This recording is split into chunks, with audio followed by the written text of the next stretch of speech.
Oh, right. Okay, guys and gals, we're on the 4th hour now of this comment reply video, so we're halfway to the 8. Almost. You know, I reckon we might break the 8-hour barrier, definitely. Anyway, Snarnock is saying, oh dear, I just went and looked at the OBS screen. I went and checked the OBS. Every time I do this, I press OBS there. I just check that's working. And you know what happens? Then the browser goes haywire. Oh dear. Anyway, let's try it again.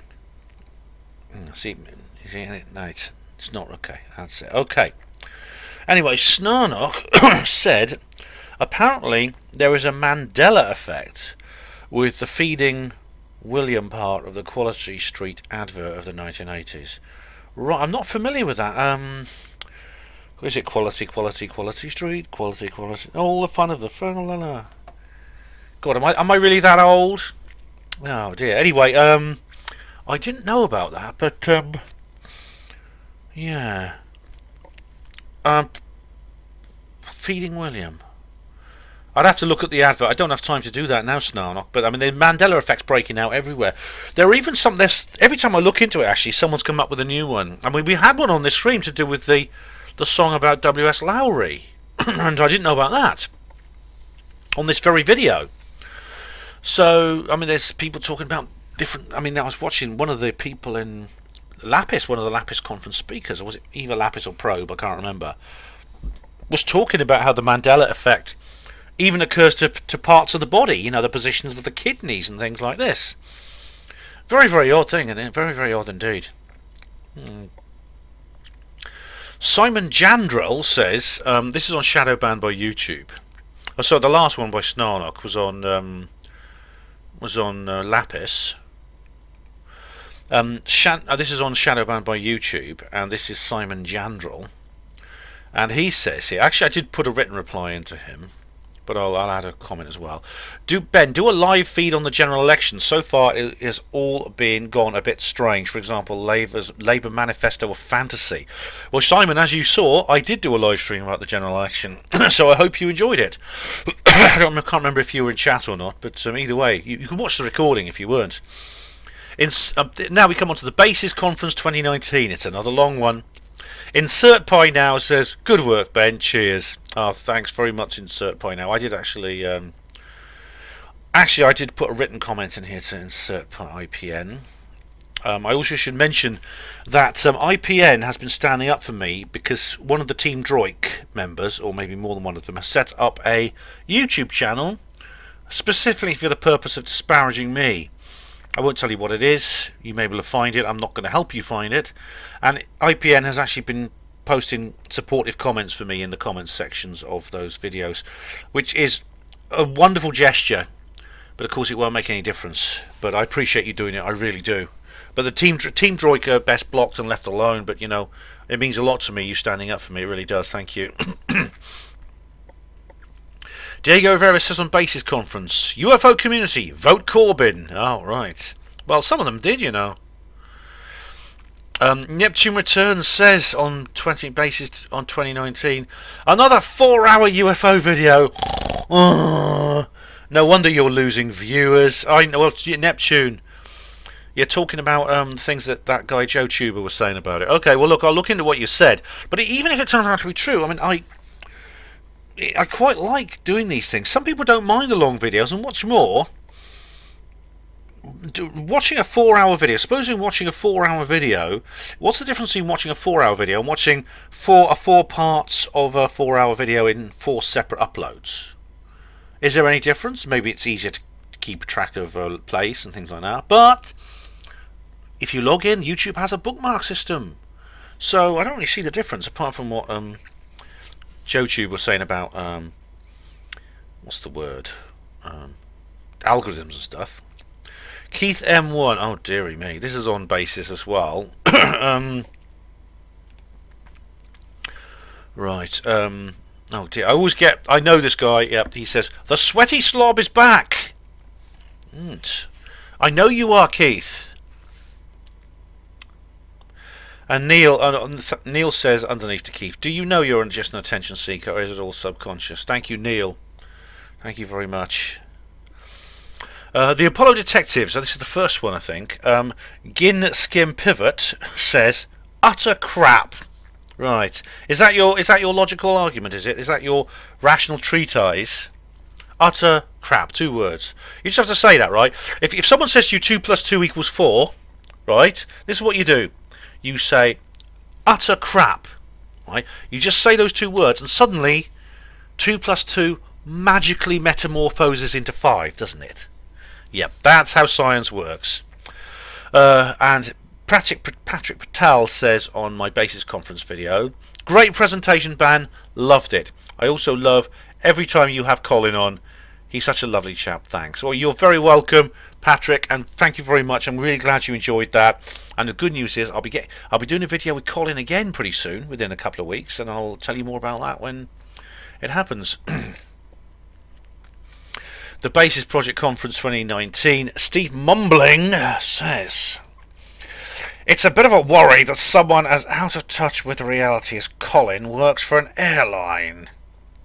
Really? Why is that? He's been with the company for many, many years. I won't say which airline it is for obvious reasons, but he's been with the company for many years, and presumably they're happy with his work. He must have a glowing appraisal. John Nolan says underneath, get a life. And Neil Desperano says, such an attention seeker, mumbles. Yeah. Steve Mumbling must be my favourite hate viewer. He really is. Charlie Pierce, or Chalari Pierce, says on Paul McCartney, is Paul McCartney dead? Alright, this is one of my most popular videos. I've not had a comment there for a while. But it's a lot of rubbish, but people believe anything. Alright, again, Chalari. It's not a lot, but why is it a lot of rubbish? And people believe anything. Yeah, people actually believe that the guy who looks nothing like him and is much taller, who you see today or playing pianos at concerts, is actually Paul McCartney. That's weird. People believe that. Isn't that weird? They'll believe anything. If you believe that, you believe anything. And why is it a lot of rubbish? You don't explain why it's a lot of rubbish. You've not presented any axioms at all. It's a lot of rubbish. It's just a statement. It's just an assertion. I can say 2 + 2 = 4. That's a load of rubbish. Does 2 + 2 = 5 in that? Therefore, does it? If you say, oh, that ergo 2 + 2 = 5. Logic 101. There's your homework for tonight. Basis Conference. Paul Culliford says, well done, Ben. Good info. Thank you very much, Paul. I'll put here thanks, Paul. Oh, smiley face. Yeah, I'll write that in there. Thanks. And you get a love heart for that. You good boy. You're a good lad, Paul. Thank you very much. Right, Mel O'Brien says on Basis, Miles Johnston. Isn't he the man who messed around with some UFO contactees in his former incarnation? Richard D. Hall has a rather low opinion of him, as do I. Right. Miles, you say he messed around with some UFO contactees. That's a very... I think that's an unfair way of saying it. I think he made a big mistake when dealing with some people who were involved in UFOs, and but messed around implies that there was some kind of malice on his part. There wasn't. Richard D. Hall has a rather low opinion of him. Well, Richard D. Hall has a low opinion of almost everybody. So getting into his bad books is very, very easy indeed. I'll be saying more about that later, actually. You do too. Well, Mal, what you think of Miles is up to you. I don't know. I have my own opinions of him. I respect Miles an awful lot. I don't agree with everything he says or stuff like that. I don't agree with that at all. I don't agree with some of his methods. I certainly don't support in all cases. Yet he's a good guy. He's done a lot of good. He's made a lot of progress. He has been a net positive in many, many ways to our community. He makes mistakes. Right, so you, Mel O'Brien, Mr. Perfect, never do you? No. John Nolan says on Basis Conference, hi Ben, someone's messing around with YouTube comments. I got a reply saying you are right that Ben and Colin Woolford are paid actors. I ever put up a bad comment about you or Colin because I'm a big fan of both. You got a reply saying that. Right, that I think maybe someone I blocked. I'm sorry about that. I blocked them now. I think it might have been one of the droid trolls, and I've blocked that person, John. I'm sure you've had that experience. And John Nolan says underneath here, it may be the anti-Larry Warren Brigade. They're in panic over the Capel Green movie. That Christie woman is being treated as some kind of victim. She needs to get a life. Cheers. Yes, she does. I think they are concerned. They are panicking over it. They know it's coming soon. They know. I mean, deep down, they must know that they're talking nonsense. I mean, it is. I have demolished and eviscerated every single thing they've said. And the only reason there's not more people doing it, because I know people who agree with me and just won't say anything because they don't want aggravation from the trolls, and I understand that. I sympathise with that completely. But it's at some point this has to end. Light has to be shone through. Light has to be shone through so that the darkness can be recede, basically. Basis conference. I had a fun time watching this video. You guys are very knowledgeable. Oh, thanks, Scott. Thank you very much.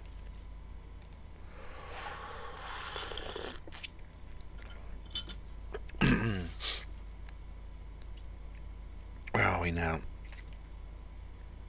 Jorge Rodriguez. Right, this is a new video. Rua UFO, a reply to Steve mumbling. I've been meaning to make this video for a long time, and I did.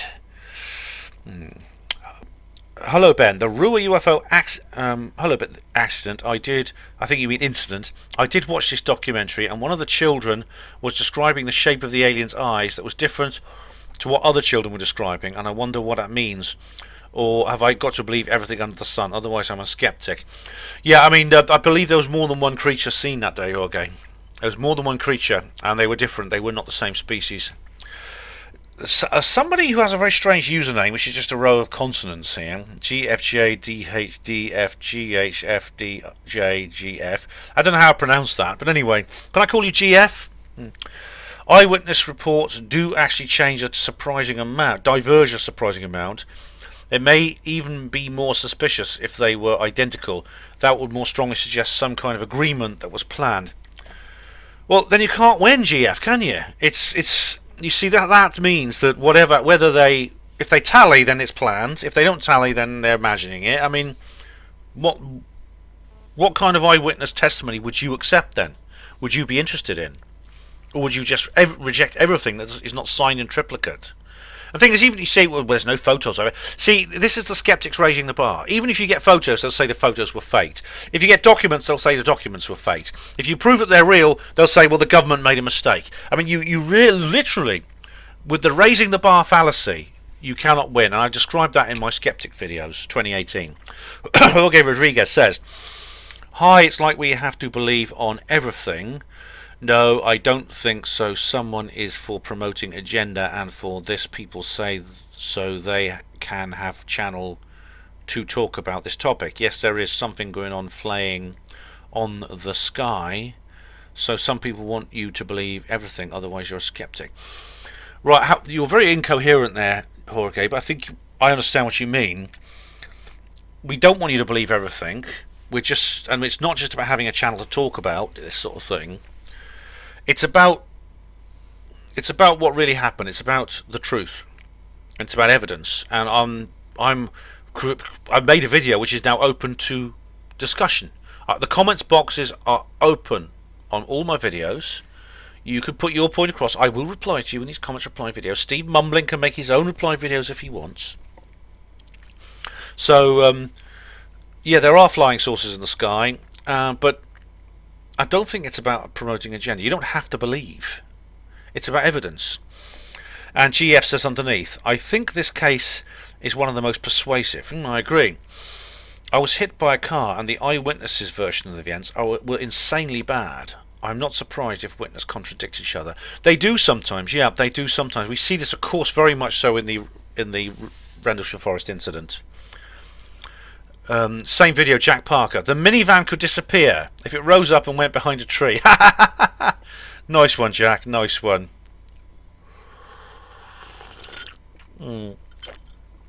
Steve's Clown's Day off from the circus, isn't it? Barbara Whitall says, yes, like your t-shirt. Oh, thanks.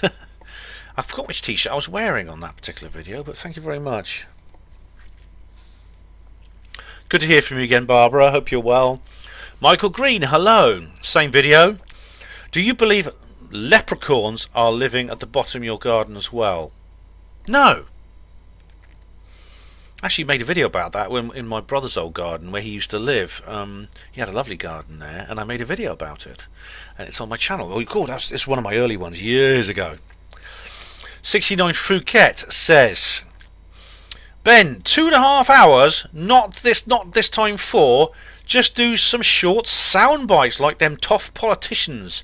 I feel excluded and could maybe get my big bro to sort you out. Oh my goodness me, is this the 2 hour duration mafia? Is it then? 69.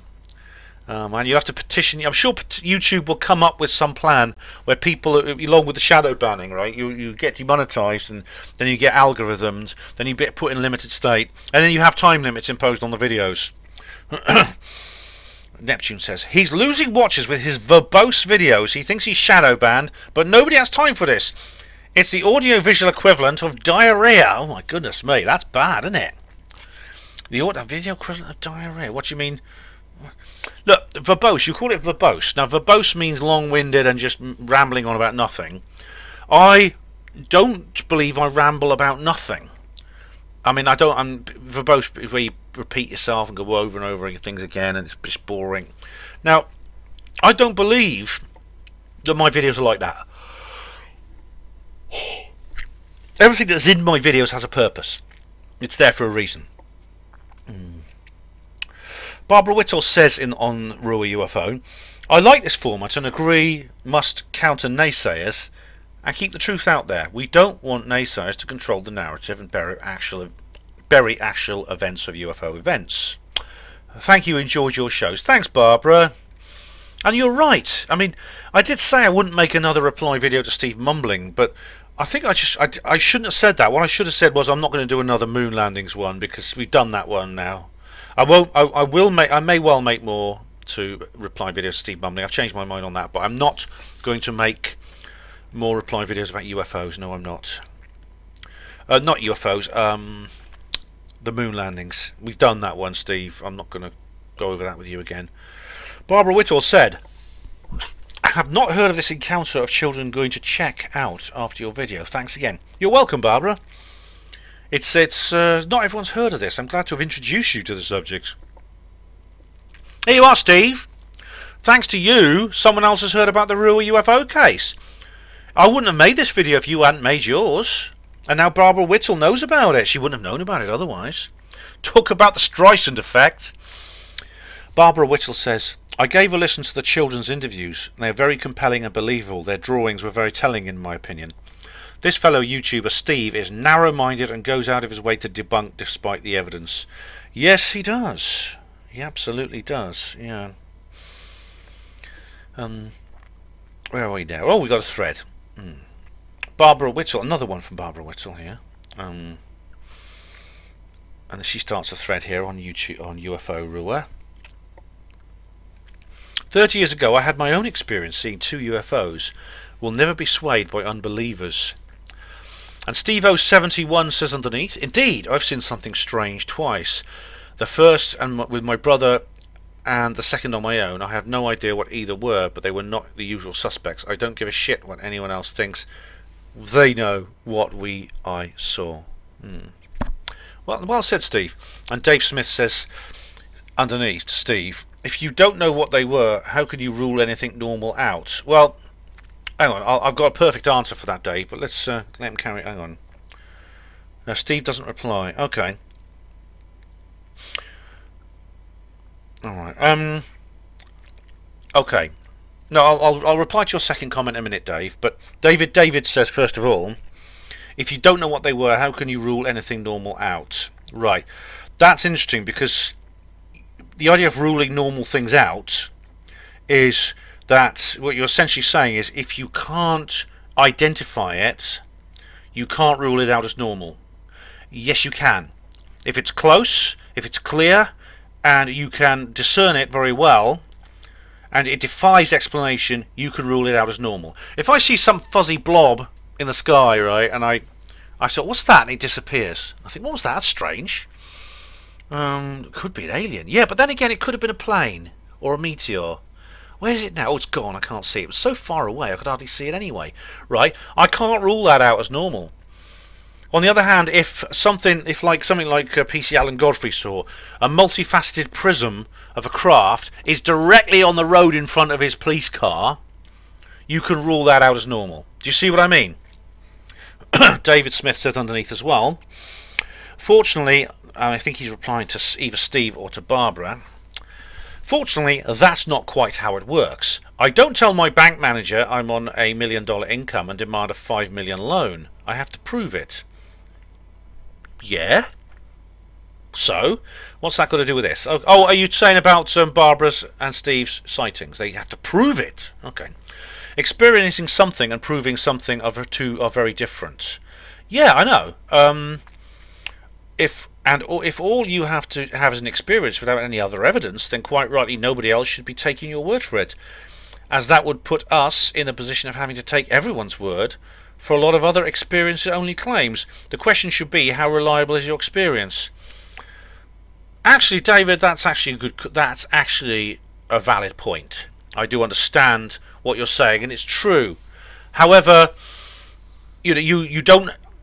Maybe we shouldn't take Steve and Barbara's word for it. However, if you know that if they report something that they was said, and they talk a lot about it, and the story doesn't change, and all these other things like Jessie Rustenberg and her amazing interview she gave, which still stands the test of time today, even though there's no other evidence, I think it holds enough validity for us to accept it provisionally as a possibility. And of course, again, that's not going into the raising the bar fallacy that I talked about before. But apart from that, I do understand what your point is. Yeah, I do. Is Paul McCartney dead? Oh, I've got another one here. Makes me start to think of Yoko Ono as the nice one just because she was herself. Can't nobody copy that thing? Oh right. Yoko Ono. Some people are calling Meghan Markle the Yoko Ono of the royal family. Okay, right. Here we go. Right, oh right. Steve has replied to my Rua video. Yes, he has.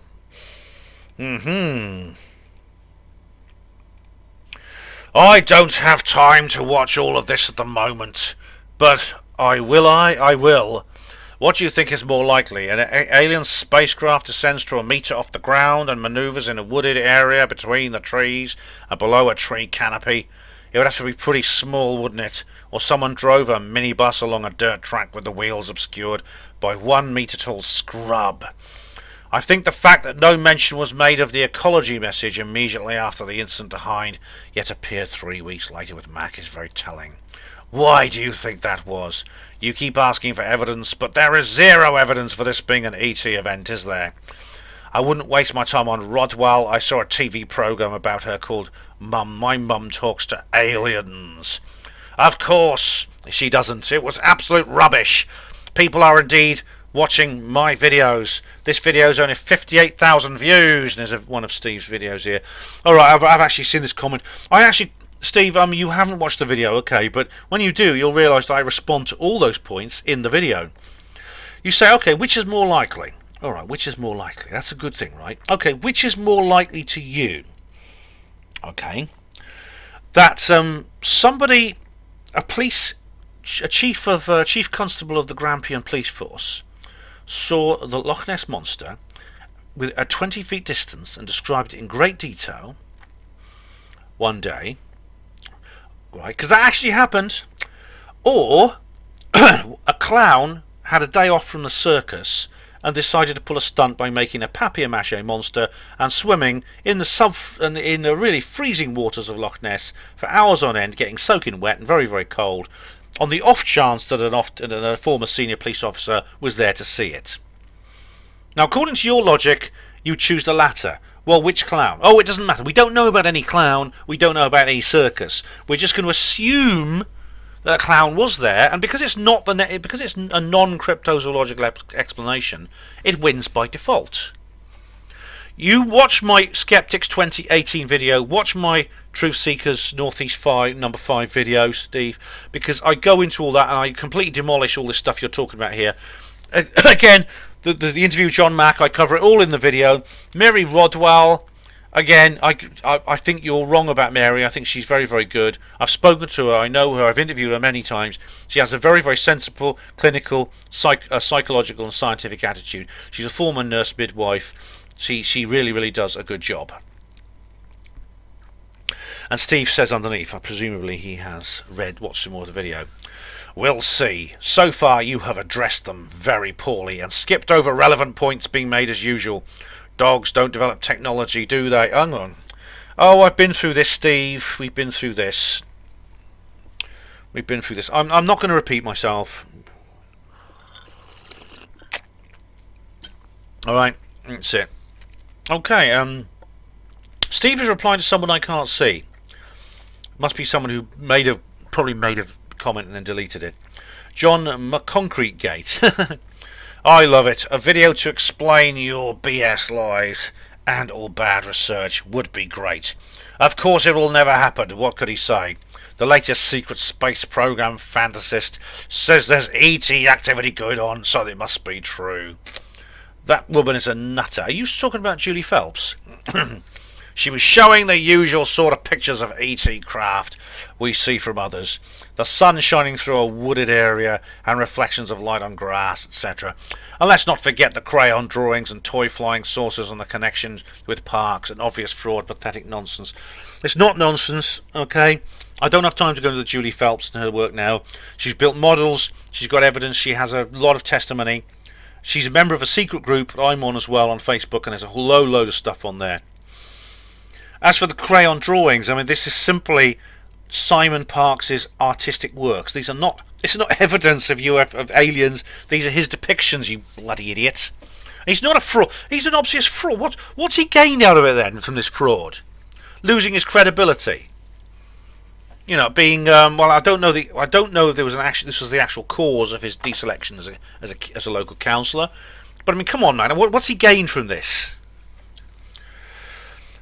Proselytizing Orthodox Pentecostal trans rabbits, says underneath here. I will address each of Ben's points in details. 1. What? 2. 3. Load. 4. Of 5. Oh, 6. Bollocks. Alright then, so that's your... Again, that's your... you're addressing my points by saying that, are you? I know you're being sarcastic there, because you're not addressing a single point I make. Joy Stinson says on Paul McCartney, moron belief, Macca fine decades demonised. Okay, it's not a moron belief. Macca's not fine. Macca is pushing up the daisies. I don't know what you mean by demonised. And what's happening? Joy Stinson also says here, fat boy, you are a fool. Well, I think you're a fool, you skinny twat. You skinny, bony, anorexic git. For God's sake, go and get a decent meal before you fall down some grating in the road. Okay, so what's next? Oh, we have... This is a UFO again. UFO Rua. Jack Dawes says, tell Steve to watch Pete Maxwell Slattery YouTube channel. He's recording loads of UFOs on Oz. Yes, he is. Yeah, that's good. Steve Mumbling says, thanks, I'll check it out. I had a quick look. Apparently Venus is a Pleiadian ship and he's an ET contactee. If anyone tells you they're an ET contactee, put the line through them. They're just fantasists.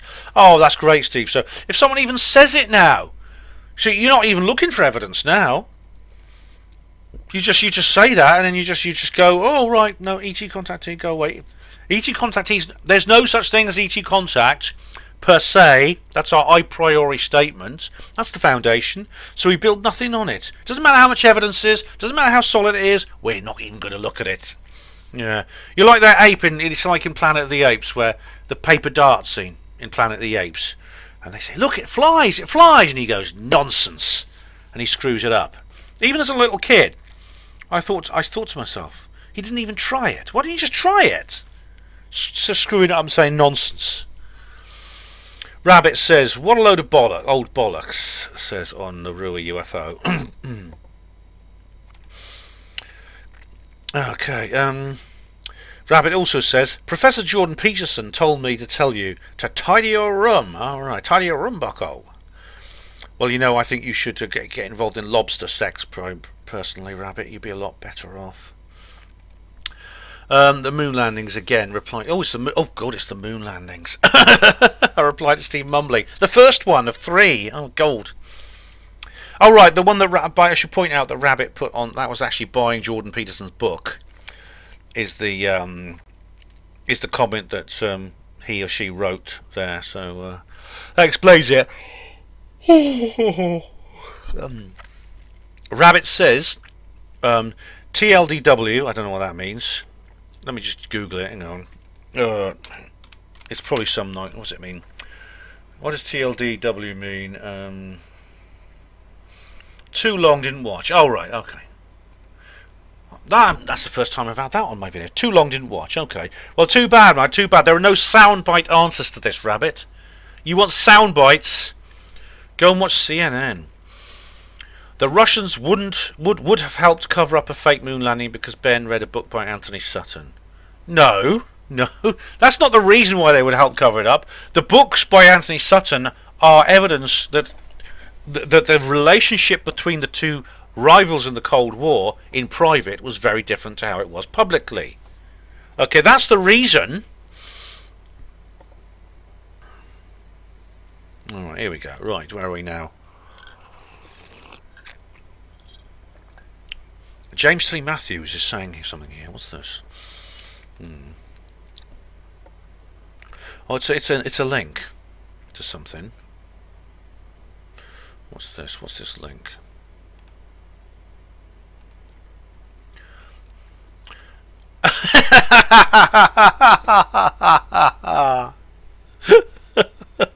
So, it's a Giorgio Tsoukalos meme with Prince Andrew's face on it. Sorry you can't see it. I'm not moving my webcam so you can see this. Aliens? Question mark. No sweat. I might insert. I don't know if I can insert that. No, I won't. You can find it for yourself. Nice one, James. And Steve Mumbling says this is on. Which video is this on? Oh, this is Rua again. Steve's Rua video. Steve Mumbling says underneath. Oh, excuse me. I don't know what's happened to your other reply, James. This is Steve Mumbling. I see most of it in my notification, but when I click on it, I get to this video, but I don't see the comment. And I can't reply to it. Strange. Anyway, I can't leave Ben alone when he spruiks the absolute rubbish he has been lately. Oh, I know, Steve. I'm your hate watch, aren't I? I am like you're like those two old guys in the private box in the Muppet Show. You know, why do we always come here? I guess we'll never go.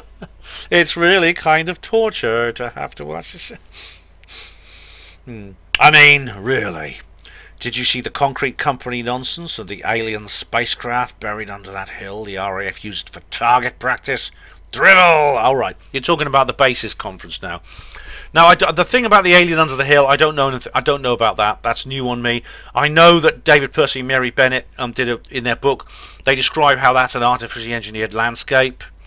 It's to do with the Mars, the Sidonia thing on Mars, which is exactly like it's basically two landscapes on two different planets are exactly the same.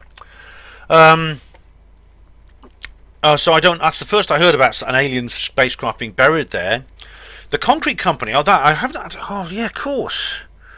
It's flying the RAF flag. Yeah. I didn't have the chance to sort of like go any further into that. I should have done, shouldn't I? Anyway, UFO truth. Yeah, right. Apparently Ben and Co are working on a damage control video. I can hardly wait to see it. There's bound to be some authentic alien crayon drawings and plastic flying saucers fresh from the Pleiades. Only 444 light years away. Oh, lol. Okay. What damage control video? I don't remember. Oh, I don't know about that. But authentic alien crayon drawings. Okay. This is a cheap shot, Steve. It really is. You're basically saying that because Simon Parks, his artistic skills are not the same as Rembrandt's, that somehow that is evidence that what he's talking about is not true. This is a complete deviation. It's a complete deviation from any sort of analysis. And James says here, I'm having problems with this end with the interface. Have you got a BitChute channel? If not, why not? If you're addressing me, Steve, then yes, I have got a BitChute channel. Oh, in fact, you know about it now. We've subbed to each other. Now, as for the comments, you know, people leaving comments and them getting deselected, I don't know why that is, Steve. Because I mean, I have a spam box, but if they're in the spam box, you shouldn't get a notification.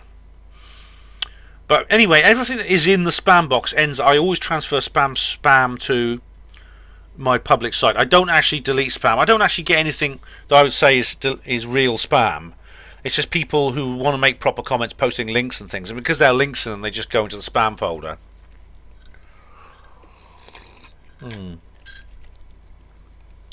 Okay, here's another comment from Steve on the UFO video.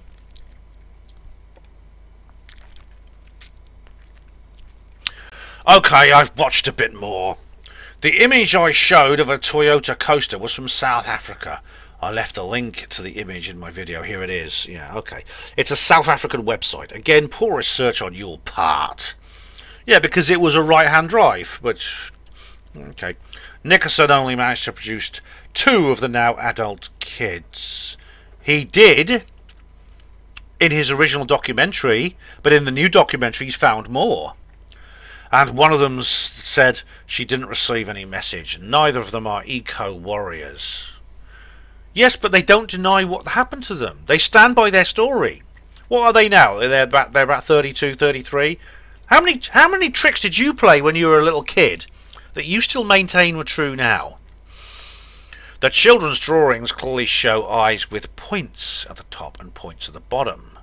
There's no ambiguity there. All right, well, Mac even comments on it himself. The shape of the front and position of the door on the left side of Liesl's craft are an extremely good match for the Toyota coaster. I can see why you don't show the images. What? People can look it up. Look, you push. No, I don't. It's not to conceal things, you moron. What do you think? What do you think I'm doing? You think I'm not showing the image to conceal? I'm just saving myself time by not inserting an image, which people could find anyway. Look, I've been through this, Steve. You are trying to crowbar this perfectly recognisable road vehicle, which those children will probably be familiar with, into this idea that these children, what they describe could be that. What 40 or 50 of them, however many saw it?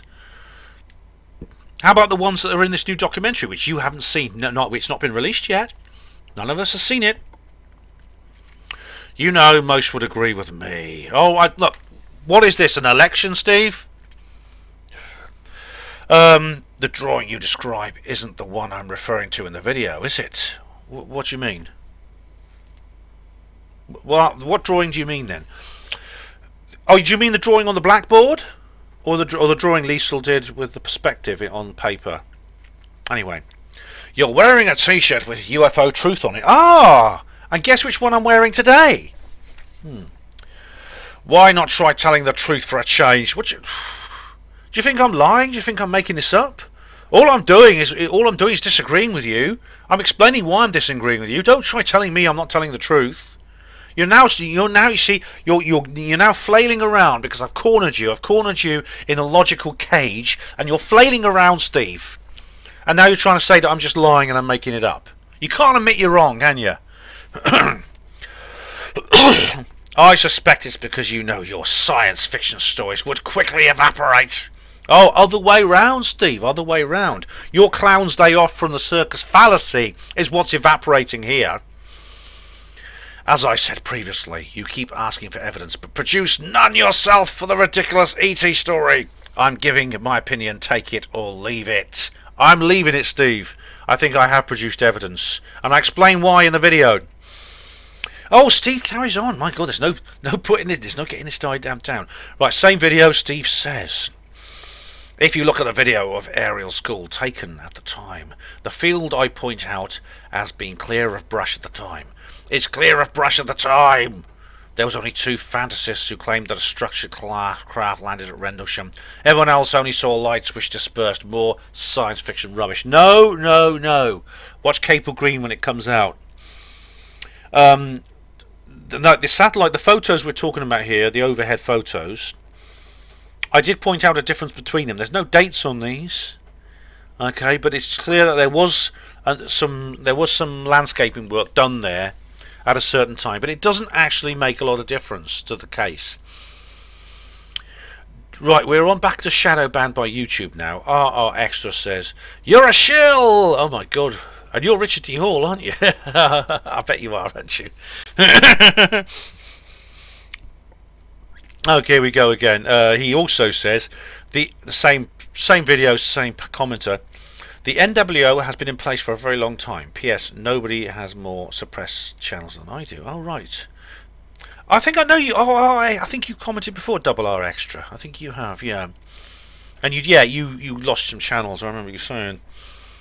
Stephen's Truthseeker says on shadow banned by YouTube, it looks like the end for a lot of us. Looks like next week, the 10th of December, when it will start. Well, you know, funnily enough, Stephen, it didn't have as big an effect as we thought, but that doesn't mean they're not going to try again, and they will. They're doing this in stages.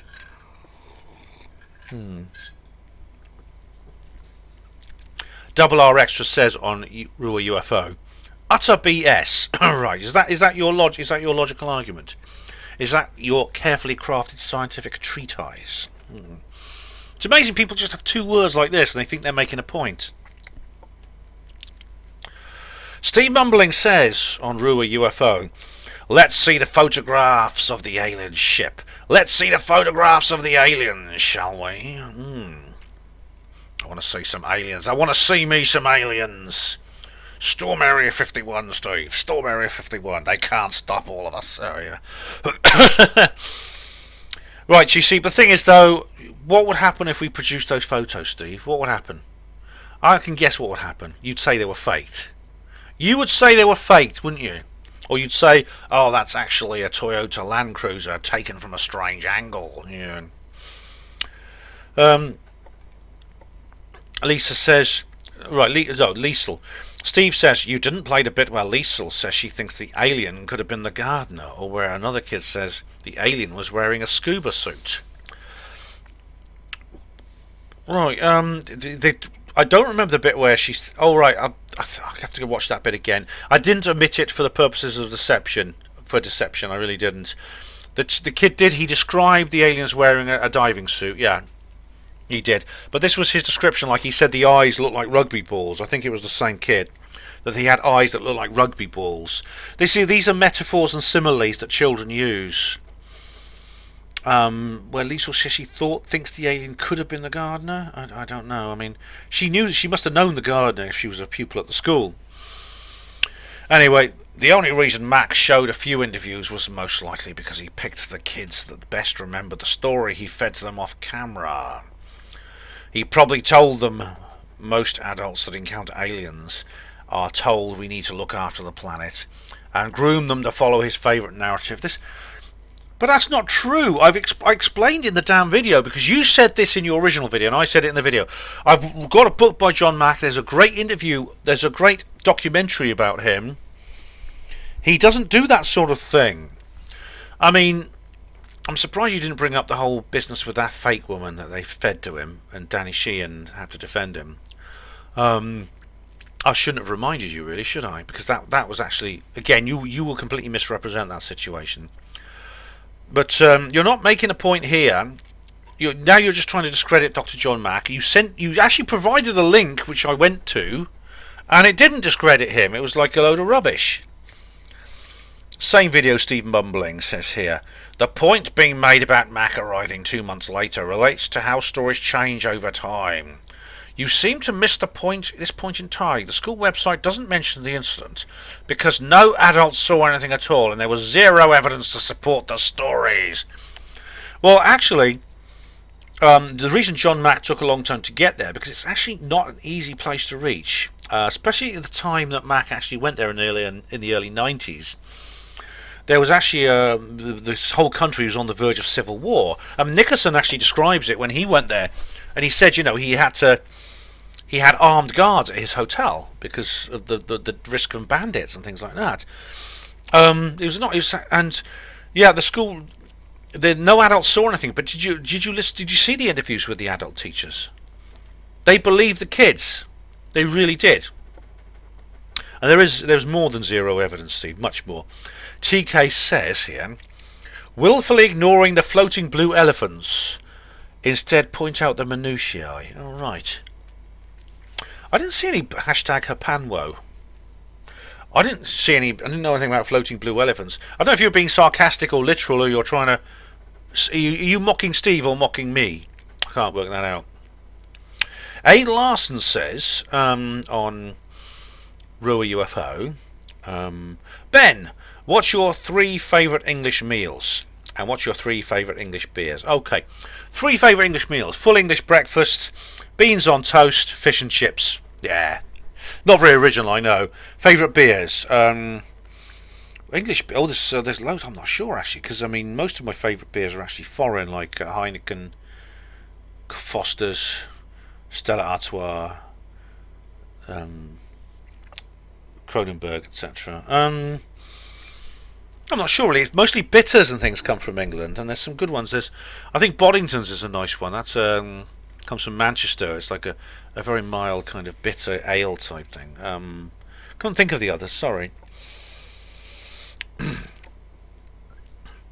Alien interview. Always a new video. Alien. Why did I do that alien interview video? I remember that. Yeah. Hugo Runes says, hi Hugo. Hospital porters' pride and dignity. I noticed that it is plural. How many of your fellow porters are in your group? None of them, Steve. It's just me. But you know, I didn't really. It's not really a formal organisation. It's more a kind of. It's because of Jack McLam. He had this group called Police Against the New World Order. And when I was years and years ago, back in 2006, when I was creating an internet persona for myself, I decided to follow Jack McLam, and I said what's good for police is good for hospital porters, and so HPANWO was born, and it stuck.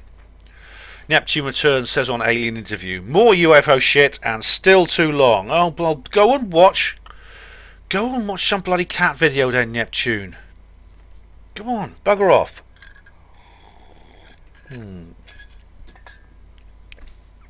On the Alien Interview, we have a comment from the man who really lives up to his name.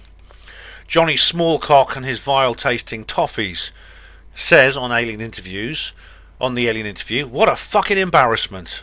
Well, again, go to a makeup tutorial then, eh? Go to a penis enlargement video. I'm sure you need one of those. No one's forcing you to watch this. I don't strap you down in front of the TV and put calipers over your eyes like Malcolm McDowell in A Clockwork Orange. Go and watch something else. Bugger off. Neil Desperandum. Hello, Neil. On Alien Interview.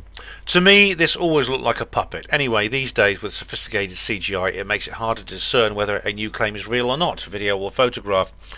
And as far as the second part of your comment is absolutely right. We have a terrible signal-to-noise ratio problem. Absolutely terrible. In a photographic evidence is rapidly becoming useless. Really, it's now so easy to create, and it's so easy and so cheap to create artificial images which are really discernible from real images. If you know what you're doing and you get all the lights and lighting and shade and everything right, and the consistency of the right, a clever hoaxer can hoax anything, absolutely anything.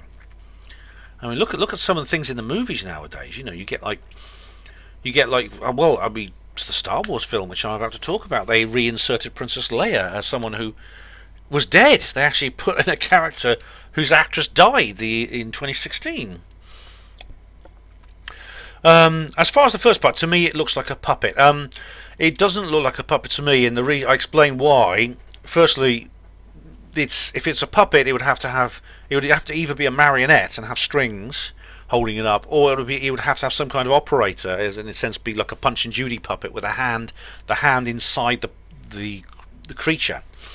Now, neither of those are there. You can tell for the reasons I explained in the video. And James Tilly Matthews says, I believe it completely, Mr. Discipline. That was his name. B. Baker says on Alien Interview, great video. Looking at the case in a new light, very good thoughts you came up with for this. Sean David Morton is a crook, but I wouldn't reference him for anything. But the video you made still stands well, though. Might have been a good idea to include a picture of the brightened image and show it in the video, but minor stuff. Thank you for making the effort to do this great work. Oh, you're very welcome, B. Baker, and you get a love heart for that. And you know what? I appreciate it. Glad you liked it. Sean, I know, is he was convicted of an offence, and I don't know if he's still in prison now. I know he was in prison. Obviously, this is being used to discredit his work on this particular project. I don't believe that necessarily follows. It could be completely irrelevant to what he's done with this particular event. I mean, I don't know enough about the case. The Wikipedia page just said it was fraud of some kind. I don't know. But as for a picture of the brightened image, you could, yeah, I could include a lot more kind of slides and things, but you know, there are plenty of places which have that. For instance, the Alien Interview channel, Victor Nevada's, where you can go and have a look, and I did include a reference to that. But yeah, I'm glad you enjoyed it. I mean, I'll probably make another video about that at some point. Alien Interview. Mel O'Brien says, nonsense, psychics? Lol. If the alien can't stand bright light, then why are his eyes lit up? Absolute nonsense. His eyes are not. His eyes are reflected. I mean, the eyes appear to be some kind of reflective material. So, as if you had a piece of like welder's glass or something there, that would also reflect a very low light. I mean, there is some light in the room. There is some light there. Diego Rivera says on the Alien Interview video, the aliens are telling you to vote for Corbyn, not Zionist liars like Trump or Boris. Really? Is that one of the things that they communicated? You know? Well, I don't think the telepath actually mentioned that. You know, it really didn't. Oh, right, here we go. Now, Steve no, not Steve 071. Steve Mumbling. I mustn't get those two mixed up. Here we go. Read more. Okay. Steve says here. It begins with a quote. When you have eliminated the impossible, whatever is left, however improbable, has to be the truth. That's a quote from Sherlock Holmes. The guy who wrote Sherlock Holmes, who's Arthur Conan Doyle, was a paranormal investigator as well. The alien would have to be eliminated as being impossible, wouldn't it? I've just remembered why I made this video as a reply to Steve Mumbling. That's it, yeah. The alien would have to be eliminated as being impossible, is it? Why? Why does it have to be impossible?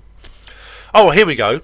If it were real, they would have had the lights on. There would be sound. No. Yeah, it's very, very clear. And I mean, this is described in the documentary. Firstly, they can't have a bright light on it because they do have some light on it, enough for you to see it. In fact, when you brighten up the image, you can see a lot more. You can see a lot more of the creature's body and things like that. You can see there is not a puppeteer standing behind it. As for the sound, if you remember, the Victor, the witness, says he specifically removed the soundtrack. This is not the original video, it's one that he made, removing the soundtrack for the purposes of confidentiality. And the cloud in silhouette would have sold the footage to 60 Minutes TV show for a fortune. I don't know. Well, firstly, he did sell it. He didn't sell it to 60 Minutes. He sold it to Rocket Pictures, and he was paid some money for that. But he explains why that was. I mean, in a sense, he said he needed it to protect himself. So, yeah, you could say there was a financial incentive there. And, of course, it's obvious how people like you are going to interpret that, Steve. He could have picked up another fortune in Nobel Prize money. In Nobel Prize money? He's going to win the Nobel Prize. Oh, goodness me. Naivety City. Get a grip, Ben, for fuck's sake. It doesn't look like a studio. If it doesn't look like a studio, this was a couple of guys in a house. It could be done with pennies.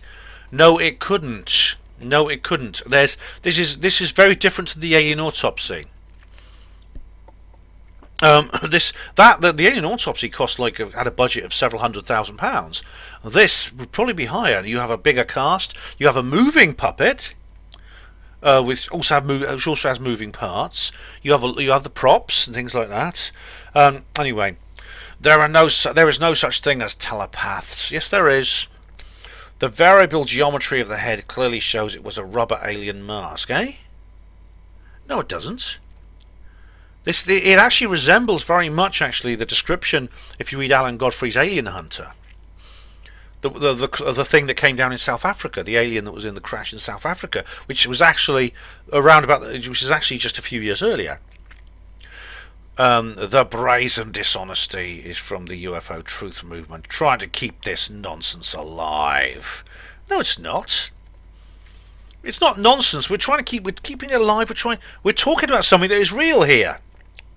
It was done for cash. You said so yourself. All right. Well, I can't deny that. I can't deny that cash changed hands. But was it done for cash? No, I don't know. Anyway, James says, could you please leave Mr. Jones's variable head geometry out of this? Love, light, and lubricated probings. Thank you very much, James. My variable head geometry is a secret that lies beneath my cap here. Steve says underneath, good heavens, I'll do my best. What happened to your other comment, James? I see some of it in my notifications but can't find it here. The one that starts with a Sherlock Holmes quote. That's... Well, according to what I see in my comments list here, Steve, your quote here is the opening one. It's the opening one of the thread. Now, if James's was the opening quote and he deleted it, the entire thread would be deleted. So I don't understand why that is. That's very odd. Steve071 says, hi Ben, I just want to wish you a Merry Christmas and a Happy New Year. Well, thank you, Steve. Thank you very much. That's on the alien interview video. And this is near Christmas time, so thank you very much. So thank you very much, guys. You're getting love hearts for that. Thank you. And it's odd saying Merry Christmas now in mid-January, but yeah, Merry Christmas, David. Merry Christmas to you too. Rabbit says on the alien interview, well, okay, well, I managed about 5 minutes of this before the nagging question of what kind of retarded cretin would be stupid enough to waste an hour of their life watching this. Because it became too much to bear and I had to stop watching. Oh, my sainted, delicate, snowflakey feelings. This video actually triggered me. Oh dear, Rabbit. Oh dear. You fluffy bunny, you. Clearly, it's not going to get any better than the first 5 minutes, because this is one of Ben's videos, and Ben's videos, I have noticed, peak within the first 2 minutes, his intro, and then rapidly deteriorate into garbled numbnuttery from that point on. It's a no from me. All right, Steve. Rabbit. And as usual, you posted a long comment full of rhetoric and full of your feels. Your wonderful little fifis are not one word of what's wrong with it. You haven't explained one tiny little thing about why it's not any good. And Steve on the same article says this. Oh, it's something to do with Bob Lazar now. The silhouette could be Bob Lazar to describe his appearance, and voice suggests we may recognise him. The Department of Naval Intelligence DNI, which does not exist, appears on the video and on the claimed payslip of Bob Lazar. Well, I know that. You see, here we go. All right, yeah, I actually did. I actually did refer to this in the video, Steve, that there's no official organisation called the Department of Naval Intelligence. There's an Office of Naval Intelligence, but it obviously can't be the same thing if it's a real organisation, something in the black budget world, if it exists. Lazar told us he worked at the same location as this claimed alien interview, which was filmed. Lazar works as a self-employed film processor, not a physicist. So he would have a dark room theatre he could use as a set and access for cameras. Oh, I see. You're saying this was created by Bob Lazar. Well, firstly, the guy, well, it's hard to say because he's wearing a disguise in both the times he appears. His voice is disguised. Some people say that's Whitley Strieber's voice. It's been proved it's not because someone has demodulated it. It's not anyone I know, actually. I've listened to the demodulated voice. I won't post a link, actually, because someone sent me it. It might be something confidential, and like I say, I don't want to... someone sent me a file of the voice demodulated. It may not be something. It may be something not published, and I don't want to jeopardise his identity. Actually, the thing is, could have doesn't mean would have or did. The small square windows could be projector windows we see at a cinema. Presumably, he would need to check the films he processed before shipping them out to his customers. Lazar originally appeared in silhouette. This was probably done to bolster his ridiculous Area 51 S4 claims. That's what Sherlock Holmes would say. Oh, really? Again, you're making a big supposition. This is your Toyota Land Cruiser fallacy again, Steve. You're saying because of there's a few connections here, such as the Department of Naval Intelligence. Also, the fact that Lazar actually runs a science contracting company now. That's his job now. The darkroom theatre. Yeah, he may. So what if he had one of those? But what we're looking at. But where did he get the puppets? Where did he get the cast? How did he do this? You're going to have to come with more than, if that's an accusation, you have to come up with something more than that. Anyway, Steve says on the Rua UFO now, this is the film I saw. What film? Hang on. Alright, here we go. Let's have a look. Hang on. Oh, he's got a link here. Let's just check it out. And as kids... oh, this is Liesl as an adult. I'm sure we don't tell lies. So definitely, you know, it was maybe for us to spread our word and try and get our story out there. And right, I recognise that. That's an adult Liesl. That's her as an Liesl. Yeah, I've seen these interviews. I've seen Nicholson's film, and he says, "As I said, neither of them are eco-warriors." Well, they're not now. So what? I know a lady who's a contactee from New York. She's a Roman Catholic. She smokes. She eats beefsteaks. It's just this is what the aliens were saying, not them. People don't always go along with it. Anyway, the aliens wants us to look after the planet is an unimaginative narrative spruiked by claimed alien abductees. It is a common recurring theme in dialogue with aliens, that's true. But it doesn't mean it's made up. It doesn't mean it's false.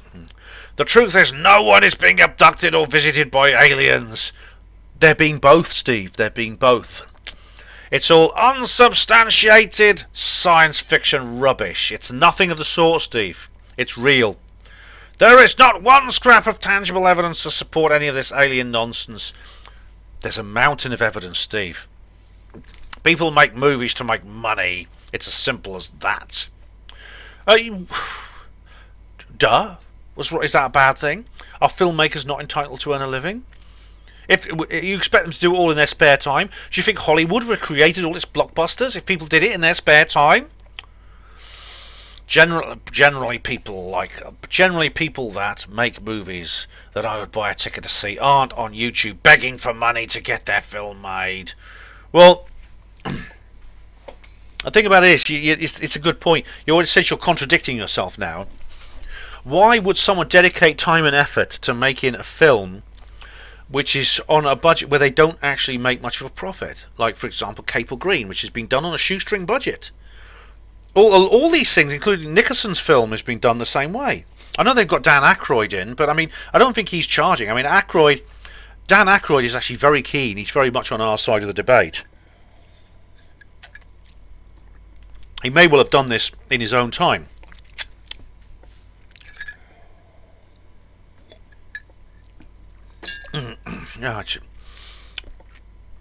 So that's odd. It's odd that films made in this genre, documentaries, don't actually, people don't make a lot of money from it. How much money do you think I've made, Steve, from doing what I do?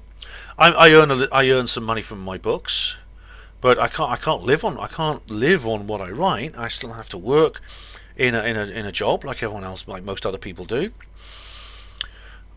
Don't you think I could put my talents to more profitable use if I wanted to? Anyway, during the trailer I linked to above, Nicholson actually says he has t-shirts and baseball caps for sale. It's merchandise. I've got a Capel Green t-shirt. So? He also begs for money. It's a money-making operation. He asks, it's basically a crowd-funded film. He wants funds to create the film. He wants people who want to watch the film to help him produce it, making it. Look, he's obviously a guy who's intelligent and he has abilities. Now, people like that who are interested in making money generally find a way to do it. And this is not the way. Why would somebody who has the ability to earn a lot more money in other areas not do so? If that is their motive, which is what you're claiming, Steve. Like all of the other UFO nonsense on here, it has nothing whatever to do with the truth. Yes, it does. As you well know, scuba diving in Zimbabwe. Alright. Well, I did wonder, because Zimbabwe's a landlocked... Okay, Scuba World. The dive centre... Oh, right. Oh, there is a diving place. Oh, get out of the way, hang on. In Zimbabwe. It's a dive centre... Hang on, I can't get out. I'm trying to get rid of this. There's this pop-up here covering it. But a Harare-based company offers a paid open water courses and dive trips to explore the Chinhoyi caves. All right, there's some scuba diving in Zimbabwe, but does that mean? I think you're saying then that the guy who uses a little boy who uses a simile for a diving suit, and this, which we don't even know was open in 1994. Is your reason for believing that the whole thing is just... It's your explanation. A cave diving out in a Toyota coaster, yeah. Keith M says on Alien Interview. Keith M1. Oh, not you again. About as real as Jeremy Beadle's Alien. Oh, that was funny, wasn't it? Yeah, that was funny. Yeah, and Keith actually posts a... Keith here posts a link to this. I actually wrote an article about this. That in Beatles About they actually faked an alien invasion, and it's really funny. It is hilarious, and I must admit I laughed at it. And this old lady, she really, it was very, very transparently not a real alien, but it looked like one. It really did look like to her in her heightened state. It's really funny. She offers you, do you want a cup of tea?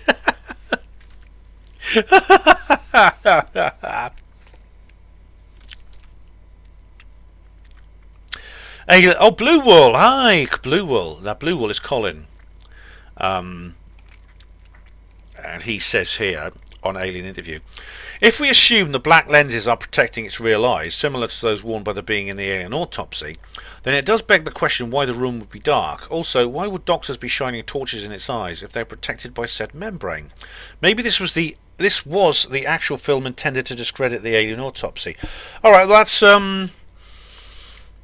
it depends. I don't know the physiology of those eyes, Colin. I don't. I mean, we can talk about this when I next see you. As for this being the actual film to discredit the alien autopsy, well, I don't think that's the case. I think it's a real film, and I think it doesn't seem to have been set up for the points of work to discredit anything. As you know, I agree with you. There's disinformation in this world, but my own view, it's an entirely different form of disinformation than you do. And the Trooper says on the Alien Interview, cheers Ben, you make some good points. Oh, thanks Trooper. Thanks Trooper, that's much appreciated. Smiley face. Yeah. Okay, how am I doing for time? Actually, I know the alarm will go off when... Oh. What? 59 minutes? What? Timer stopped?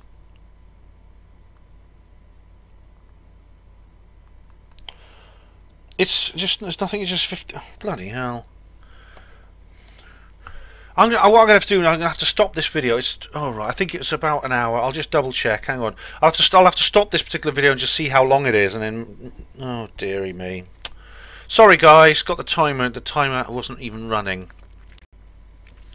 Alright guys, I've obviously made a cock up with the timer. Can I just say, it's slightly out. That particular segment of video was actually about an hour and 10 minutes. So I've gone slightly over. The 4th hour comments tags are slightly over. Alright, they're just slightly over the what was normally what it would have been before. So if you've got a comment on the 4th hour, it means that it's slightly, you'll have to wait just slightly longer. I'm sorry about that. I really am. I'm really sorry about that. Okay. Right, just to wait for this. It's now hourglassing again. Just to channel the video thing.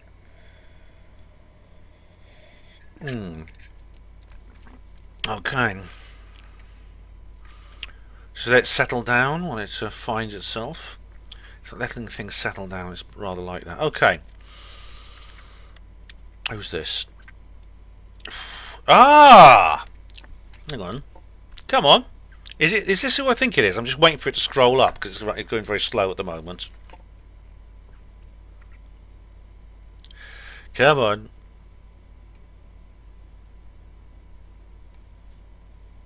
Oh, okay, go down a bit. Come on. Oops. Oh, it's all gone haywire.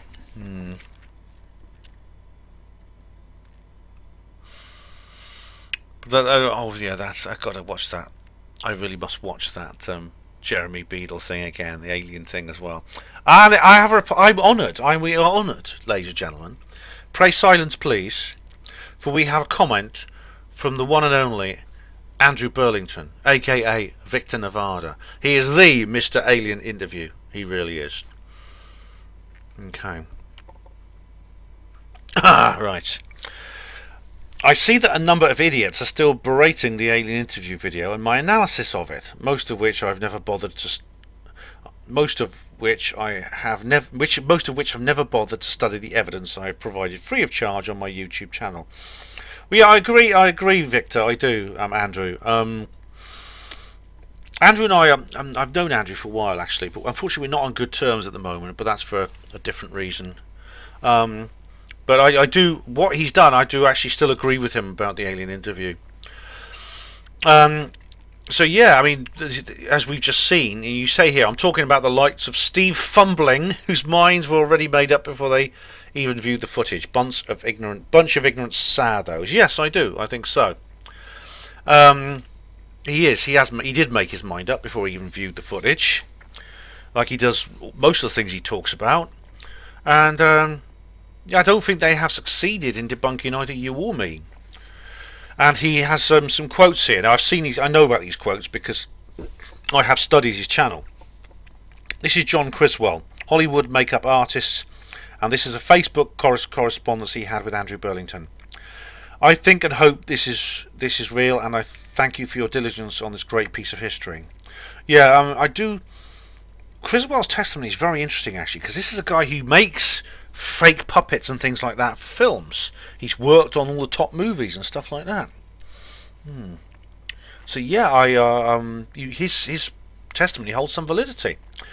This is from Paul Hellyer, the former Canadian Minister of Defence, and he says here, "Dear Victor, it took a while before I could free up the time to take a look at the footage you sent, but I did, and I found it to be absolutely fascinating. Congratulations and thanks for going to so much trouble to have it authenticated." Oh, good old Paul Hellyer. He's an amazing guy, Paul Hellyer. He's 95 years old. He's writing a book about UFOs. He still goes on tour. And this is from Michael Salla, founder of the Exopolitics Institute. A Facebook message sent to Andrew Burlington. "It is truly a fascinating video and congratulations on authenticating it. The video is now hard evidence that secret government projects have existed that involve the incarceration and interrogation of aliens." Yeah. I quite agree. I know we don't always see eye to eye, Andrew, but I still maintain you are completely right about this. TK says on Alien Interview, 1 or 2 died. Such generalisations about the core subject, then intricate details and some irrelevant leather in shoe, obviously made up. No, not necessarily. It all depends on what the witness Victor's role was, which he will not specify. He may not actually have been closely involved with the principal, the central research project. All he will say is he had reason to be present at Area 51 at that time.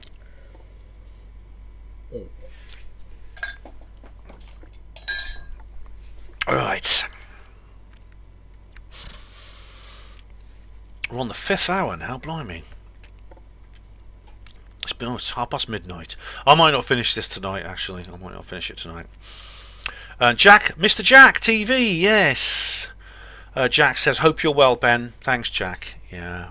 He's got some good songs, actually, Jack. Right, general election live stream. Ravenhill, the Hood and Mystic says, I never liked Ian R. Crane, but what happened to him? All right. I'm sorry you never liked him. I've always been a big fan of Ian. Ian is still on the scene. He's active. He's organising conferences. The Alternative View conference continues. And what's more, he's active in the anti-fracking campaigning and things like that. And James T says here, Ian R. Crane is one of the finest campaigners for the ordinary person. His Alternative View channel should not be missed. Yes, I quite agree, James. Credit to Ian. He's very, very good. Dag Jab says in reply to James, yeah, I've been thinking the same. You don't seem to hear about Ian R. Crane anymore. Last I heard he was involved in the fracking protests in Lancashire. Yes, he is, and indeed many other places. You don't hear about him as much, basically, because he is focusing now on the fracking issue. But he still takes time out to do the Alternative View conferences. I hope to go to one of them pretty soon. I did pop in. I did go to spend one day at AV10 last year. I'd like to go to more, but I mean, I think Ian tries to keep them as cheap as he can, but it's an expensive conference. Michael Green says on General Election livestream, your beliefs are extremely weird. You're a very strange person with no grasp on reality, but very entertaining. All right, well, at least I'm entertaining. That's something. As for the rest of it, you don't actually make a case about why you think the way you do. All right, Magma 11,000. I know Magma. Hi, Magma. I know Magma. I've met her. I think Ben has a very good grasp on reality, but he also likes to explore the boundaries of reality and possibilities of other realities. And yes, he is very entertaining and very intelligent and quite well informed about a great range of topics. Thank you, Magma. Mwah! I know her. I know her. She's someone I actually know, and I'm glad you think so. Thanks for saying that. And we go up here. James T says on General Election live stream. Oh, it's a long comment here. What's this about? What's he have to say for himself here?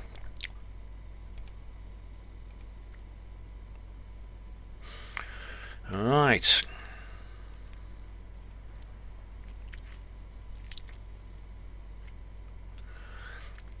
Okay, James T says, Maya Toosey he's just a Tory shill, the same as some others with instant success on YouTube. Oh, don't, for goodness sake, what do you mean? Is he? Well, he's a Tory, yeah. He is a Tory, and he says a lot of things I don't agree with. But, and I think he would probably think I was crazy. But a shill, well, he's not a shill. A shill is someone who's like pretending to be something they're not. He's not. Anyway, Ben, the manipulation in this election is off the charts.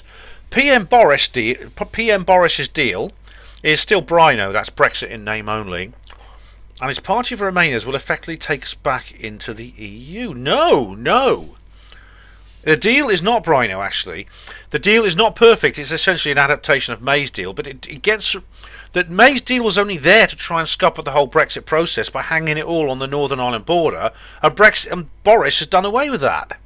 I've explained this in previous videos, and what's more, this party most of his party are actually not Remainers now. Most of the Tory Remainers either joined CUC, which is now disbanded, or they've gone independent. A couple of went out to the Lib Dems and things like that. Us going back into the EU, that is a risk. It's a risk that it's going to be a quick in and out. If that happens, it won't be Boris's fault, but I will cover that in a future video. By the way, Caroline Stevens would probably agree with you. Anyway, he carries on. We've been stuffed! Brexit is only smoke and mirrors now. No, it's not. No, look, it's not ideal. I'd rather we went out on WTO terms. I really do. I wish we'd... What is it that Ramona say? Crash out without a deal! I wish we'd rather do that. Okay. They have already signed the UN Migration Pact. I know, and that's got to be repealed. The Lisbon Treaty has to be repealed too. And Caroline Stevens has done a video about that. And Mrs May secretly signed the EU Security and Defence Union. If you do not control your armed forces, you have no country. That's another thing that's got to be... I mean, it's not as bad as it could have been, because the statute that was presented on the 24th of June 2016 was not passed because of the Brexit deal. However, there's still a lot more to be done in that respect. I mean, Caroline's done a video on that as well. Our borders will still be open, our fisheries will still be gone. We don't know that yet. James, I'm the first... What's all this? You seem to have got this idea in your head that I'm hanging everything on Brexit, and basically on the 1st of February this year the New World Order will be over. Do you really think I believe that? Of course I don't. Just watch the videos. I'm going to make at least one more video about this at the time. Watch the videos I've already made about Brexit. The billionaire backers behind all the main parties want big Tory majorities to sweeping changes to begin. Oh, look, a billionaire doesn't equal evil, you know. I mean, this is the point I made in criticism of Neil Sanders and his work. There are people who will use their financial clout to get what they mean. It doesn't mean they're Illuminati. Oh, excuse me. Our constitution will be overwritten. No more innocents until proven guilty, and we will move further to EU Napoleonic law. I'm just going to check this is still running. Yes, it is. Good. It is worrying that Nigel has spoken of this many times, a new constitution. The Napoleonic law thing is that concerns me, I must admit, and again, that's part of that has to be dealt with along with the Lisbon Treaty and everything else. But we don't know for certain that these things would not be dealt with. This is something we've got to hold Boris Johnson and his government to. This will be, in a sense, a proof of Boris's sincerity, and we'll soon find out, because I mean, Caroline might be proved right here. I'm sure she'll remind me if she does, but she might not be. We'll find out. Now, what Nigel Farage is someone I'm not so keen on now. There's several times he has said and done things which I think are at best reckless, at worst suspiciously counterproductive. Yeah. By the wording of our constitution, it was illegal to give our sovereignty to the EU. Well, exactly. Yes, this is why we got to do these people for treason. If Ted Heath was still alive now, he should be hanged. But the others are still alive. We can do the others for treason. I mean, of course, the Constitution of the Magna Carta is, this is a surrender to a foreign power. This is entering the country, dissolving our sovereignty and merging us with a federation. Of course, this is treason. Totally illegal. With our defence forces now under EU command and a compliant government, they're all Euro cucks. Oh well, firstly, the defence it's not under the EU. The Brussels Central Command, the European Defence Act. Now that is something that can be done away with. And which government you're saying that Boris Johnson is a Euro cuck? Look. If he's a Euro cuck, what? Because he won't. Don't you understand? He wanted WTO. Honestly, if anything had gone wrong with the deal now, we'd have gone WTO. I think he's made a mistake by pursuing the deal. We should have just stuck with WTO. But he's chosen this path. Maybe he knows what he's doing. But to call him a Euro cuck is really unfair. At some point, they will introduce conscription to further the EU empire. Yeah, down to North Africa over the Russian borders. Well, the design for EU is to be. It's basically an embryonic world government, like the United Nations, like the African Union, yeah. But that's their plan. At some point they will, you keep saying. It's almost like it's a foregone conclusion. At some point they will introduce conscription. Honestly, James, it is James, isn't it? What, are you some kind of defeatist here? The taxation scheme to fund it is ready and waiting. Yeah, Labour have been set up to be unelectable and reduce their vote. Nigel's sole purpose was to gift the Labour votes and seats to the Tories so they could never win themselves. Oh, now this is the vote splitting thing, and now I did bring this up on the live stream, but as someone pointed out, Maya actually mentioned this. The Brexit Party might well have helped the Tories, because they would have sucked up some of the Labour votes, because especially in the north where it's like a Labour voting tradition and things like that, there are many people there who would just simply not have voted Tory no matter what, simply out of a sense of tradition. But a lot of them would have voted Brexit Party. So yes, it's possible that the Brexit Party split the vote in some seats which benefited Labour, but they also split the vote in some seats which benefited the Tories. With a sufficient Tory majority, we'll get Homeland Security, a TSA, militarised police, more cameras, free speech denied. Oh, really? So if Jeremy Corbyn had won, that wouldn't have happened, would it? All just to protect us, of course. Look, for all we know, Boris's plan could be to do away with all that. Boris could be the British Trump. Give him a chance.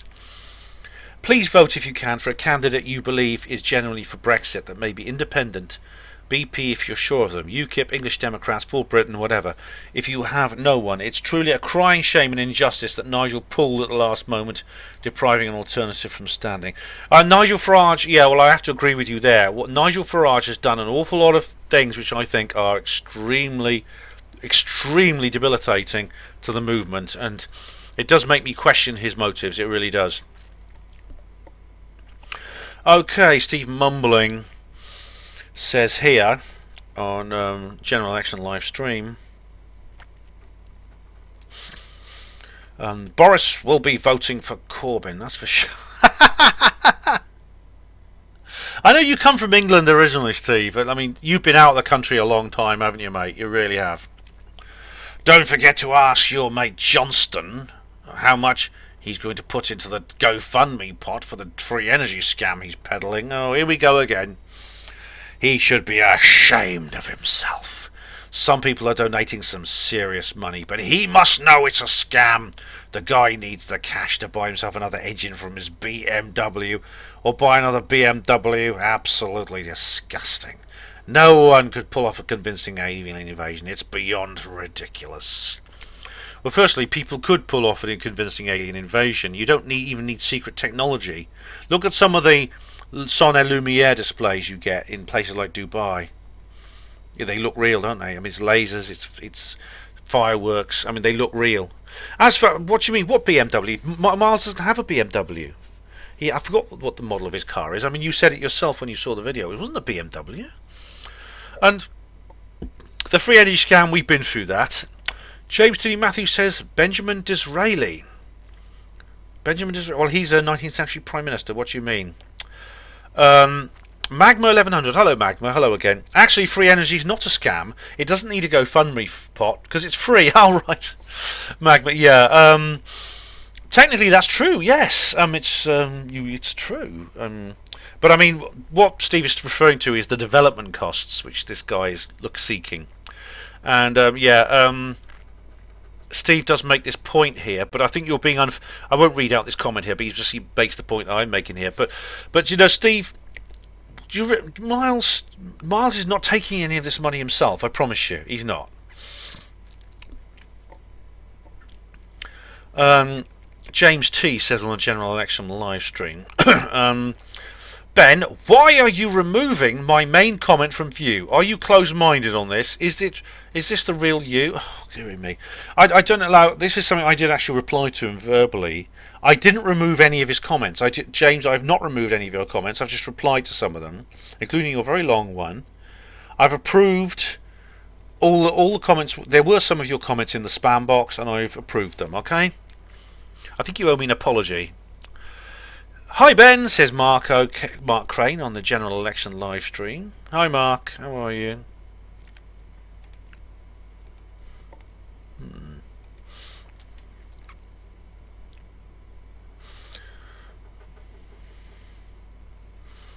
Okay, where are we now? Right, oh, we got, what's we got here? Ah! General election live stream. This is Dag Jab.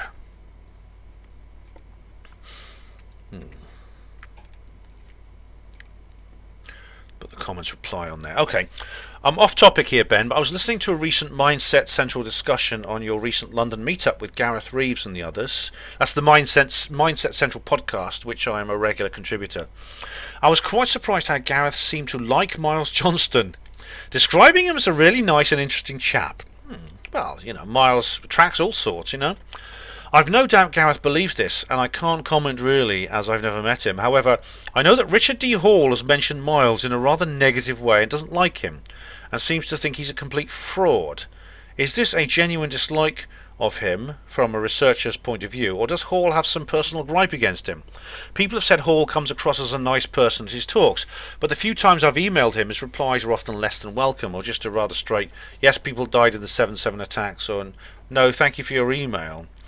And the last time I emailed him regarding one of his shows, the email bounced back. I suppose Richard gets tired of the same old questions. Yeah, now, yeah, Richard, I consider Richard's actually he is one of the best people in the business in terms of on a professional level. He's not perfect, he makes mistakes. He's said some things about Miles that are way out of order, and I told him so. In fact, if you go to his channel now, you won't find those comments. He's actually removed them from his channel, from his videos, so you won't see them.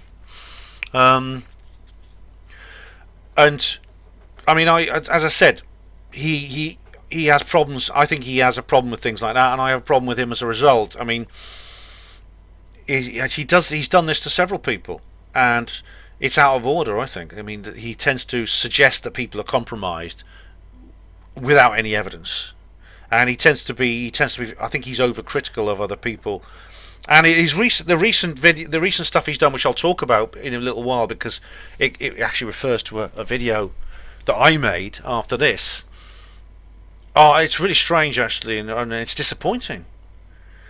And I mean, if Richard ever has a problem with me like this, you know, I'll just invite him to go for a stroll in the car park on his next tour. I don't get into internet scraps with people. I said this to Slaxer. You know, I can't bear it actually. I can't bear internet bitching. I really can't. I like to do it the old-fashioned way. You know.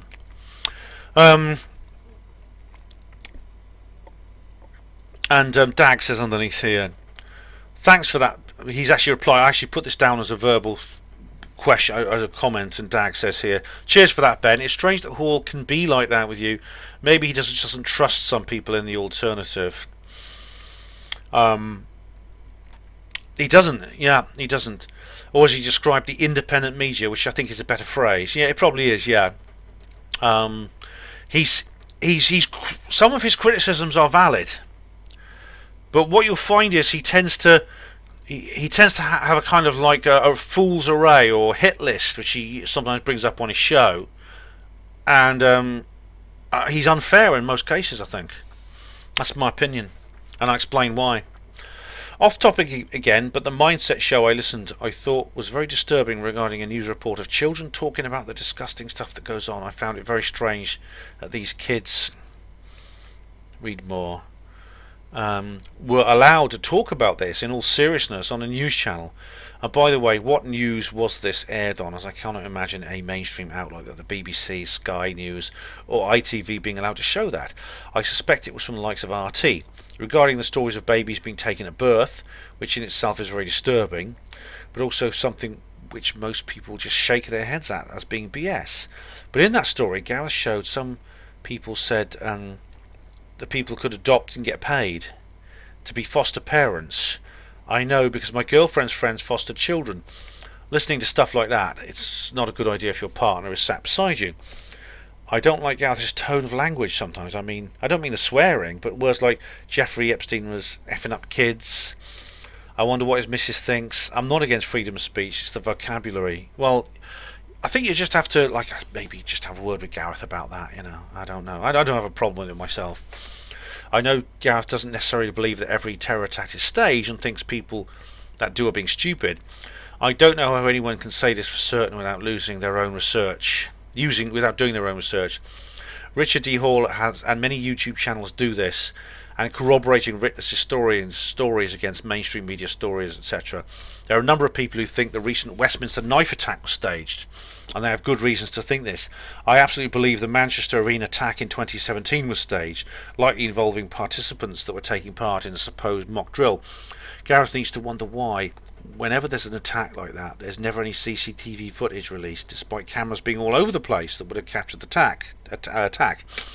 Now, yeah, on the subject of false flag terror, I think the knife attack on Westminster Bridge, which happened last month, was not staged. For several reasons. There's no evidence for the stage. The evidence that you find in other analysis of other false flag terrorist attacks, you don't find it with this. Also, it doesn't benefit the establishment. It actually harms the establishment. It actually harms them. It actually benefits. It benefits Boris Johnson and the anti-establishment thing. So if it had been like another Joe Cox, then I would have said, yeah, it's like it benefits the establishment, but this doesn't. Now the Manchester attack, I used to sort of wonder, well, is it, isn't it? But I'm convinced it was staged now. I'm convinced, and it was actually that Rich Planet program about it. It's absolutely indisputable. The Rich Planet, Richard E. Hall and his correspondent, I think they themselves have proven beyond any doubt that this was staged. Absolutely. Oh yeah. Anyway, that's thanks for that comment, Dag. Much appreciated. I'm getting a bit tired now. You know, I might not finish this tonight. I've still got quite a lot left to do, and it's now almost 1 AM. So I do have to work tomorrow, but not okay, but not for very long. Just some short jobs tomorrow. The Big Scottish Midge says again, Jesus, your employment of gardening and walking dogs must be great. You clearly have not been affected by years of Tory austerity. Wake up, Ben. Oh, this is on my general election live stream. Services cut to shit, food banks, illegal wars, arms sales, people disabled forced to work. I could go on. Yeah, we need more of this. Stop the NWO. You're fucking promoting it. Left wing, right wing are both joined to the same beast, and that beast will be laughing his fucking Draco nuts off at the pish I'm hearing. I'm a believer in the truth. This world is hiding, but your political commentary is aligned to the bullshit we are force-fed every day.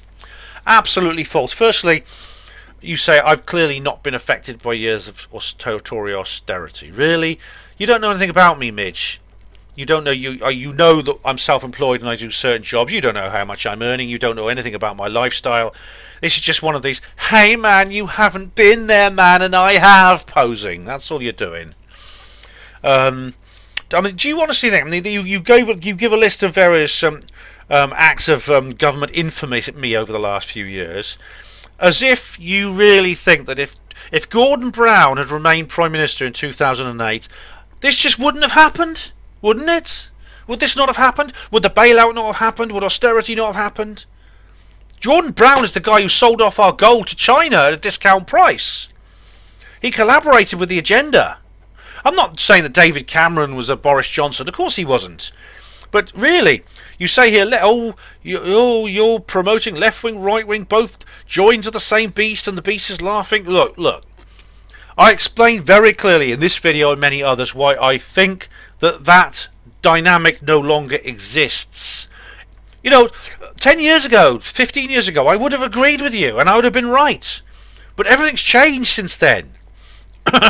Please, you're not being fair here. You're really not.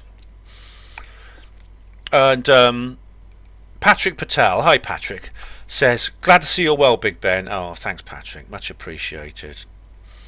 I'll give him a love heart. I'll say thanks, Patrick. Here we go. Here we are. I'll give him a little. I do like a proper comment there for him.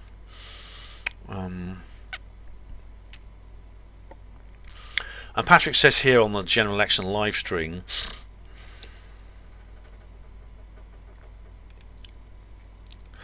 Ben, I recall David Icke once saying that it's actually a waste of time voting because at the core they're all essentially the same. He also said that it doesn't matter who we vote for, the government still gets in, and I feel he's spot on. I don't, Patrick, anymore. Now, like I just said to the big Scottish midge, there was a time when that was actually true, but not anymore. In the post-2016 world, that is no longer the case. It is really not. And for the reason why, I explain in several of my videos why that is. But it's not a waste of time voting anymore. It's really not. David Icke was spot on. He's not anymore. Funnily enough, David Icke is still actually not a 2016er. He's no longer a 2016er. Well, he's not. Funnily enough, he gets in about Brexit, but he doesn't about Trump, which is actually quite strange. It's almost contradictory. Sonia White says on The Secrets of Newbury. Oh, I haven't got a comment there for a while. The Secrets of Newbury. Funny enough, that's where BitChute is based. Oh, it's really funny. I mean, I was having a laugh with another blonde about this. Have you heard the East Kent Dead Horse? A Morris dancing troupe, apparently. Is that what they're called? I was told a story about them actually burning a man on one of their bonfire celebrations. No, I haven't heard about that, Sonia. I don't think that's a very odd name for a dance troupe. But the big Scottish midge again is on the same video, where he's saying,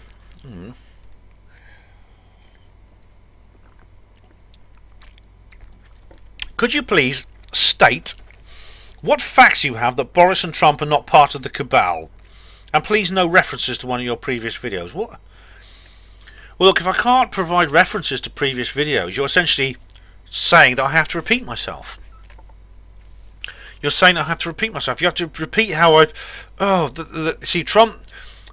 The way the establishment was against them, the way that the background of the guys, the way the things they've said and done over the years, the positions they've taken, the things they've said, which are completely outside the Overton window of normal politics. Look, I'm going to refer to previous videos, Midge, because watch why 2016 matters. Watch my various Brexit videos. Please do watch these things. I know you want quick answers. You want sound bites. I can't give you any. There are none. You need to research it in depth. You say here, I've researched this in depth and found no evidence for your statements on this matter. Well, do you want to debate about it?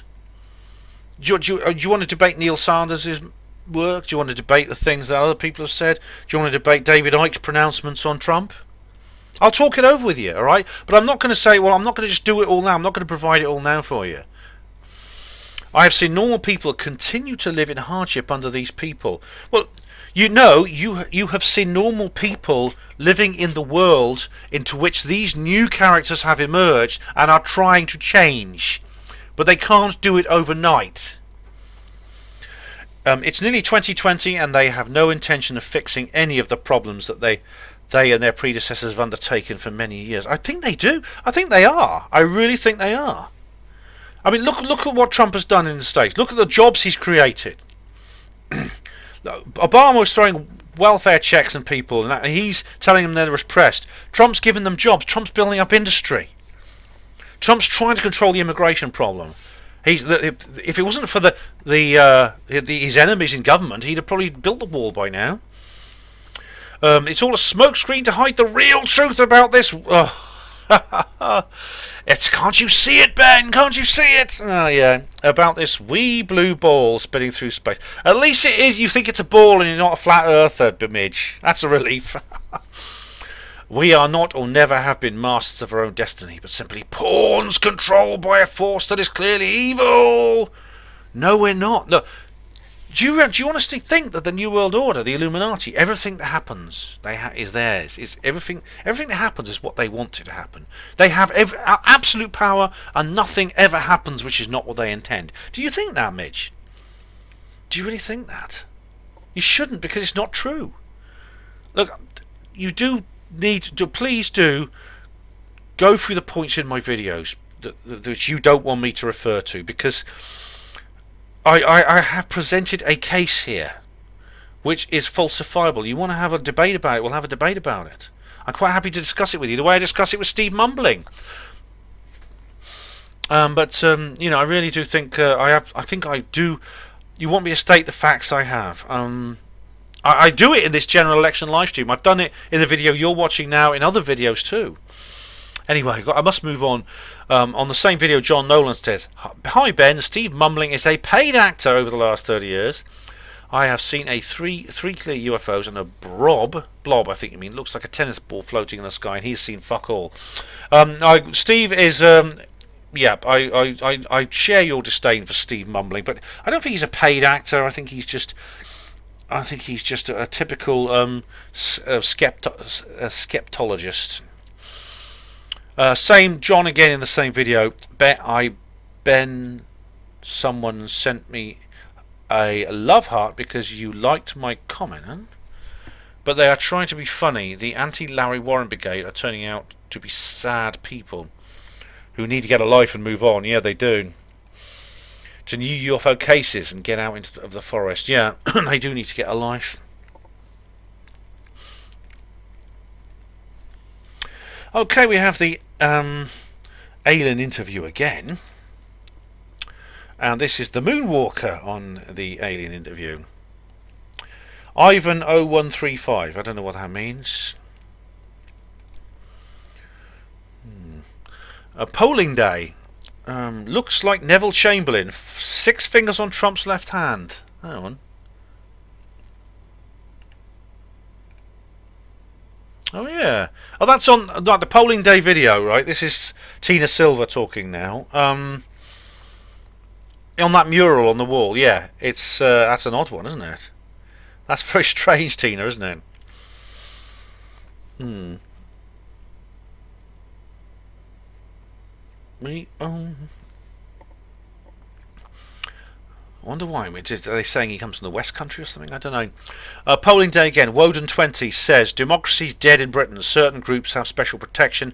Other groups can't say certain words. Some can. Only Hawaiians can be racist. A joke country. It is crazy, isn't it, Woden? I mean, this cultural Marxism, this political correctness, you know, you say. I mean, we just heard that Eamon Holmes has got into trouble on his radio show for saying that some people are uppity. Apparently that's a racial epithet. It's like everything. You can't open your mouth now without saying, especially if you're white, you can't open your mouth because sooner or later you're going to come out with something that will offend somebody and you can get into trouble. Woden says the first comment was not visible. I've edited certain words. Oh right. So you can say. Oh right. So Woden, were you? Was that blocked by YouTube? That's suspicious, isn't it? Right, Mr. MT says on polling day, fuck Labour. Steve071 says, fuck 'em all, like Monty Python once says. What have they ever done for us? Well, what about the wine? Ah, shut up.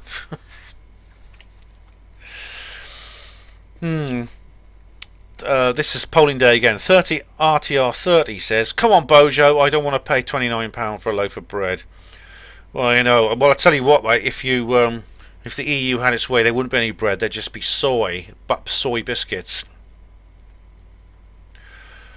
Firechild UK says, always give this a play on election day. I wonder what that is. Let's have a look. It's a link to a YouTube video. I wonder what it is. The 25th of May by FDRT. Oh right, I don't know that one, but I'll have a listen to that when I get a show. Time. Stephen Truthseeker said, I'd rather vote for a small pile of dog shit. Alright, you're taking the same line as the big Scottish midge, I think. That's it's all staged, it's all fake, it's all the cabal. No, well, you know, I don't agree. Steve071 says, I voted earlier today, even though I live in a Labour stronghold, northeast Durham. I could not vote for them or the Remain Lib Dems, so my vote won't make any difference in this constituency. I just had to make my point. Correction, wow, I was wrong. Labour got kicked out for the first time in my memory as a Tory candidate. Seems the worm can turn when he got the will. Yay! Hey, Steve, yeah, you guys up north, you Geordies, you gave those bastards a right good kicking, didn't you? Well done, guys. Well done. Hey, that's a weird bonny lad.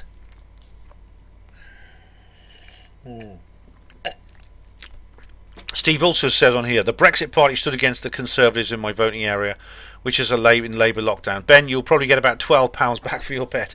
Better than a poke in the eye from a stick. Yeah, well, it's not bad. I voted for him and I got it. Yeah, so that's pretty good.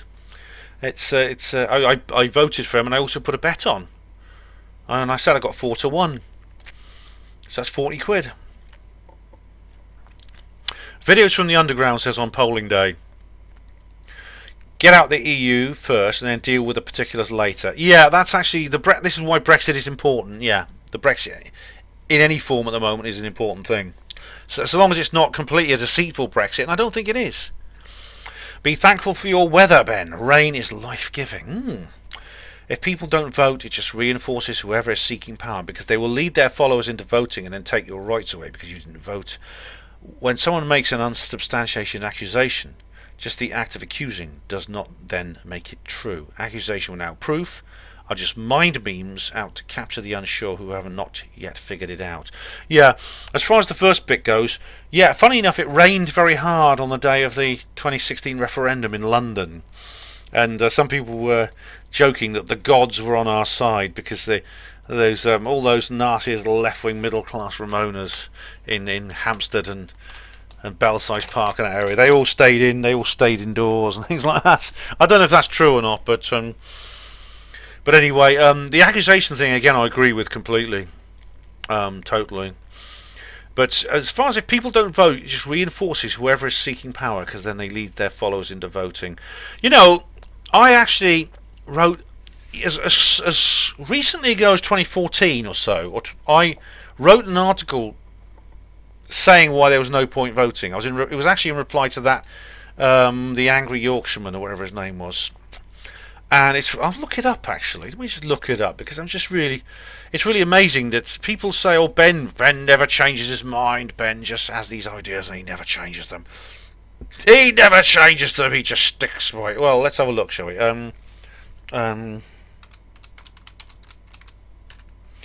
Yeah, let's just have a look. I'm curious to see it. Hang on. I'm just curious. Where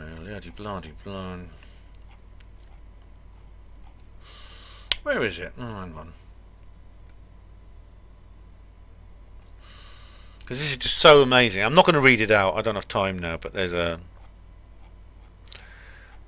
It was another angry voice. That was him.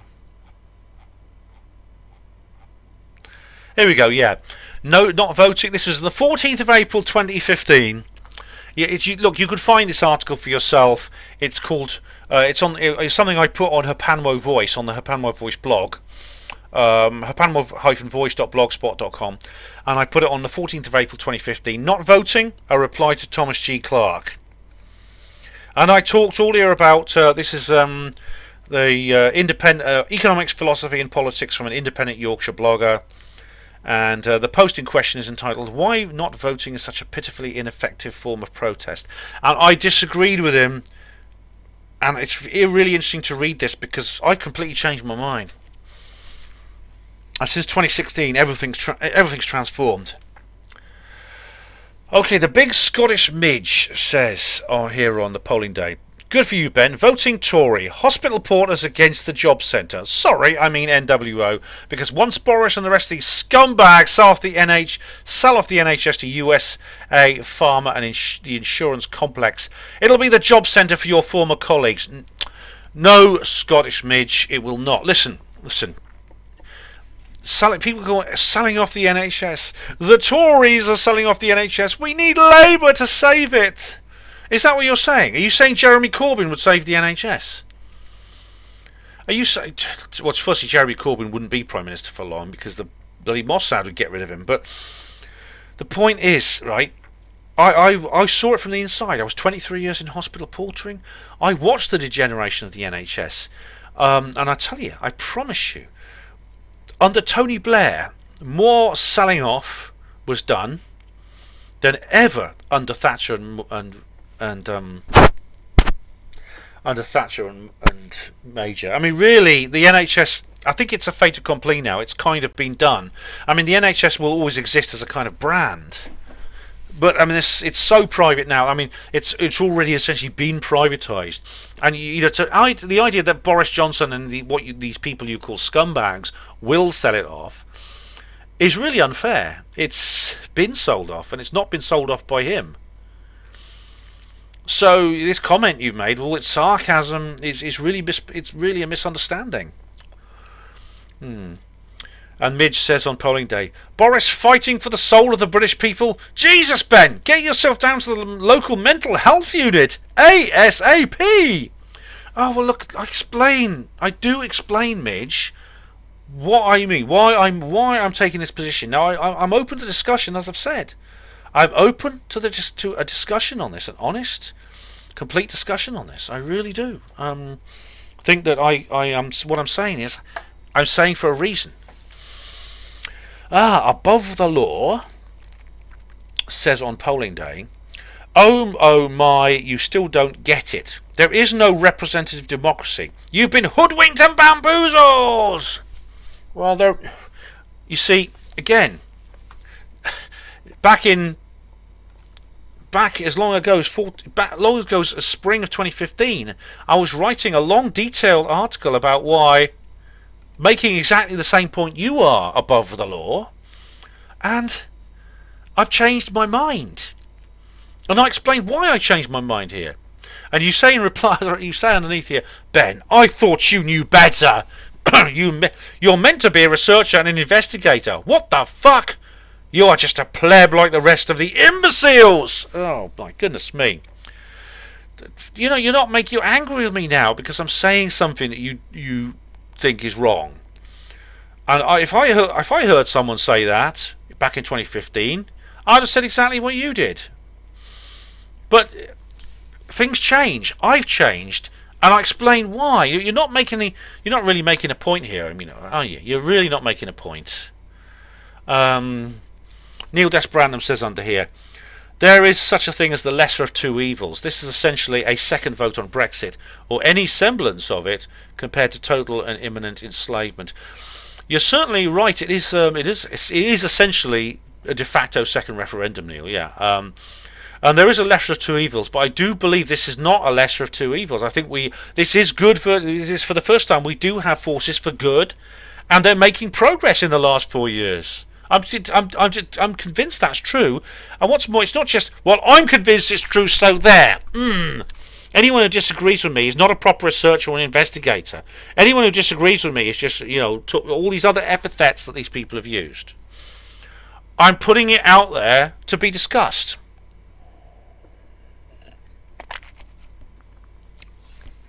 Ems3103 says, selected, not elected. We're just the grafter class, and they don't care about us and would never let us choose PM. They will select the one who is willing to do what they're told by the ruling class. If people think the Queen stays out of politics, then they've got a lot to learn. The PM will do exactly what he's told, as long as we keep our heads down and graft till we drop. They will give us the illusion that our voices matter, but we are just useless eaters. Well, Ems, you're partly right. I mean, you're certainly right about the Queen. But as far as the selected, not elected things, that doesn't account anymore. In the post-2016 world, it's not you see, the Illuminati, the powers that be, they've tried to select several candidates and they haven't got them. They haven't managed to get them into office. Something seriously has gone wrong. There is a major snafu in the New World Order engine room, I promise you. And the PM is not doing exactly what he's told. This is the point. Boris is an anti-establishment figure. Now, a few years ago, I'd have said, no. He just makes himself look anti-establishment, but he's not really. And this is the line taken by a lot of people. And they're wrong. And I've explained why they're wrong. I can explain. Watch my video, especially why 2016 matters. And Ems says in reply to Neil, we'll never leave. Theresa May was ordered to obstruct. Boris will do exactly what he's told. It'll go to another referendum and it'll be a Remain vote. Mark my words, it was done solely for the purpose of dividing the people and causing unrest. Well, I think we are going to, Ems, they've got 10 days if they want to get their second referendum in. it does look like we're going to have Brexit. It may not be, it's not going to go. Boris hasn't had everything he wanted. This is not going to be a WTO Brexit, which is what I hoped for. They're also going to try to extend the transitional period. You get Verhofstadt, that twat, saying, "Oh, don't worry, but they will return. We will allow them back in." You know, so I'm the first to say that Brexit is not the end. Brexit is a step in the right direction, but it's no way is it the last battle. We've got to keep pushing on. There's going to be much more struggle to come, and watch the video I make all about this.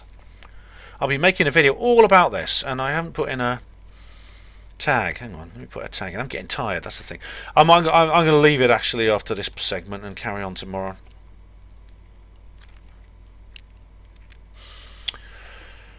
Okay. Did I put a tag on the last video? Oh, I did. Oh, yeah, I did. I've been putting tags on. All right,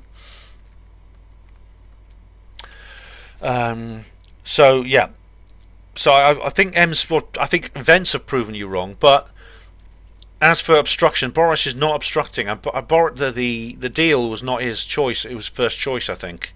You got to realise that he doesn't have complete control any more than the Illuminati do. Same with Trump in the United States. Neil says to Ems, the exit poll at this point shows a massive Conservative majority, which means it's pushing the political left over Brexit, including 40% of Labour voters who voted leave. That means we will leave the EU next year because other parties can no longer thwart it. Yeah, that seems to have happened, Neil. And Ems said, okay, we'll see. We will indeed, Ems. And yep, well, if they're going to stop it now, it'll be some bloody nuclear strike or something. It really will literally be that. Oh, God, I don't want to give them ideas, you know. Oh, are they that desperate? I hope not. But then who would believe it? Polling day, Odds and Sods says, I voted Conservative, but my constituency is mindlessly loyal to Labour. That's a bad thing, isn't it? Cameron closed the gap down to a 4,000 vote difference. Under May it was 12,000 votes difference. By no means am I insulting the proportional representative system, but 23 parties, but none can form a true government, like an indecisive Dutch system. The Dutch system is weird because it's made up of continuous coalitions. I did a video about that. I think it was about... I did a video about the Dutch election. I did an article about it. Odds and Sods. If it's a hung parliament, it might mean a second referendum. It better be no deal. Better be deal or no deal referendum. Well, you know, that's what I was afraid of. I started out that day thinking, and I mean, I did in the video. I say that the opinion polls did predict a small Tory majority, but the margin of error overlapped quite considerably the hung parliament area, which could have meant a Labour Lib Dem coalition. But as it happens, those fears were not real, because the Tories came back and they thrashed them. They thrashed, and indeed, it was actually very, very satisfying in the end, and a great relief. Yes, but of course we must remember, Boris Johnson hasn't won the second general election yet, has he? You know, the people's general election. You know, we didn't know what we were voting for. Okay, here we go. This is Odds and Sods, who says... hang on.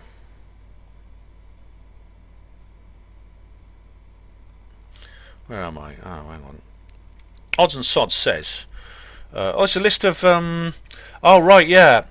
1992, Denmark, Maastricht Treaty, vote correctly. Yeah, Ireland, Treaty of Nice. Netherlands, EU Constitution, Treaty of Lisbon.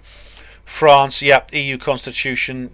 Yeah, Ireland, Treaty of Lisbon, yeah, against. They voted against. Czech Republic, Denmark, Portugal, yeah. They keep having... exactly. The EU remain referendum 52% against. EU democracy has been appalling towards the European people. It's been non-existent, Odds and Sods. The EU is a dictatorship. And you've made this list you've provided should really be enough. I mean, I would show this to my dad, but he would just ignore it like he's ignored everything else. But for any person who is the tiniest little bit rational, who sees this, surely they must understand what's going on here. Brexit is the first occasion ever in the history of this monumental, disgusting federation that something has gone against that agenda. It's literally the first time, Odds and Sods. Neil says, classically Britain has been special compared to those other lands because we were the defiant British and we led the world, and more importantly in attitude. We shall see if we still have that spirit about us, or whether we've become like the rest and lay down to tyranny. And Pierre Robertson says, Neil, I hope you're right. Yeah, I mean, I am. It does make me proud and patriotic to think that of all the nations in Europe, the one who threw the first brick was us Brits. It's great we'll be leading the way, but we will not be the only ones. There'll be others. There'll be a Genexit, Dexit, Frexit, Spexit. All the others will come out eventually. Polling day, odds and sods. Labour are insistent on their ideologies, without the worry that this has on the people. Yeah.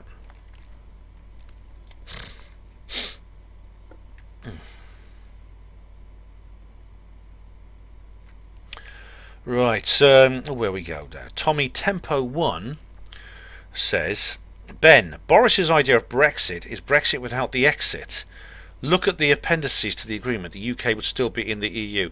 No, there's in fact, that's actually not true. In fact, the deal actually specifically states not only that there would be like a hard Brexit, but also the time limit on the transitional period.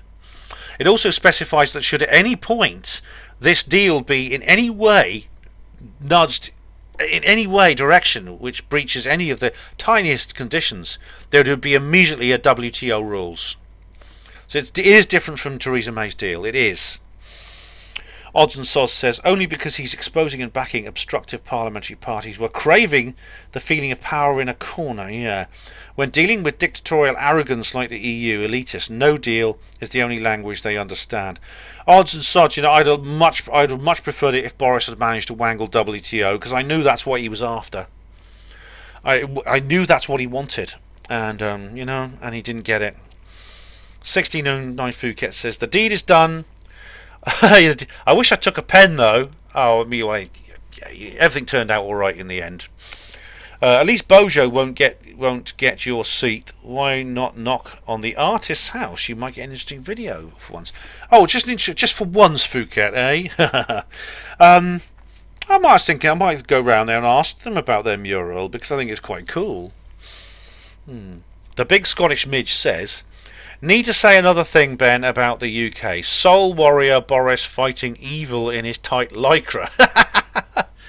Check his voting record. His fat blonde head is so far up the NWO arse that you can clean their teeth with that mop of hair. I have checked his... Well, now, it's funny, because someone else brought this up. I don't have the details with me now. Someone else brought up this same point, and someone else was standing up for Boris, and I think they made some good points. If I can find the details, I'll find them for you. But, you know, a lot of lies have been told about. A lot of lies have been told about Boris. Massive amount of lies. Ed Kaler says on polling day, why are you so into Boris and Trump? The men are surrounded by Kabbalists. Oh, man. It's another, we got another Diego Rivera here. Okay. And Diego... Oh! Speak of the devil. Diego Rivera says immediately underneath, Ben supports Zionists. No, I don't. And Pierre Robertson says underneath, genius. I hardly think so. You know, exactly. This is Israel Diego Rivera 2, genius 2. I told you, Ed, I explained why I think Boris and Trump are anti-NWO. I've explained why. I mean, I've done some videos about that called Why 2016 Matters, the Bojo Revolution, all these other videos. Please do check them out. Odds and so, oh right, here we go. Yep, here is the whole list. Now, Odds and Soch has produced here a lovely report on polling day, on the polling day video, about the election results. Yes, which we've already been through, and it's quite something. I mean, you must admit, man, this is Karma Carnival Day, isn't it? I mean, all the Ramonas lost their seats. All the major ones. Anna Soubry, she's out. Joe Swinson out. All these people. All the cuck has been disbanded. Anna Soubry is now not even a politician anymore, a professional politician. I mean, it's wonderful. This is payback. This is absolutely what goes around comes around. Diego Rivera, I'm not going to even put a comment on. You're just repeating yourself now. Diego Rivera says Corbyn is the only choice if you want to stop the Zionist New World Order. I'm not going to even respond to that because you're just repeating yourself now. Odds and Sods says, what a relief, Ben. Won't lose 42 seats, but yeah.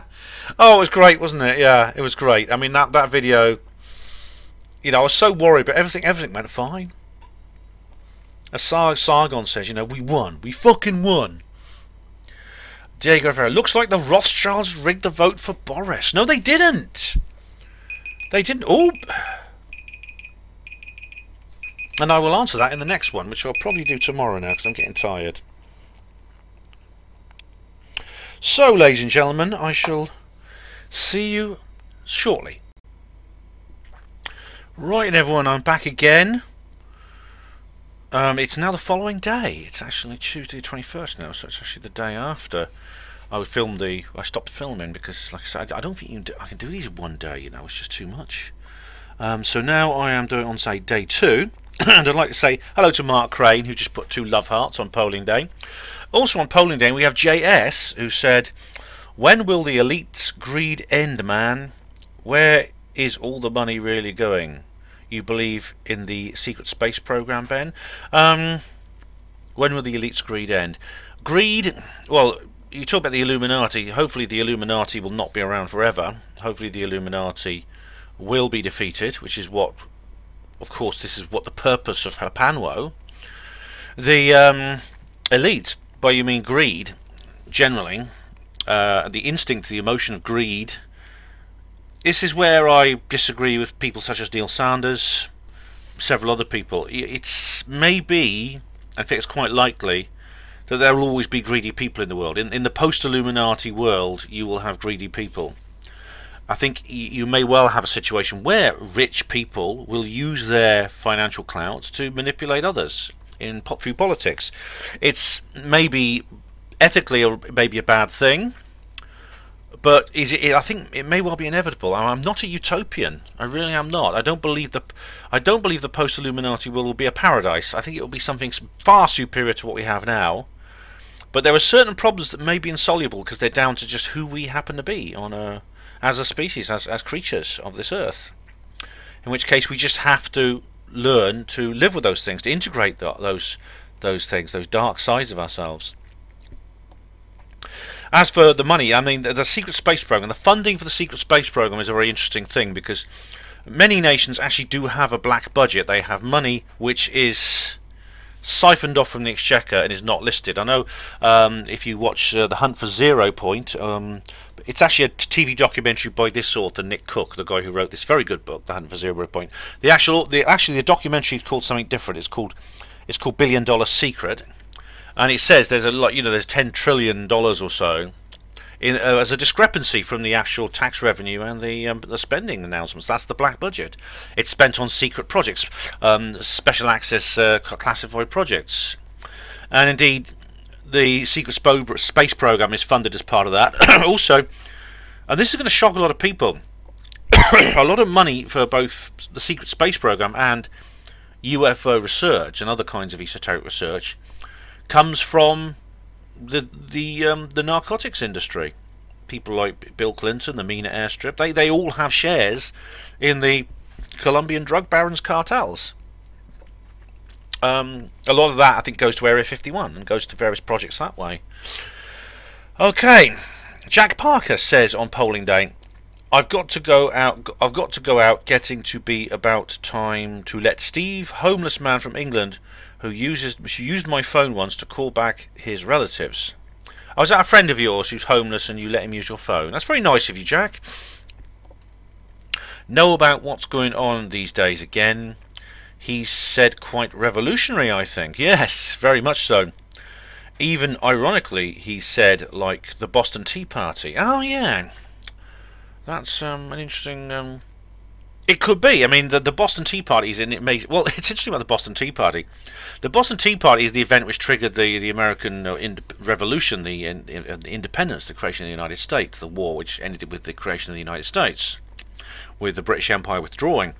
That some tea clippers pulled up in Boston Harbor, and some protesters, some independence protesters, boarded the ship, seized it, and threw the cargo of tea into the sea.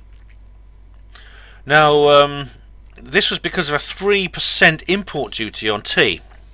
It's ironic, isn't it? 3%. 3% of import duty on the tea. There was a protest against that. Isn't it incredible to think that people make a fuss over just 3% of taxation when now we're paying up to 50 to 60% taxation and no one gives a damn? It's incredible, isn't it? But yeah, I mean, it could be one of these sort of like matchstick moments, you know, one of these lighting the blue touch paper moments, Jack. It could well be. I really think since 2016 we are in that period now. He goes on. I don't think I won't even be able to engage Renee, currently in a wheelchair, hit by a car a while back. Oh dear, is this your friend? Is Renee your friend who's in a wheelchair hit by a car? Oh dear. I compassionately called her crazy once, holding up signs in effigy of the police department in Hollywood, California. Oh, right. I told her it was dangerous as a homeless person that she is currently. She kind of drew the line on me. And as I was consoling and advising her, I can't even get her money. She kind of went bizarrely Tourette's syndrome on me. Oh dear. Oh, so Jack, I'm sorry. I'm glad you're helping these people. It's very charitable of you to help your friend Steve. Renee sounds to me like, I mean, it's wonderful she's doing these protests, all right? And I respect her for having principles, but it sounds to me like, from what you say here, I don't know her. This is just like your comment here, but she may need mental help if she's responding like that. You know, she needs professional help.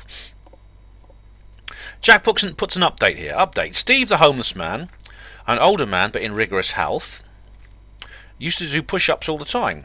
Has been taken up by a humanitarian female who has got him a place to stay. Oh, I'm really pleased, Jack. I'm really pleased. Used to joke about being a gigolo in some ways. Oh, right. Is that the case? I mean, you know, I've got nothing in principle against that. It doesn't breach the what was it? Stephen Molyneux calls it the non-aggression principle. You know, if he wants to sell himself and someone wants to buy it, then well, why not? A very noble, honourable, genuinely underneath. Oh, that's nice. Before that, he was in a first step program, a disciplined, never a problem, non-substance abuser, aspiring screenwriter. Oh, I prodded him in that direction for complacent Venus flytrap syndrome that all homeless people have. All right. Well, firstly, I'd say if he's not a substance abuser, that's great. Unfortunately, a lot of homeless people are, and in this country certainly. I don't know which country you live in, Jack, but you said Hollywood. Maybe are you American?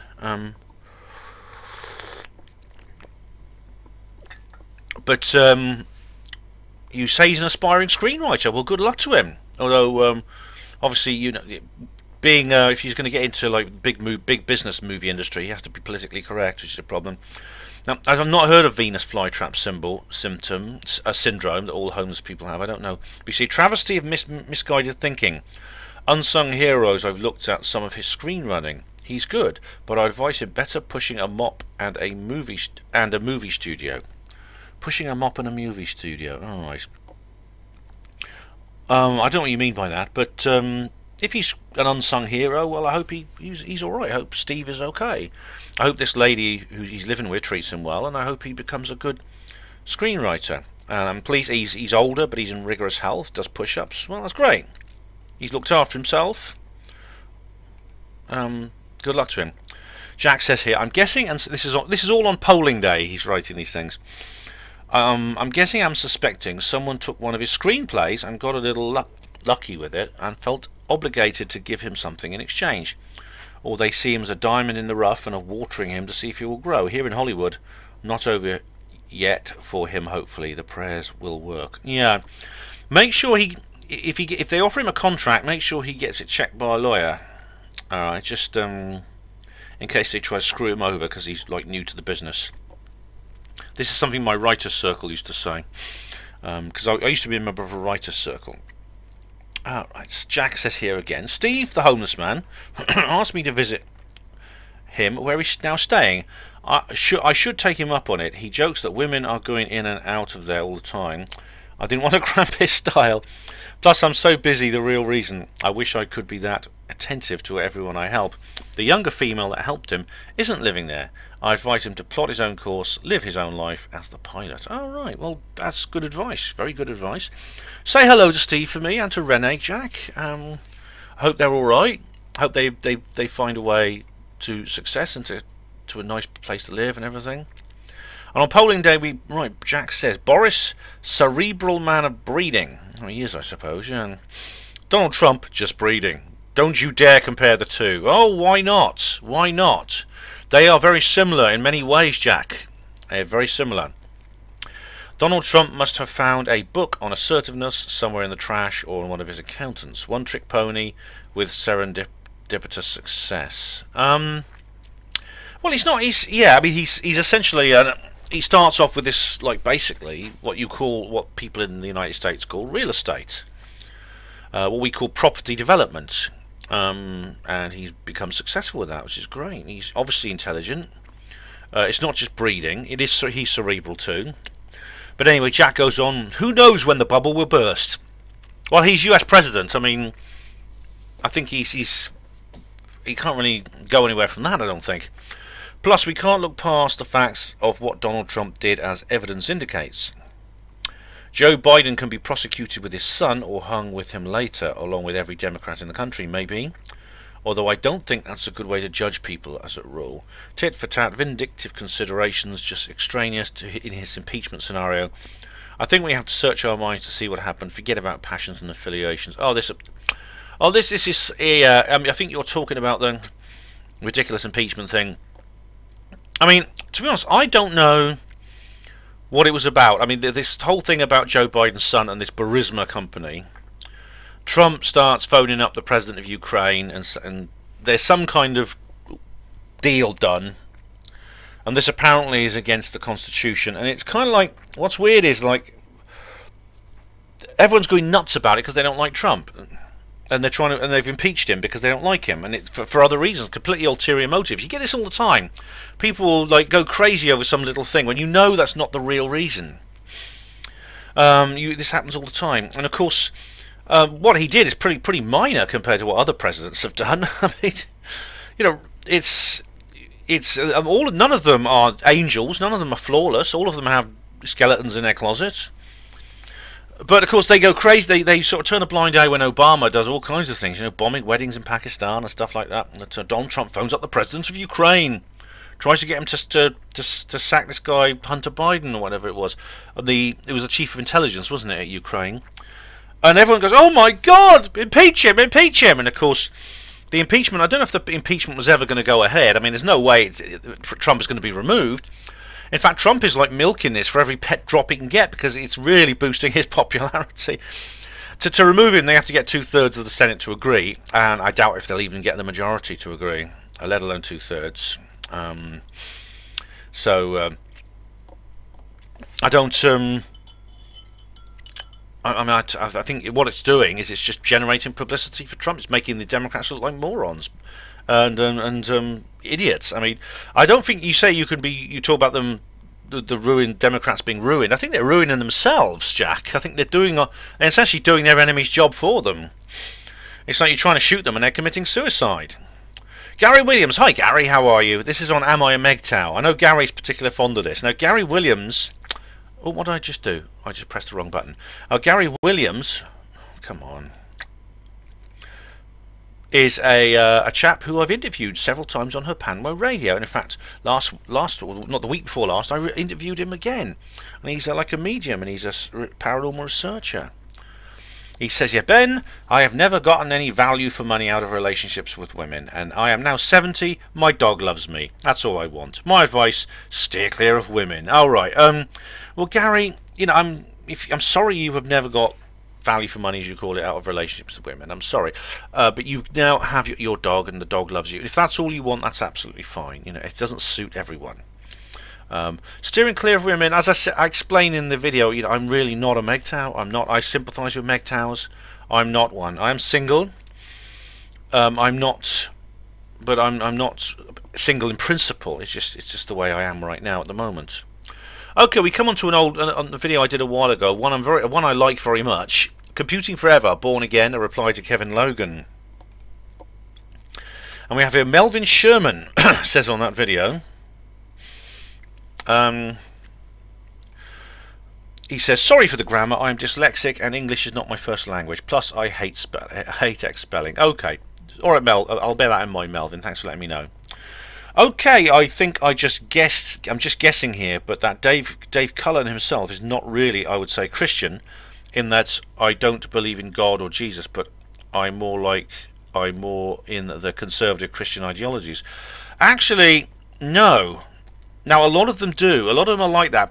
There's people, I think they call themselves cultural Christians, people like Stephen Molyneux, Douglas Murray, etc., who are atheists, who have embraced Christian culture because they believe it is very, very important. It gives energy and it gives stability to Western civilization, and therefore it needs to be maintained. But they themselves are not Christian believers. Dave Cullen is different because Dave Cullen accepts that. I think Dave Cullen's interest in Christianity may well have begun as for the points I've just made, that it is essential. It's in a sense an assertion of Western civilization. At the moment, actually, Christianity is quite an anti-establishment thing in many ways. But in the case of Dave Cullen, his interest in interest in Christianity comes with a genuine belief in himself. That's the feeling I got when I watched his very, very good video, a very moving video actually, called The God Pill, which I do recommend. There's a link to it in the description box of that video. Anyway, Melvin goes on. Or Dave Cullen is so anti-left, anti-SJW, he don't want to be part of any the left is part of. Well, I think, like I say, it's more than that. Yeah, in a sense, being a Christian nowadays is an act of defiance against the left SJW establishment, isn't it? It's a way of sort of neutralising cultural Marxism, and many people do for that. Like I say, for that reason, they are cultural Christians. But Dave is a genuine Christian believer now, I think. He carries on. Most SJWs are atheists that respect religion except Christian. Yeah, they are. Yeah, SJWs are almost exclusively atheists. Many of them are like quasi-Marxists or Marxian socialists, etc. They do accommodate very, very much non-Christian religions, especially Islam. They tend to be very vehemently anti-Christian, though. Melvin says, and Dave don't want to be part with SJW or left, so he went Christian. Again, this is a theory I might be wrong. Only partly wrong. You're right that I think he is naturally going to be drawn to Christianity, especially in Ireland where he lives. He's naturally going to be drawn to it, where it's a much bigger part of culture in Ireland than it is in England, where I live. But as I said again, you are partly wrong because this is not the only reason. He has essentially converted. He essentially, as it's called, he has had like a road to Damascus moment. He is now a believer. Now, he said when he was a child, he became an atheist in his teens, so in a sense he's gone full circle now, which sometimes does happen. Sometimes does happen. I mean, C.S. Lewis went through a very similar experience. He's very interesting to read C.S. Lewis, actually, because he went through this spiritual awakening, essentially, after he was brought up in an Ulster Protestant family. He went off to fight in the war, the Great War, First World War, and it basically, like most men of his generation, he had to do that, and it robbed him of his faith, and he became an atheist. Later on, he around about the late 1920s, he went through a very fascinating spiritual revival, and in a sense, what Davis talks about reminds me of something very similar. It really does. It seems David's experience is something quite similar to C.S. Lewis. I'm keen to know if he will he'll actually publish any more videos about this subject.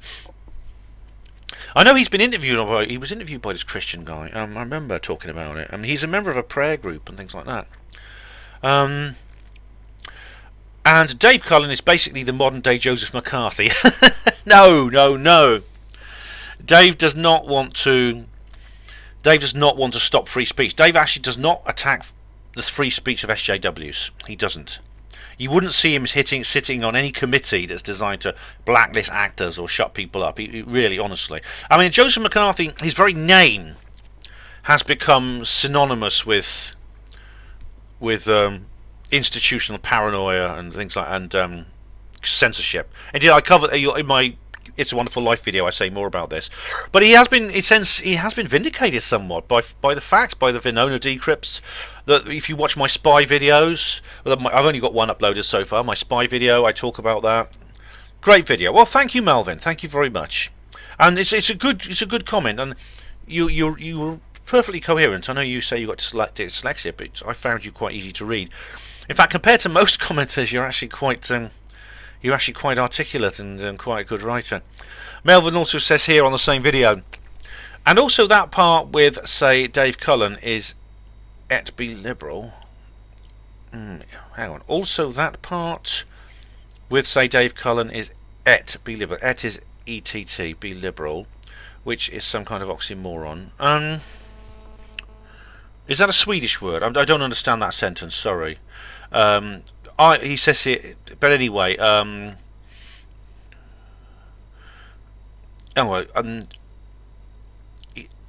Melvin says here, I am living in Sweden, and liberal, that mean right wing, not in, say, conservative, but more liberal conservative. Well, the word liberal is it's sort of rather Orwellian, actually. It can mean all kinds of things. In Americans, it tends to mean a left wing, someone who's on the left. In Britain, it can mean someone who's a centrist. Sargon of Akkad, for example, calls himself an ultra-liberal, a classic liberal. He started this movement called the Liberalist movement. It can mean someone, you could say, a liberal. I think what you can safely say about a liberal is there's some kind of centrist, either a left centrist, right centrist, or a central centrist. Someone who's within the Overton window who's not radical. I think that's what you can't call, for example, you can't call a Marxist a liberal. You can't call a Nazi a liberal. You couldn't really call a conspiracy theorist like me a liberal, actually. So, I mean, I'm afraid, you know, despite, I know you're making an effort here. I know English is not your first language, like you said, and you have dyslexia. I'm afraid I don't understand quite what you mean there. Melvin says here again on the same video, we're still on Kevin Logan, the Computing Forever one.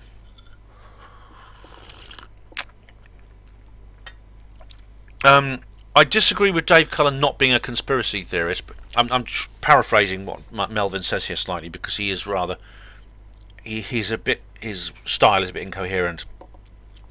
But he is, but most stuff he talks more about things like pop culture, or SJW culture in the media. Yeah, I've actually made a couple of videos in reply to Dave, which are quite critical. Like, he talks about UFOs at one point, and I did a reply video to him because he's a disbeliever in UFOs, and I think he's incorrect. And I did a video very critical of him. But yeah, he started his channel basically doing reviews of electronics, and that's his speciality. Yeah, that's where Computing Forever comes from. But now he's become more kind of anti-SJW, and that's what we know him as now.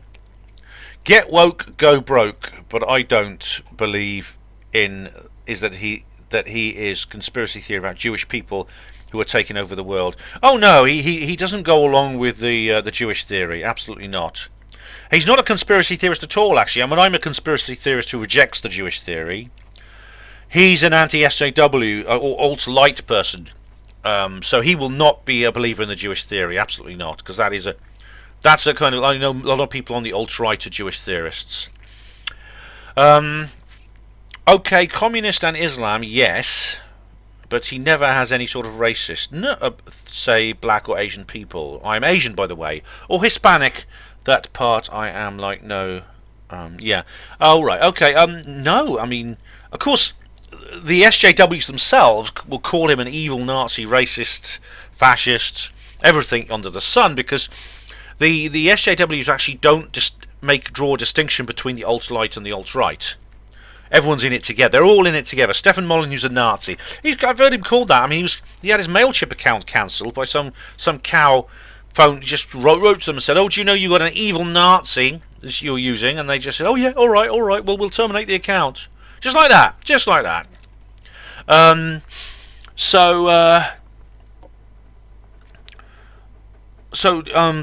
That's so that they regard basically, people like Dave are the same as Hitler as far in the eyes of the SJWs, but he's in absolutely no way racist. Melvin says here, so yes and no with the conspiracy theory thing, or that he believes in UFOs, which don't believe. No, he's not a conspiracy theorist, and he doesn't believe in UFOs, and that was the subject of my video about him, where I think he was wrong. I did a video about Sargon as well, because Sargon of Akkad also made a video about UFOs, which is full of crap, so I took him to task. I took them both to task on that. Melvin says here, in short, he's conspiracy theorist in Hollywood and the left, not in UFOs and white people. Yeah, he's I think he understands. I mean, if you define conspiracy theorists as like the left-wing establishment, then he is a conspiracy theorist, and I agree with him about that. It's just he doesn't see the entire picture, and which is why I made that video correcting him. All right, where are we now? Okay. All right, and now in fact, Melvin Sherman has gone to that very video. UFOs, a reply to Dave Cullen. Dave Cullen is some kind of conspiracy theorist, but he's not into UFOs or flat Earth. No, oh no, he's not. You could define him as a conspiracy theorist for the reason I just said. And he says here, his conspiracy theories have something to do with pop culture or Hollywood or the left in general in communist ruin. Yes. If you define that as a conspiracy theory, then he is a believer in it. And indeed, I am myself. This or that, but he's not conspiracy theorist on white supremacist. That he's not. No, he's not a white supremacist. Absolutely not. I mean, he doesn't believe in. Most people. I mean, the term white supremacist is a bit derogatory. I think most white nationalists and white advocates are in. They do have some kind. They do believe in some kind of conspiracy to do with, say, the Great Replacement or the JQ, the Jewish question, as it's called, or the Jewish theory.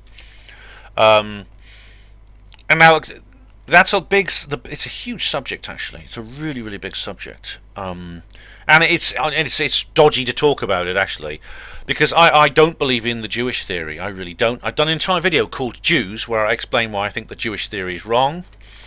As for the Great Replacement, there's no doubt that is happening. It really is.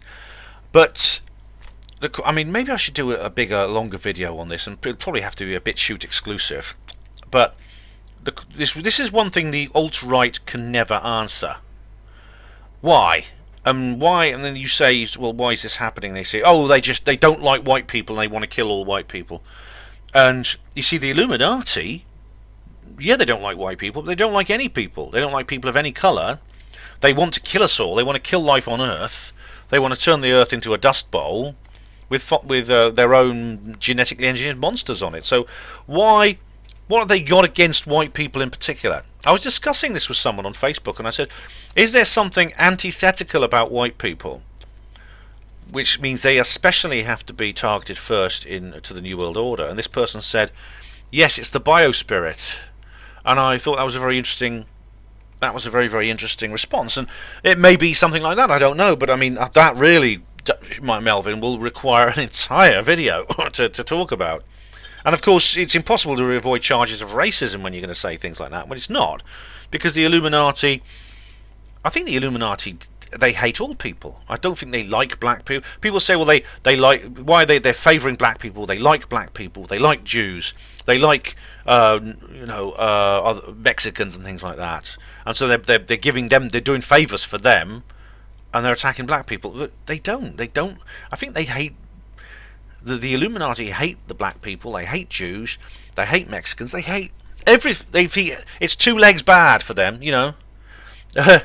Scaly skin good, two legs bad, to paraphrase George Orwell. That's the idea of the Illuminati, I think, and that really does. The rest does take an entire video, I think. But thanks anyway for bringing that up. We now go to, did Britain start the world wars? Louise Skybunker says, will you mention the banking financials that paid for all that war financing? Well, Louise, the whole video is about that. It does include that, I think. Nick does mention that, I think. Because it's interesting that someone actually said, I think it was Molyneux actually, was explaining very, very persuasively that the world wars would not have happened if it hadn't been for like the Federal Reserve Act, the creation of the Bank of England, fiat currency, things like that, the black nobility, the House of Orange, etc. Wars on the scale of the Great War could not have happened simply because they would be too expensive. If we'd stuck to a gold standard financial system, the one that Muhammad Gaddafi was going to bring in before they kicked him to death in the streets, having a war like that couldn't happen. It would be too expensive. You could never borrow enough money to fund it. And all that destruction could not possibly have happened because the world wars were funded entirely through fiat currency, through the Bank of England. And I think Nick does mention that in the speech, actually, Louise. James T. Matthews is as a sweating has like a it's like a laughing emoji on polling day. And now, as Paul Culliford says, finally the post-general election live stream. Yes, it's here, Paul. It's here. I told you I'd do it, and I've done it. Yes. And as Sargon says, we won. We fucking won. Here we go. David Schultz says on post-general election live stream, Ben, as per conversation about Jeffrey Epstein's longtime banker found dead from hanging, immediately ruled a suicide. The article was on blacklistednews.com on the 12th of March 2019. The source, Big League Politics. Oh, thank you very much, David. I've done an entire live stream about Epstein, and I've done a couple of articles. In fact, if you go to HPANWO Voice, there's actually an Epstein portal. 69 Phuket says, you cad. That's because the bloody recording took a long time to come through. That's alright, but you know how it is. But Edwardian Lady says here on post-general election live stream, I'm sorry I couldn't watch live, Ben. Good news. It was Edwardian Lady. Thank you for watching the recording. Thank you. It's I was absolutely delighted. It couldn't have been better. It really couldn't have been better. I mean, I was thinking to myself, I was like sitting here. I was actually texting Mrs. B on Facebook, and she was going, "Oh, what's happening now? I'm going to go off to sleep in a minute." And then the exit polls came out, and these are always really accurate. And it was unbelievable. I said, "Look, if these even there's a margin error of 20 points on these, Tories win easily." so there you have it. Yeah. It was good news. It was great news. Same video, post-general election live stream. Michael Green says, you didn't win and no working class person won. Well, are you a Marxist, Michael? Why does a working class person have to win? I mean, you see, Labour used to be the party of the working class, didn't it? And it was like it was the one who supported trade unions. It supported people who were against against the terrible conditions that working people had to have, like George Orwell writes about in Road to Wigan Pier and Down and Out and these other books he wrote. Labour was like a backlash against that, and then what do? They get taken over by people who just hate white men, and they've got it's like people who want a victim class to patronise, and the white working class let them down because they didn't fight the Russian they didn't join the Russians in the revolution and create the world socialist state. So now they're evil, and it's trans people and homosexuals and black people now and Muslims. They're the new victim class. It's evil white men are like the ruling class. So Michael, it's a complete. You didn't win. No working class person won. Look, I'm okay. I suppose you could call me working class, but it's again, I don't suffer from this inverted snobbery that is so. It's this perfectly self-indulgent prejudice that everyone's permitted to have. 69 Phuket says underneath, agree. A waffling Eton buffoon, scrabbing about for appraisal. Don't underestimate the stupidity of the general public. Just. Maybe he will do the right thing. Oh, come on, man. Look, see, Eton buffoon. Again, just imagine someone from Eton said, "Oh, you scruff bag, you working class scruff bag." You know, you'd be opposed to that. You'd hate that. You hate snobbery when it's punching downwards, don't you? But you don't mind doing it upwards. It's such a double standard. It's as bad as feminism. A waffly Eton buffoon. I mean, just who cares about his background? In this live stream and many other videos I've made, I explain why I think Boris Johnson will do the right thing. I think, well, he will try to do the right thing. I think he's a good guy. He's on our side. 69 Phuket says, when you realise your hospital porter is Tory, just remember there's two sides to every story. Absolutely, you know, and this hospital porter, this ex-hospital porter is. Well, I mean, I wouldn't describe myself as a conservative. Not a conservative with a big C. I mean, I'm not a Conservative Party member. And I'm one of these people, as Boris himself said, to whom he lent the vote. I think I'm not what I would call a Tory, but I voted Tory this time. Yes, I did, and I think I did the right thing. Phuket says again on the same video, Burnley, for Christ's sake, they're a bit daft up there. A new blue guy was born there, but lost the accent to metrosexual London. He's homeless in Burnley. Oh right. I don't know who you mean or what that's about. What's a blue guy?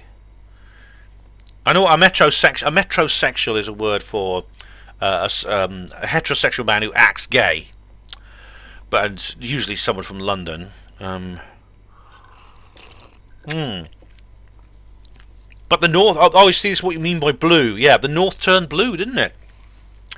Israel Diego Rivera 2 Genius 2 said, oh God, these comments almost write themselves. The election was clearly rigged for Rothschild puppet Boris Johnson. No, it wasn't. You put that sort of thing in the live stream chat, and you were wrong, and you're still wrong, Diego Rivera. I'm not going to repeat myself. I've explained why. Mark Crane says, "Oh, I'll watch this when I get to work." Oh, great, Mark. And as I said earlier, you know, I'm pleased you have that kind of job. My job is a bit like that sometimes, but not always. And I hope you enjoy it.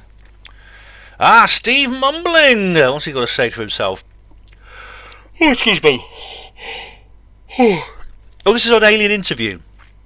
Right, this is the alien interview, and the alien interview channel, Andrew Burlington, has posted a comment. A Christmas present for Steve fumbling. Captain David Fruhoff, yes, confirms S4 and Bob Lazar Area 51. Quite right, Victor, Andrew. You're absolutely right. In fact, I cover this in a video in my New Year disclosure video, don't I? Yes, that is quite something. Steve Mumbling says, there's no confirmation of Bob Lazar reverse engineering alien spacecraft. That's the bottom line. People told Fruhoff they'd seen Lazar at S4. He never saw him personally. He didn't see him personally, but he listened. He said that some of the anecdotes, Fruhoff says the anecdotes which Lazar told about his life at Area 51 matched his own experience. And he believes that there's no way that Lazar could have possibly known those things unless he had been there. Old, unreliable, second-hand memories being recalled. No, this guy was a bloody pilot. He flew the spy planes, the SR-71. He's not unreliable. He's compos mentis. I've listened to him talking. That said, Lazar was an instrument technician with Kirkmeyer, a government contractor that worked at Area 51. So this is possible. Oh, really? Was he? So he might have been at Area 51, you're now saying, correct? Flying out there on a Janet flight and going to S4 to repair, replace, calibrate some lab equipment is a very long way from going there to reverse engineer alien spacecraft. Lazar's an obvious fraud, just the same alien interview is an obnoxious fraud. Investigators that can't tell this is all science fiction nonsense are in the wrong game. Merry Christmas. Oh, look, this is... Now, I didn't know that about Kirkmeyer. I didn't know he was working for some contract at Area 51. So, the thing is, like, okay, but then what about this Site 4 thing that Fruhoff was talking about? So, alright, so if aliens were not at S4, what was at S4? What about the other things? What about the other elements that I talk about in my own Bob Lazar video? Steve, how do you explain that? You say he's an obvious fraud, look, he's passed three lie detectors, I believe. Okay, and the alien interview is certainly not, I think. And alien interview says, "Prove it. I've done my bit." Well said there, Andrew. Well said indeed. In fact, I'm going to say, all right. I'm going to say, well done, Steve. Very, very good. I'm glad you put that there. Sorry, Andrew. I'm glad you put that there, Andrew. I'm going to give you a love heart for that, even though we've fallen out. Steve Mumbling says, "What you don't seem to understand is the onus of proof is on the person making the claim." Ah, right. The onus. Here we go again. Here we go again. Watch, as I explained in my skeptic videos. This is about the burden of proof. That it's always, people like us are always making negative claims, right? Well, actually, what Andrew says here is correct, because you have explained, you have said, you've made a positive claim that Bob Lazar went to Area 51. You said it's possible, flying out there on the Janet plane. Okay, so that's a positive thing. You need to be able to prove it. Yes, you do need to be able to prove that. This doesn't win by default because it's not ET, Steve. This is coming back. This is the very same fallacy you used in your Rua UFO video. Exactly the same. If you believe Lazar is the real deal and he worked on reverse engineering alien spacecraft, prove it! Well, look, this is what we're trying to do, Steve. It's not easy, you know, but it's just to say we can't prove it, therefore it doesn't exist. Is it completely wrong? I think that's going down the wrong track, because it ignores the other things which I know are not proof, but they suggest that these things are real. If you really believe your rubber alien is the real thing, a real extraterrestrial life form, prove it! Well, Steve, in the case of the alien interview, I think the evidence points towards it being a real extraterrestrial life form. Yes, it does. And you don't know it's made of rubber. It's an image. Extraordinary claims require extraordinary evidence, says Steve. Wow. Extraordinary claims require extraordinary evidence. My goodness. Extraordinary claims require extraordinary evidence. That's so clever, Steve. That's incredibly original. That's brilliant. Extraordinary claims require extraordinary evidence. Let me just write that down. Extraordinary claims require extraordinary evidence. I will lay that line out at dinner parties, and I'll have people laughing for hours. I'll have them chuckling into their peach melbas. Extraordinary claims require extraordinary evidence. Yeah. I've just thought of another one. Right, Steve. Brace yourself. If you've got a pen and paper, write this down. I give you permission to use this for a catchphrase, even though I invented it and it's completely originally my own idea. Are you ready? Pen and paper ready? It's good to be open-minded, but not so open-minded that your brain falls out. Am I clever or what? Ha ha! My goodness. I'll tell you what, Steve, we are really, really coming up with brand new catchphrases here today. They'll be quoting us in the books for centuries to come. So Steve carries on here. There's zero evidence for either of these ridiculous claims. Wrong.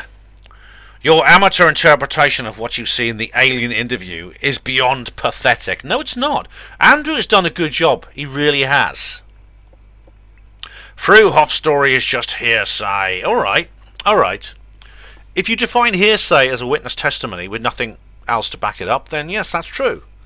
Does that mean we ignore him? Does that mean we ignore a chap who is a guy who we entrusted with one of the nation's greatest secrets, if you're American, with one of the most highly classified operations that the country's ever produced, flying an aircraft that was decades ahead of its time technologically?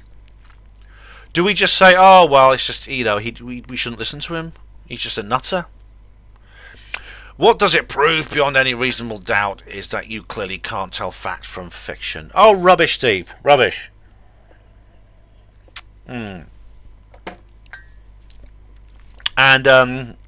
Victor says underneath here, that's Andrew, Steve Mumbling, lol. That's why my analysis of the footage has been featured in books, correct? And indeed in my articles. You are the one who lacks evidence and can't tell fact from fiction. Go back to your morgue and bury yourself. Merry Christmas. Steve Mumbling says underneath, woo-woo books, no doubt. Meaningless. Oh, you see, woo-woo books. Woo-woo books. Alright, okay. Well, Steve, what do you think? You and I have talked about this before. It's just a woo-woo book, so I can throw it away, can I? Don't need it. Goodbye. And you don't even have to read it now, you see. You don't have to address any of the points you've made in it. All you do is call it a woo-woo book, and that's it. Andrew says, it's only meaningless because it goes against your beliefs. It's amazing how you claim to know more about the alien interview than someone who has spent the last 7 years of their life researching the footage and its origins. Very clever. You're absolutely correct, Andrew. In fact, if you actually watch Steve's video on the alien interview, it's about half an hour long.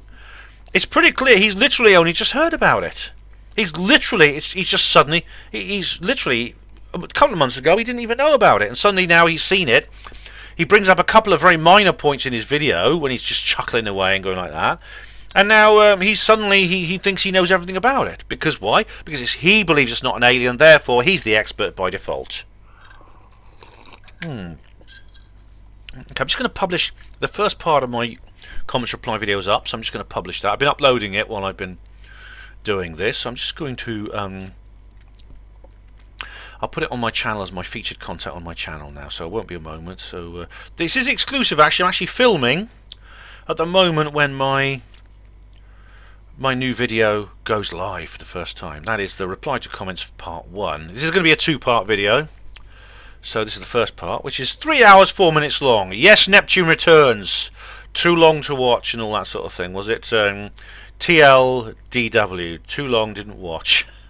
Well, tough excrement, I'm afraid, because I'm putting it in 2 parts. You can't really ask me to do more than that. So I'll just refresh that page, make sure it's there, and it is. So there it is. And this part I'm filming now will soon be joining it. So I'm just filming that now. And it's all there, yeah. Yes, it is. Great. Okay. And it's all there, yes. Tags, title, description box, public, yeah, okay. Right there, right, so where were we? Yes, Steve Mumbling says, anyone with an IQ bigger than their shoe size wouldn't waste more than 7 minutes on that absolute rubbish. Well, you didn't waste, oh really, well you didn't waste, so, that's an interesting phrase, isn't it? Someone with an IQ, in other words, anyone with an IQ bigger than their shoe size, that is someone of high enough intelligence, actually wouldn't look at this, they wouldn't examine it. So you're saying that willful ignorance is actually a sign of high intelligence. Is that what you're saying, Steve? A child could tell it's rubbish. A spaniel could tell it's rubbish. A cheese and pickle sandwich could tell it's rubbish. A brick could tell it's rubbish. You're making yourself look like a complete fuckwit. Your rhetoric becomes more and more creative, Steve. The more and more you just completely and utterly you shy away from logical discussion. The more you eschew logical discussion, the more creative your rhetoric becomes. I've noticed that. You are piling on rhetoric after rhetoric of spaniel, cheese and pickles, sandwich, brick, yeah, and all this language, all this typing, all this dialogue could be used to make a rational case, and you haven't made one. You haven't addressed the points I make in my video. And oh, indeed, Andrew says here, if that's the case, why did Rocket Pictures bother releasing it to the public? Yes. Yes, good point. A Rocket Picture, if they've been caught out faking this or presenting fake information, and don't bring up the stuff about Sean David Morton being in jail, because his actual Morton's conviction was nothing to do with this. It was a completely separate matter. Just about everyone who saw the video in 1997 paid money to view it. So why did no one try to sue the company if it was such an obvious fake? In a country where compensation culture is rife. That's an excellent point. I hadn't thought of that, Andrew. And how come I received a congratulatory email from the Honourable Paul Hellyer after I sent him my analysis on the footage? That's right, the former Defence Minister of Canada. What is he? Is Hellyer a tinfoil hat wearing loony? A man who's entrusted by the defence of an entire nation? Is that right? Is that the correct, Steve? Did they give some kind of nut job who believes in fairies and unicorns the key to the defence forces of the second biggest nation on Earth. Really, in terms of geographical land area, did they? Here we go. Is he making himself look like a fuckwit too? Yeah, good point. Hellier's amazing. Hellier's 95 years old. He still goes on tours and speaks at conferences. He's writing a book about UFOs. It's incredible. And Andrew goes on. You've never received a congratulatory message in your life. All you get is other skeptics patting you on the back from time to time. And in some cases, it's you using gimmick accounts to bum yourself up because you crave admiration. Oh, right, so some of these people are Steve as well. Well, there's some of the commenters. I mean, you can't prove this, you know, Andrew, but some of the commenters on Steve's channel do sound a bit like him, isn't it? Anyway, and oh, Steve says indeed he is. Hellier is a fuckwit, right? Let's just get this straight, Steve. You're saying that the former Defence Minister of Canada, the Right Honourable Paul Hellyer MP, a former engineer, is a fuckwit because yeah. You've never received a congratulatory message in your life. All you get is other woo-woos patting you on the back from time to time. Oh, come off it, Steve. No, Andrew Burlington actually is... Firstly, Andrew Burlington is actually not really... He's not like a publicity seeker. He's not well known among what you call the woo-woos. His work is... I mean, he's becoming more and more... He's becoming better known now. But he's not like Miles or David Icke or anything like that. He doesn't go out on the stage. I mean, he wouldn't be interviewed on my show, for example. He presented he did like a short monologue, but he wouldn't be interviewed on the show. I mean, come on, like he's not seeking publicity here. Anyway, no one tried to sue Santilli either, did they? Well, the thing about it is that Santilli published the film himself, didn't he?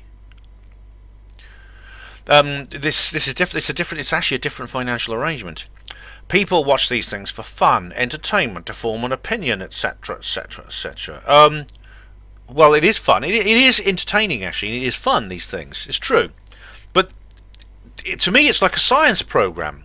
I find them entertaining in the same way that you might find Brian Cox's Guide to the Planets fascinating. You know, interesting and fun. You know. It's about a subject which I'm interested in. Personally, I think someone would have to be gullible to pay money for this nonsense, and a bigger one to take it seriously. Well, again, you're not explaining why. Rocket and others would release any old rubbish if they thought they could make a quid out of it. There are many examples of this, and sorry to disappoint, but I don't use my other accounts to push up the view or like ratings on my channel. What you see is what you get. Hellyer and Sala, etc. are well-known woo-woos who can't tell fact from fiction. Sala is a leading member. Is actually, again, he was a former guy in diplomatic service, I believe. He was in the Peace Corps. He's like I think he's a doctor of something or other. You know, he's a scientific fella. You might as well have that delusional half-wit John Lear backing you up. You are dumber than dumbbells. Again, rhetoric. What would you do if Buzz Aldrin suddenly came out and said, oh, by the way, guys, we didn't go to the moon? What would you do, Steve? You would then denounce him as a fuckwit. You'd say he was getting senile and he didn't know what he was talking about. There was actually an event a little while ago. He was talking to this young girl. I think I covered it in a video. I certainly wrote an article about it on HPANWO Voice. Where he apparently confesses, although he doesn't actually. It's a misunderstanding, but you can see he's getting a bit mentally unsound. You can see it. It may slip out one day. What will you say then? Oh, he's a senile old man. Don't be too hard on him. He's clearly lost his mind. He knows he went to the moon. He's probably been reading these woo-woo stuffs, and it went to his poor adult brain. That's what you'd say, wouldn't you, Steve?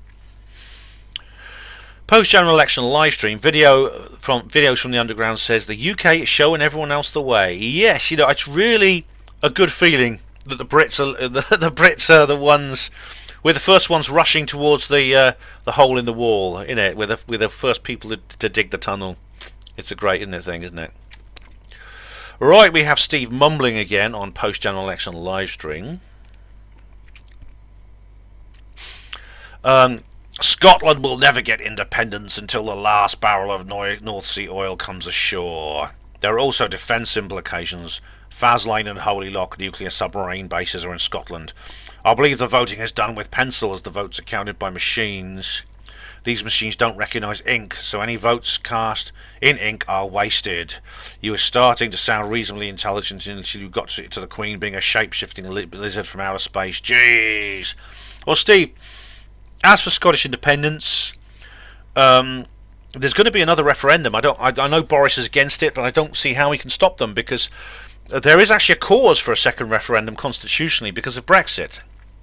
Now, if there hadn't been Brexit, I would have said, look, 2014, the referendum, you got your answer. Exactly like with Brexit. You know, I don't go for second referendums. That's what the Ramonas do. But now there is a legitimate constitutional reason. It's not just but the Scots didn't know what they were voting for, or or the old Scots will have died by now. They voted for independence. It's nothing like that. It's to do with Brexit. Scotland has to decide whether it wants to become either an independent state, and I mean really independent, true independence, whether it wants to remain as its current status as part of the UK, as one of the constituent nations, one of the 4 constituent nations, or whether it wants to become a vassal state province of the EU. Obviously, I hope they won't choose the last option. Now, the defence implications. Well, firstly, the Holy Loch nuclear submarine base doesn't exist anymore. It's shut down. It was an American one, which actually served the Polaris missile submarines before the Trident system came out, which has a longer range, which meant the base that the submarines could actually be based in the homeland, and their missiles could reach their targets in what was then the Soviet Union from there. Faslane is the home of Britain's independent nuclear deterrent, and of course that is an issue because the SNP are totally against it, and there's no way there's going to be any kind of compromise. It will have to go. If Scotland becomes independent, it's going to have to be moved, and the answer is where? Your backyard? So there is a defence implication there, I agree. I believe that the voting was done with pencil. Yeah, well, no, the votes are not counted by machines. The machines, they're counted by people. The way elections are done is very old-fashioned. It hasn't changed for centuries. You get a bunch of counters, and they literally count out they count out the crosses on the piece of paper. They count out the crosses on the piece of paper. It's very simple. Now, you said I was starting to sound reasonably intelligent. Well, that's coming from you, Steve. That's a big compliment. Until you got to the Queen being a shape-shifting lizard from outer space. Well, all right. Well, I'm not going to spend another 20 minutes going through that with you again, Steve. I'm not going to. All right, but there's reasons. And I didn't say she was from outer space. She's from the 5th dimension. All right. All right. David Smith says underneath to that, in reply to Steve, votes are done by pencil for practical reasons only. If people want, they're welcome to use a pen, but to avoid leaking ink and other issues, they have pencils at the voting booths. Is that so? Is that the reason? Oh, that's interesting. I didn't know that. That makes sense, though. Unfortunately, the UK voting system misrepresents the majority of voters as it goes by the number of candidates for a political party getting into power. Yes, that's true. Statistically, most people didn't vote Tory, but they still won due to the system we have. How Ben can be happy that the party who continually uses the poor for financial target practice won is just another example of the delusional thinking some people have. All right, well, your first point about the political system, which is called first past the post, is true. A party can win power in the House of Commons when it only gets like maybe 30% of the vote. Labour in 97 did win with 30% of the vote. I think it was 40 something for Boris this time, but it's not about how many people vote for which party. It's where they vote, which constituency, because the winner of each constituency gets to send their MP to Parliament.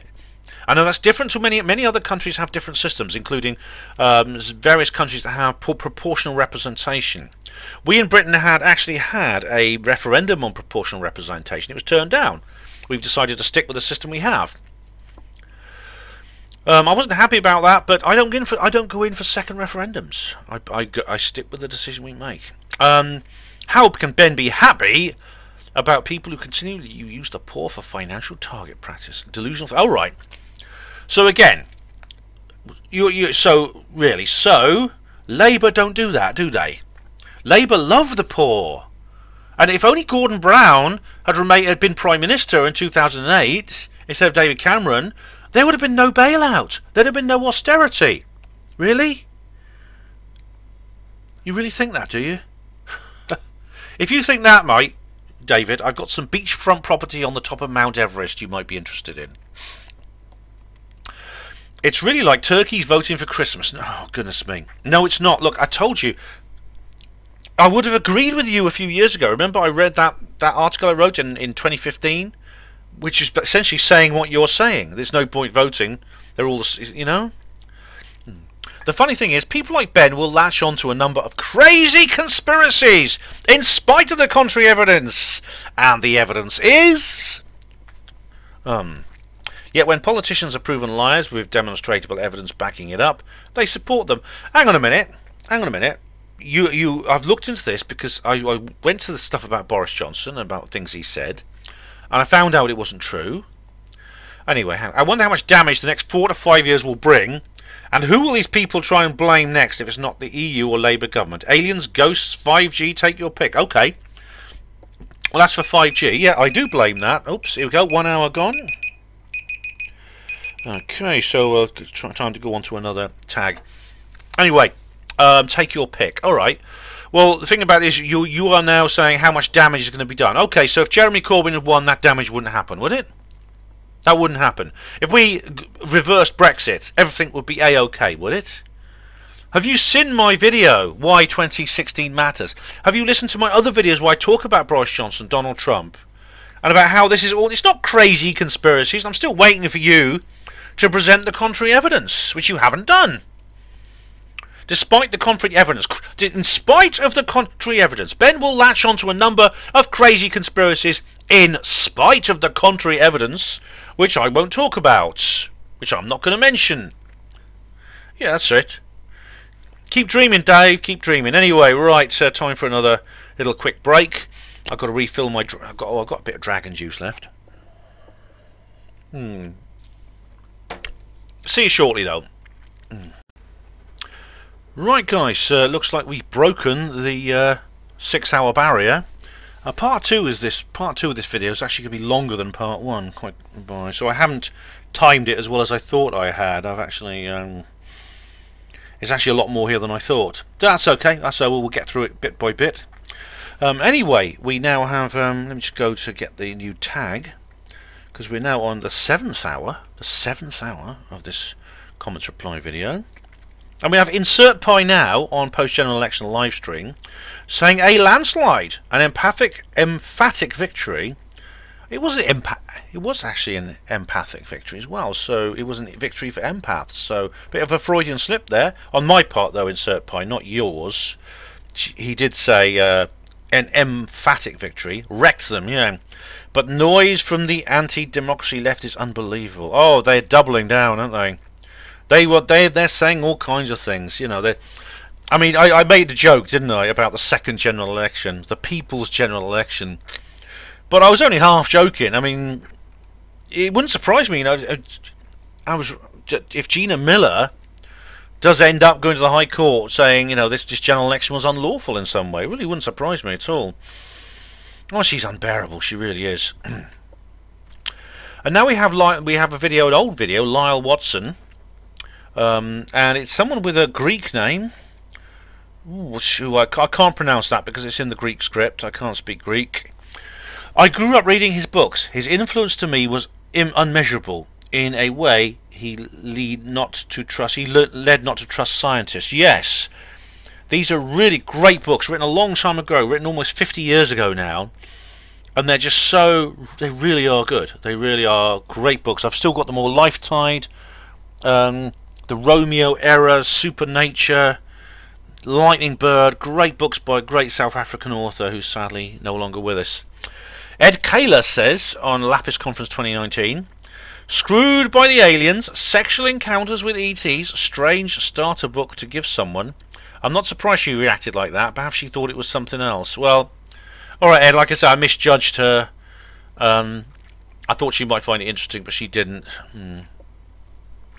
Anyway, I feel better. I feel there's been some healing this Christmas. There really has.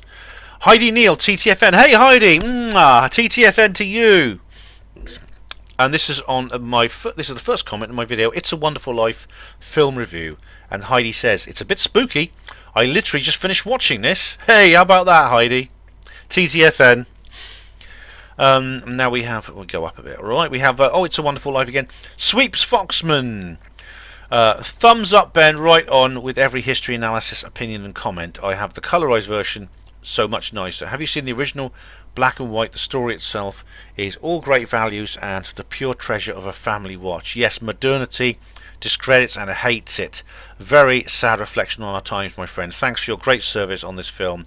We are kindred in so many ways. Thanks, Sweeps. Oh, Sweeps Foxman is a great guy. Spoke at Pro many times, and thank you very much, Sweeps. And now I don't like colorized black and white films, actually. I mean, probably if I saw the colorized version film first, it would be better. I don't actually like them colorized when they're original black and white.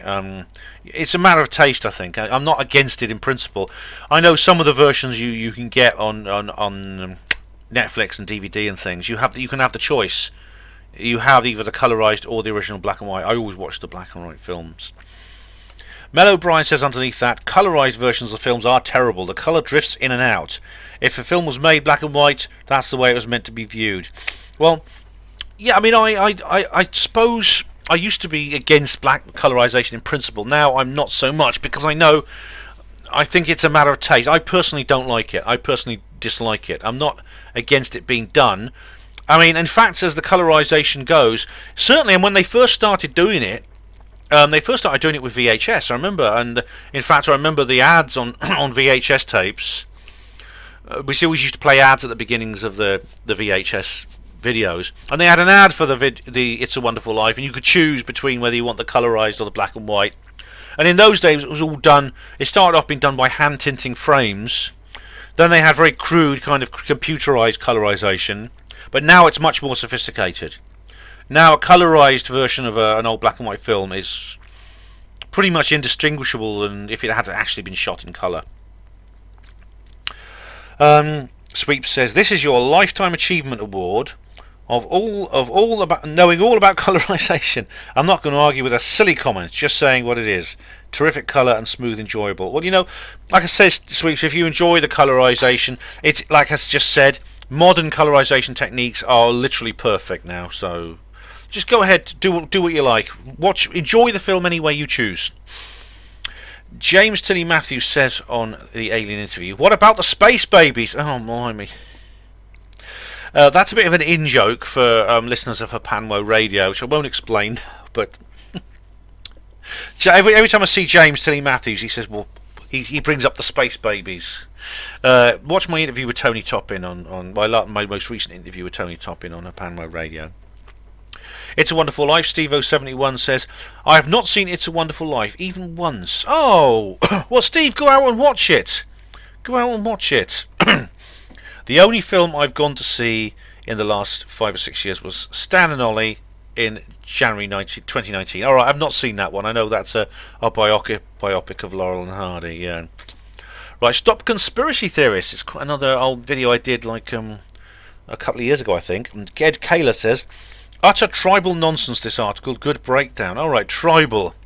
Now, I should make a point here, because I know what you mean by tribal, Ed.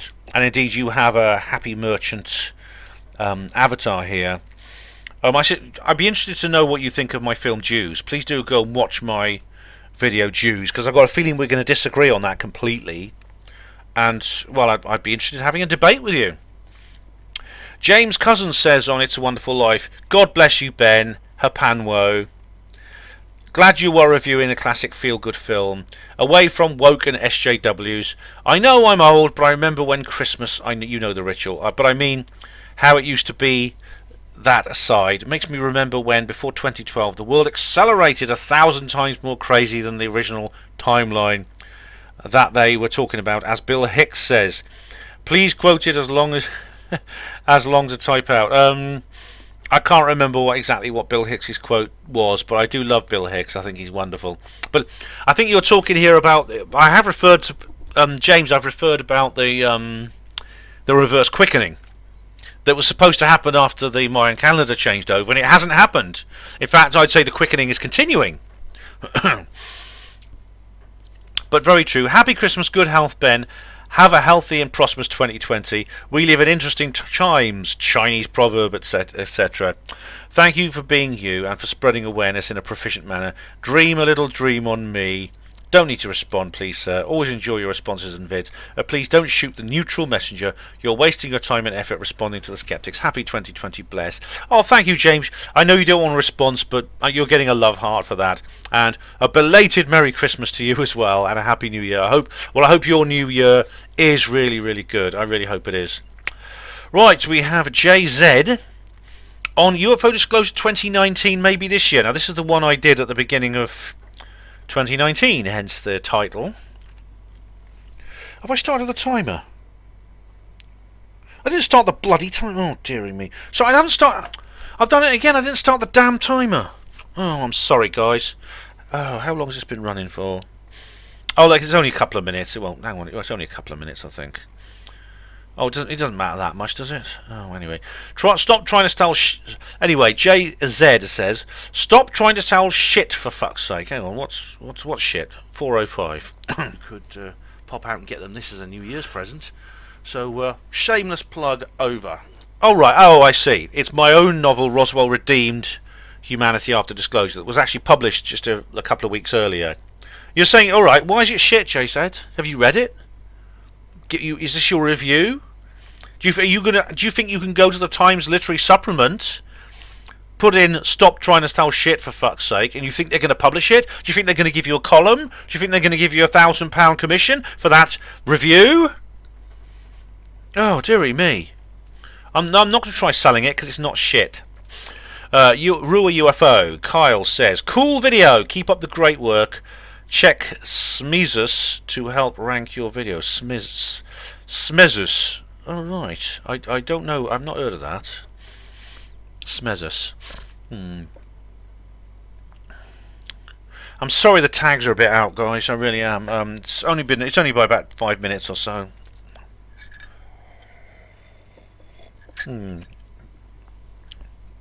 Bluebeam says on Apollo detects his 50 years on the moon. This is Bluebeam spelled B-L-E-W beam. B-E-A-M. Let's have a look. What's he got to say for himself? Right. Video unavailable. Alright, well that doesn't help much, I'm afraid. Boudica My Queen Part 1. Oh, this is an old one. A really old video I make, which I really do like. I really like this video. I really do. Boudica My Queen Part 1. This was my first ever Boudica moment, I think. And it's where I went to King's Norton, Birmingham, and Blue Rainbow says here on Boudica My Queen Part 1, please do a video about the Druids. I will see if I can do that then, Blue Rainbow. I really will do. I've had a couple of requests actually for video, like let's have a look. I'll add that to my request list. Where are we? I've had a request for someone to do, it was actually from Gary Williams to do one about the medium Druids. Let's put Druids. There we are. It's on my request list. Gary Williams actually asked me to do a video about the medium Leslie Flint, who is a famous medium that he's worked with. So I'll see what I can do. Blue Rainbow then says on Boudica My Queen Part 2, what is that location called? It's King's Norton. It's King's Norton in Birmingham, I believe. I think it is anyway. Let's just double check. Oh, and I've just, because I flicked away to OBS, the browser is getting a bit slow now. Not to worry. Let's have a look. King's Norton. Yes, it's actually in Birmingham. It used to be like a separate borough. It's an area of Birmingham, historically in Worcestershire. History. Yes, it was a Romano-British occupation. Watling Street used to go through there. Yeah.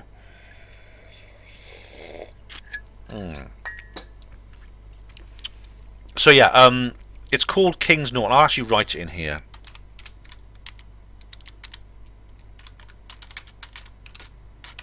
I think I say that in the video actually, but I'll write it down. Because there had been I mean, it's not certain, but I think one of the most the most likely locations of Boudicca's final battle is this area. It's equidistant between London and Anglesey, so this is where Suetonius' army would probably have met the Britons actually at that point, because it's about halfway. They were both marching towards each other. Boudicca had just been levelling London. But I really enjoyed making that film, and it was my first Boudicca moment. That's where I get the idea of Boudicca moments from. So thanks for that comment, Blue Rainbow, much appreciated. Paul Culliford says on It's a Wonderful Life, the film, Merry Christmas, Ben, I wish you all the best for the future. I'll just put that there, and I'll just put safe.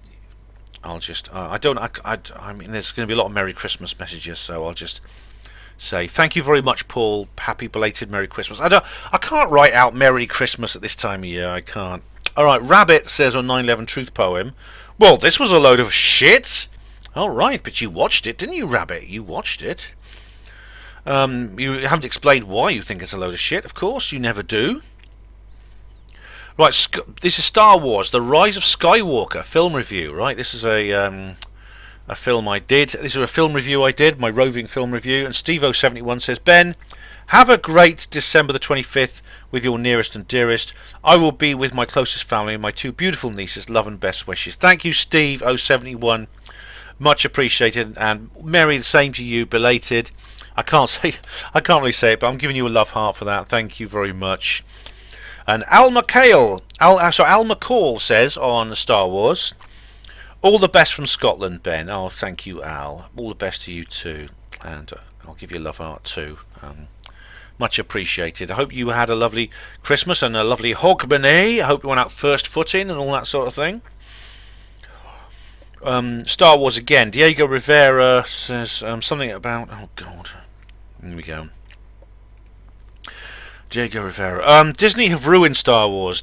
Daisy Ridley is a posh private school girl. It's awful in all three films. The ending is true. The film is truly dreadful. All right. Well, actually, I agree with you on that, Diego Rivera. I don't care about Daisy Ridley's class background. I'm not an inverted snob, but you're actually right. Disney have ruined Star Wars. The ending of the film is, yes, the entire. To be honest, I mean, this wasn't as bad as the last one, the Last Jedi. It wasn't as bad as that. It was appalling. But yeah, it's pretty cruddy, pretty cruddy. Ben Grizzly says underneath, okay, you think she's terrible, but what's being posh and private school educated got to do with it? Yes, exactly. Ben, I'm the same as you. I'm not an inverted snob. This is why I'm not against Boris Johnson for that reason. Diego Rivera says underneath, well, the films makes a point of being anti-white men and PC. Yes, it does. And that's one of the irritating things about it. The entire new trilogy is a massive, great big cultural Marxist carnival of anti-white, anti-male, self-hatred, hatred, the whole thing. So yeah, you're right about that, but again, that's not answering Ben's question. And says, yet we have a privileged English posh private schoolgirl in the lead role. Well, again, that's not answering Ben's question. 69 Phuket says on Star Wars, the Rogue Nation thing was on TV last week. 4 stars. Oh, right. I never saw that. That's his spin-off series, isn't it? Neil Desbranham says on Star Wars, hopefully Star Wars will finally be killed off as it deserves to be utterly ruined.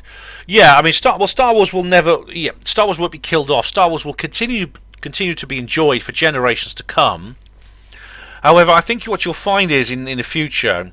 Now, the original trilogy will probably be the one that's most popular, and probably only real aficionados will bother to dip into the new trilogy. They probably won't. And the prequels probably sort of in between. The prequels weren't that bad, especially when you compare them with the new Disney ones.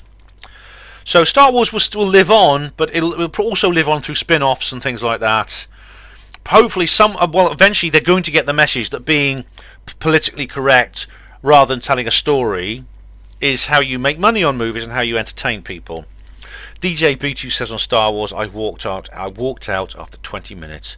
Well, you know, it wasn't so bad that I walked out. I've only ever walked out of one movie ever, actually, and that was the it's that X-Men. That was terrible. I think it was X-Men 2. God, that was abysmal.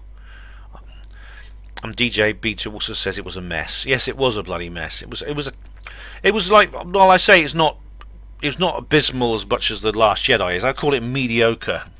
It's just a very it's a very mediocre film. It wasn't awful. It was just moderately awful.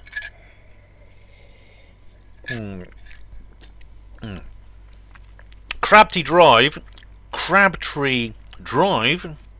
says on post general election live stream, it's not Bojo, it's Bejo. Oh, Ben Emlyn-Jones. Oh yes, you could call me Bejo, couldn't you? I know that Matthew Williams has christened me Bemlin. James Tinney Matthews often calls me what's the name he calls me? Ben Counters Nephilim Jonestown. Crabtree Drive also says on Shadowbound by YouTube, your intro tune was stuck in my head for days. Oh right, oh dear. It was not meant to give you an earworm. I'm sorry about that, but it's just it's just the thing is Crabtree. I had to. It's actually a kind of running joke with my my various YouTube criticism videos. I sing my own songs just to avoid copyright strikes. Storm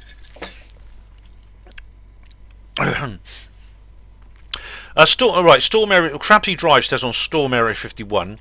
Love your vids, Ben. I tend to watch them late at night, so often fall asleep listening to your dulcet tones. Oh, thank you. I'm glad you like them, Crabtree Drive. Much appreciate. I'm giving you a love heart for that.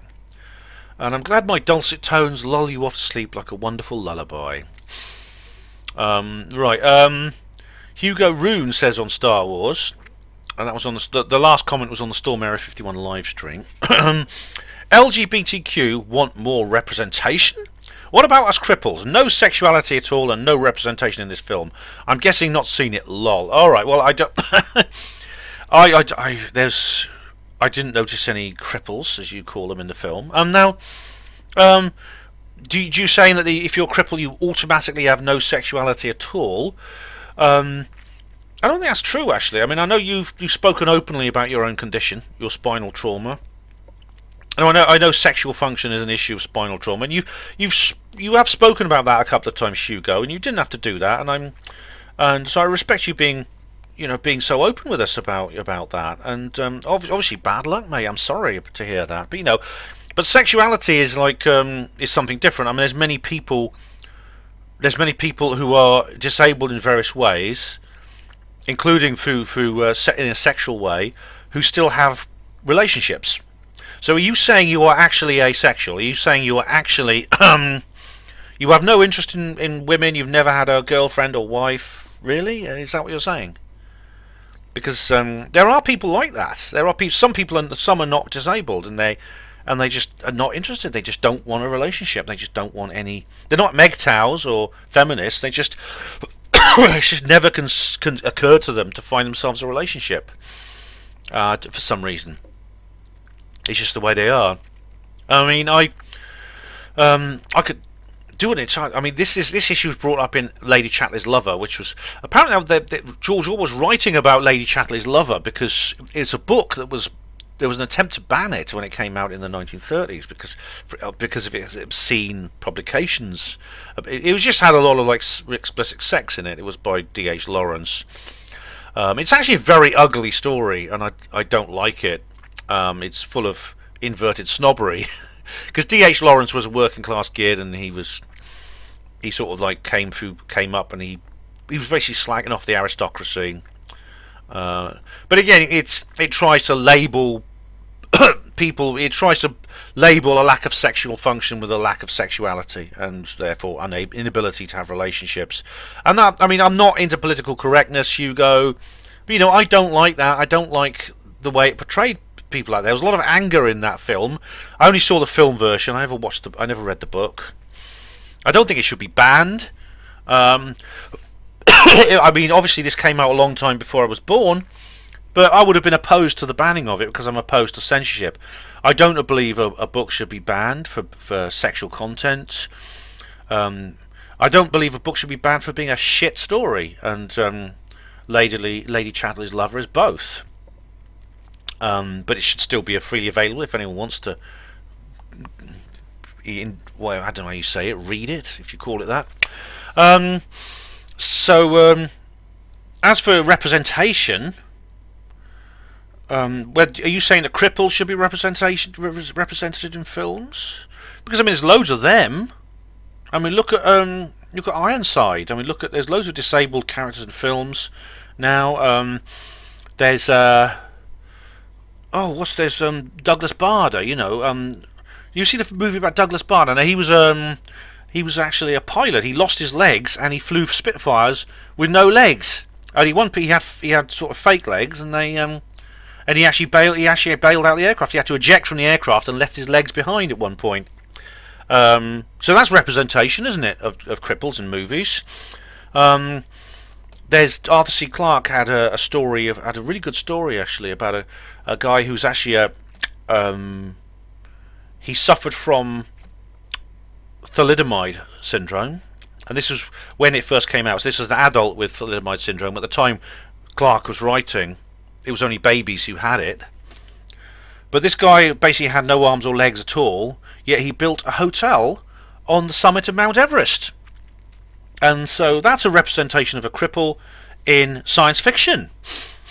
Anyway, I mean, you brought up an awful lot. You've opened a can of worms with your comment, and I don't want to make this video too long, Hugo. Maybe I should do a special video on it. But whether you want disabled people represented, they are represented. As for asexual people with no sexuality at all,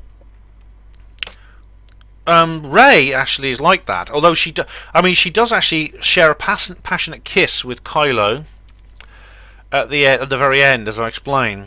That is literally the only sexual act she performs in the entire movie. So Rey is an asexual character. She has no sexuality. Rey has very little femininity as well, as I explain in the movie. So she's very different from, like I say, Alice in Resident Evil, she's a big tough bird, but she's definitely feminine. Rey is quite androgynous. So you could say she is a person with no sexuality at all, and she is representative in this film. She is represented. Oh my god! Okay, my goodness me. Hugo has. How long have I been on this one comment? Hugo, there's only 2 sentences in this comment, and I've been covering Hugo's comment for ages. I must move on, Hugo. I'm going to move on to... Who am I going to move on to? I'm going to move on to Hugo Rune! Yes, Hugo has put another comment on this same video, Star Wars. LGBTQ. Actually, I don't know what the Q part means. Please enlighten me. I don't know what does the Q stand for, actually. And Jam Noise underneath, Jam Noise 72. So, oh, Jam Noise, my soul sister, it's great to see you. And she says, lol. Okay, what does it mean? Hang on, let's just have a look. LGBTQ. What does it mean? LGBTQ stands for acronym for lesbian, gay, bisexual, transgender, or questioning. All right, questioning. Okay, so I question. So I'm in the Q part. Questioning what? I don't question my sexuality. I'm heterosexual, but I question other things like aliens. Whether aliens don't exist, I question that. I question whether the moon landings happened. I question all the things that Steve Mumbling doesn't question. So I'm a questioner there. So anyway, ET says underneath there, I didn't realise you were homophobic, Ben. Homophobic? Oh my goodness me. Am I homophobic, ET? Oh my dearest, I think you should go home. I'm not homophobic, alright? Homophobic means someone who literally means someone who fears homosexualities. It actually literally means that it's actually a Greek word that literally means a fear of things that are all the same. But its colloquial use is a prejudice or hostility to homosexuals, and I don't have that. My own brother is gay, and I get on fine with him. We're quite close. So stop talking shit. Get on that spacecraft and bugger off to your own planet. It's a Wonderful Life TD says here, the film is a good representation of how America used to be. People helping each other with good intentions. If you like today's poison, perception management, and evil worshipping AI movies, you will not like this movie and may not understand it. Absolutely, TD. Absolutely. I do get the feeling that era, the late 1940s, early 50s, it was something of a golden age in the post-World War II era within the United States. Oh, the world was in a terrible state. I mean, But it's something I had to think a lot about because, of course, Roswell Rising begins in that period. It begins in July of 1947, my own book. So I had to write. It's a historical novel. So I had to sort of look into that.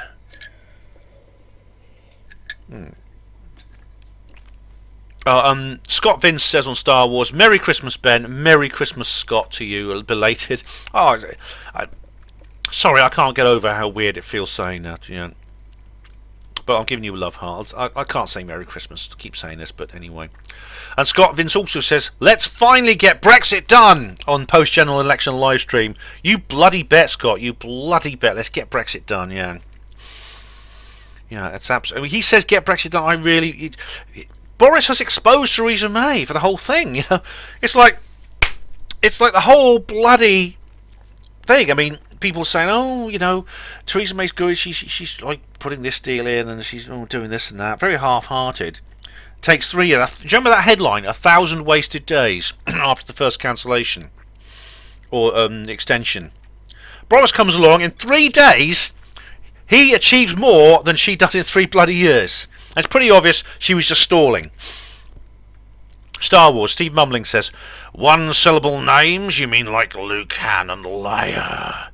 No, you see, alright, okay. No, Leia is called Senator Leia Organa, Han is called Han Solo, Luke is called Luke Skywalker. Now, the thing is, Poe Dameron is very rarely referred to by his full name. So he's Poe, Rey, Finn. It's all these 1-syllable names I find hard to deal with. It's not quite the same, Steve. Not least because the actual characters are more pronounced in the original series. Now, Blue Wool, that's Colin, says, "Actually, Ben, what I saw in Leicester Square were that just the new trilogy, starting with The Force Awakens, The Last Jedi, and The Rise of Skywalker. Also, when Darth Vader cries, 'No!' it's from Revenge of the Sith, not Empire Strikes Back." Oh, really? Well, thank God for that. Thank God for that, because I couldn't bear it if they'd made him do that, because it's so out of character. It's just so out of bloody character. So that is a relief, Colin. I've not seen the film for ages, but anyway, and I actually come to think of it, it makes sense, because if you'd seen all 9 films, that would have been a bit of a marathon, wouldn't it? I know people who binge watched them all. If you work it all out together, it would take you bloody ages. It would take you bloody ages. Right, here's my Happy Christmas 2019 video. Happy Christmas, Paul Culliford. He says, "Merry Christmas, Ben. All the best to you and to the future. God bless." Thank you, Paul. I'm not going to say Merry Christmas. I'm sorry. It's now mid-January. I can't do that. David Gregg says, "I thought it was Greta." Not really. You thought I was Greta? How dare you? How dare you?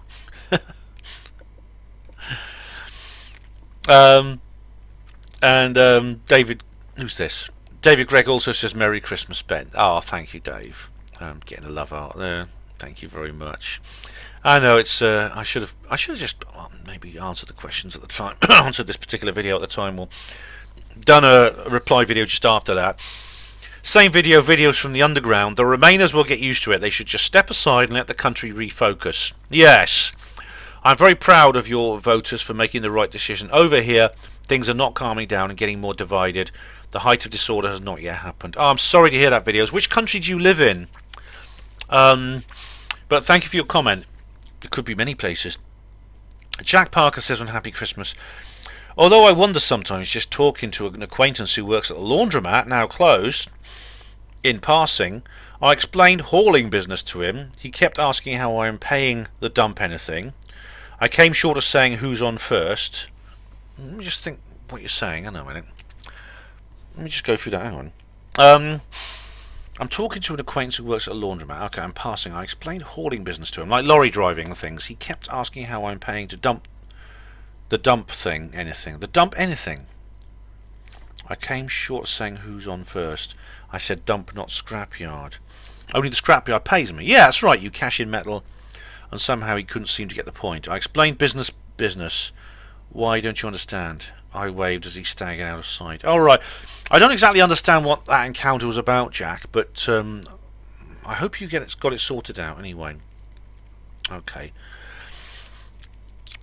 Here we have videos again, talking on a Happy Christmas, saying, like Philip Class, oh yes, Mr. Mumbling would make a good troll. Oh, it would? He does. Obviously, his purpose is to lower consciousness here on Earth and keep people focused on the mundane instead of the spiritual. Oh yeah, he does. And you know, that's why this is why I rip him a new one every time he puts a comment on. Some people don't want to evolve and don't want others to evolve either, so they just get lonely, I suppose. Maybe he doesn't, but if he doesn't want other people to evolve, he's going to fail. I'm afraid he's going to have to get out of our way. The constant jousting with arguments between people of different perspectives is for nothing in the end, really. We each are allowed our own truth and should be allowed our own truth. Jousting with arguments as weapons does not prove that the victor actually knows the truth, ultimate truth. No one knows it. Yeah, I mean, a lot of if the point you're making is that I shouldn't debate with him or I should not interact with him, I think something is achieved by doing it because, firstly, I find it very amusing. It makes me laugh.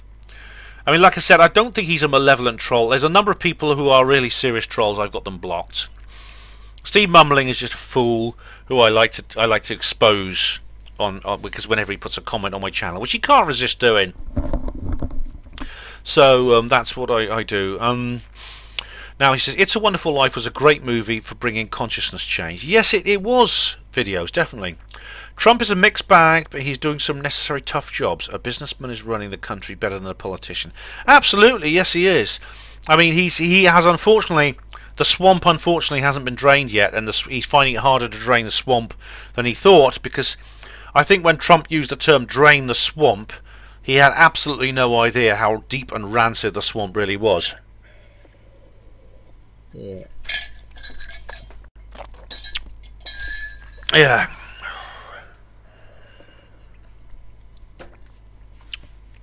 So, yeah, anyway, Steve071 says, Mr. Mind Numbling.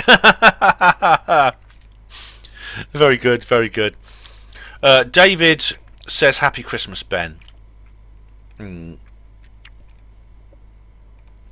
Yeah. Andrew Munchkin says, Happy Christmas, Ben. Thank you very much, guys. I put love hearts on your video, so thank you both of you for that.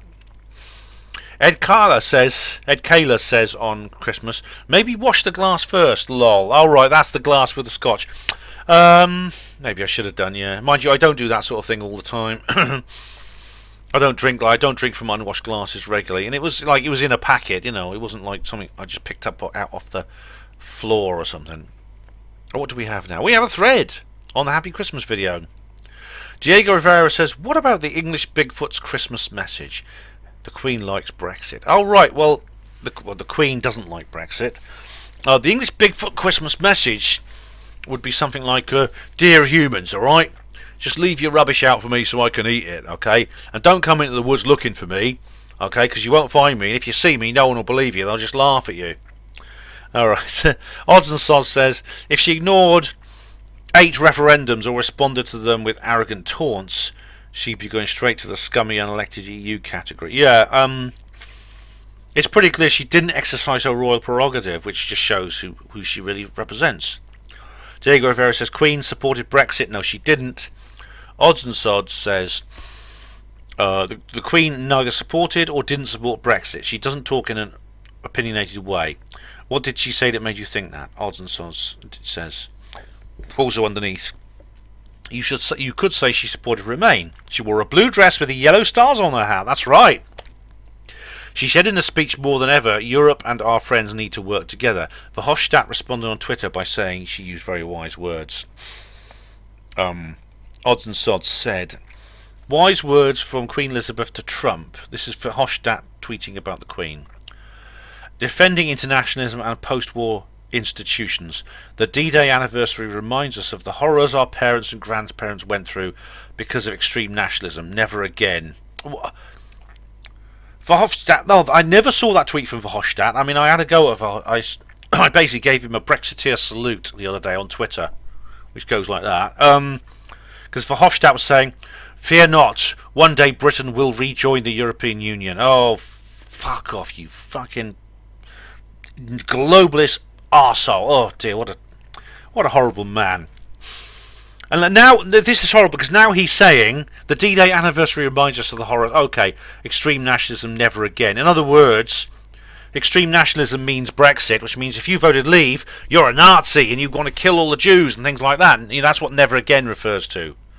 Disgusting. Shame on you, Guy Verhofstadt. What a disgusting tweet. The Queen then told Trump, Brexit is very complex. All right, well, it's not that complex, actually. It's been made complex. Who knows what the Queen said to Trump? Probably, oh, don't expose us just yet, please. Oh. Odds and Sods says, see, the Queen went through a war. She understands gratitude and gets great pleasure from simple things. Diego Vera says, oh, this is a Telegraph article. Says, what's this here? The Queen did back Brexit. Oh, right, she wanted to get on with it. Oh, really? Says who? Leaving the European Union at a private lunch before the referendum. The BBC has claimed. All right, Laura Kunsberg, the BBC's political editor, revealed that one of her sources. Oh, right, Laura, is this something the butler said? Queen supporting Brexit in 2016. Brexit is there so the Crown does not pay tax. No, it's not, Diego Rivera. I've been through that. And Odds says, what's that saying that's factual, though? Good question, Odds. Diego Rivera says, it's not saying anything. I read those events with my own brain and eyes. Not one bold printed headline. She supports showing respect for both sides. I got that from your link. Diego Rivera says, and Sod's BBC claims she supported Brexit. They had to downplay it because she's not meant to take a political position. Yeah. The Queen is meant to be apolitical, but of course she's not. I mean, she dissolved the Australian Parliament in 1974. Lots of times the Queen has acted politically. Anyway, happy Christmas. Odds and Sods says, I watched The Fellowship of the Ring in the cinema in 2000, and by God, I left that place with a square arse, Ben. It was the last time I went to the cinema. Oh dear. Really? So you found that a little bit uncomfortable? All right. I saw them in the cinema. I remember seeing these in the cinema. Yeah. Anyway, Steve071 says the two Ronnies did a Christmas episode in 1982, I think, where they sang a song as Chaz and Dave, and part of the song is about the TV set turning the Queen green. Oh yes, Steve. Yes. In fact, I played that song on my HPANWO Radio Christmas special. And I refer to that very thing, yes. It was a song, they did like a Chaz and Dave style song. Christmas comes but once a year, that's just as well, yeah. Steve071 says, don't give a fuck about the Queen's speech, Ben. Alright, well, you know, I didn't particularly, Steve. I just watched it because I wanted to see if she would shapeshift on TV. And somehow it got through the BBC censors. I wanted to watch it before someone else pulled it down. Paul W says, cheers, Ben. Oh, cheers to you too, Paul. Thanks.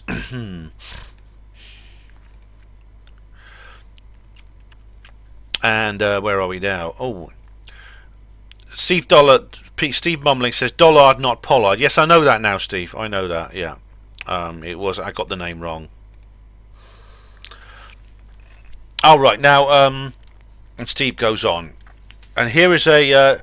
This is a link here. It says. It's Duke Triss's blog. The tragedy of Eric Dollard and the fall of Aaron Murakami. All right, right. There's a lot here. I don't know much about it, but anyway, Steve says here, Miles is asking people to go to Townley's GoFundMe page. They're asking for money, isn't it? The Tesla cold steam turbine, nothing whatsoever to do with 0 point energy, is a scam. No, it's not. I've been through this with you. I did an entire video called Free Energy, a reply to Steve Mumbling. I think about 2 of those, I think. It can't possibly work. Yes, it can. It isn't suppressed. Yes, it is. The details have been publicly available for over 100 years. Do your research, Ben. Okay. I haven't researched that yet, okay, but I'm talking generally about free energy, not about this particular case. You have not provided any evidence of any operating free energy device. I have. You give your layman's opinion on some technical sounding twaddle without providing any math to back it up. I think I did. I think I did, actually. And stop saying math. You're not a Yank. Say maths. The Tesla cold steam turbine isn't going to fly either. Why do you instantly connect free energy with anti-gravity? Alright, okay. The Tesla cold steam turbine I don't know much about. This is something from Miles. Miles has gone into detail. I haven't looked into it in detail much yet. But as for the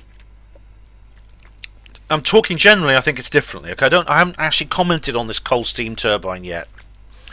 But as for connecting free energy with anti-gravity, the reason I connect them, it's true there's nothing actually specifically connecting them. You could have like an anti-gravity device. Oh, I've got an itch. I've got a big back's itching. Let me just scratch me back with a pen. Hang on.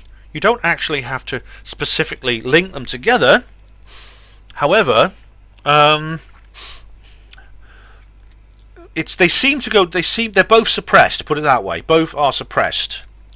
And I think there's something about, see, if you could, with anti-gravity, essentially you have a source of energy simply in the gravitational field itself, because you can, if you find some way to create an over unity effect, for example, if it's even some kind of piston which you like cancel out the gravity and it rises, then switch it off and it goes down again, and this like obviously turns a dynamo, which turns a stuff like that, right? Even if it's something as simple as that, as basic as that in engineering terms, and that has a kind of over unity effect, then anti-gravity automatically connects with free energy because it's getting energy from the gravitational field itself. And of course both are suppressed as well. That's another reason. There's no evidence to support either. Yes, there is. Any problem in science fiction can be overcome with one line of text. That's what you're doing here. It's not science fiction, it's science facts.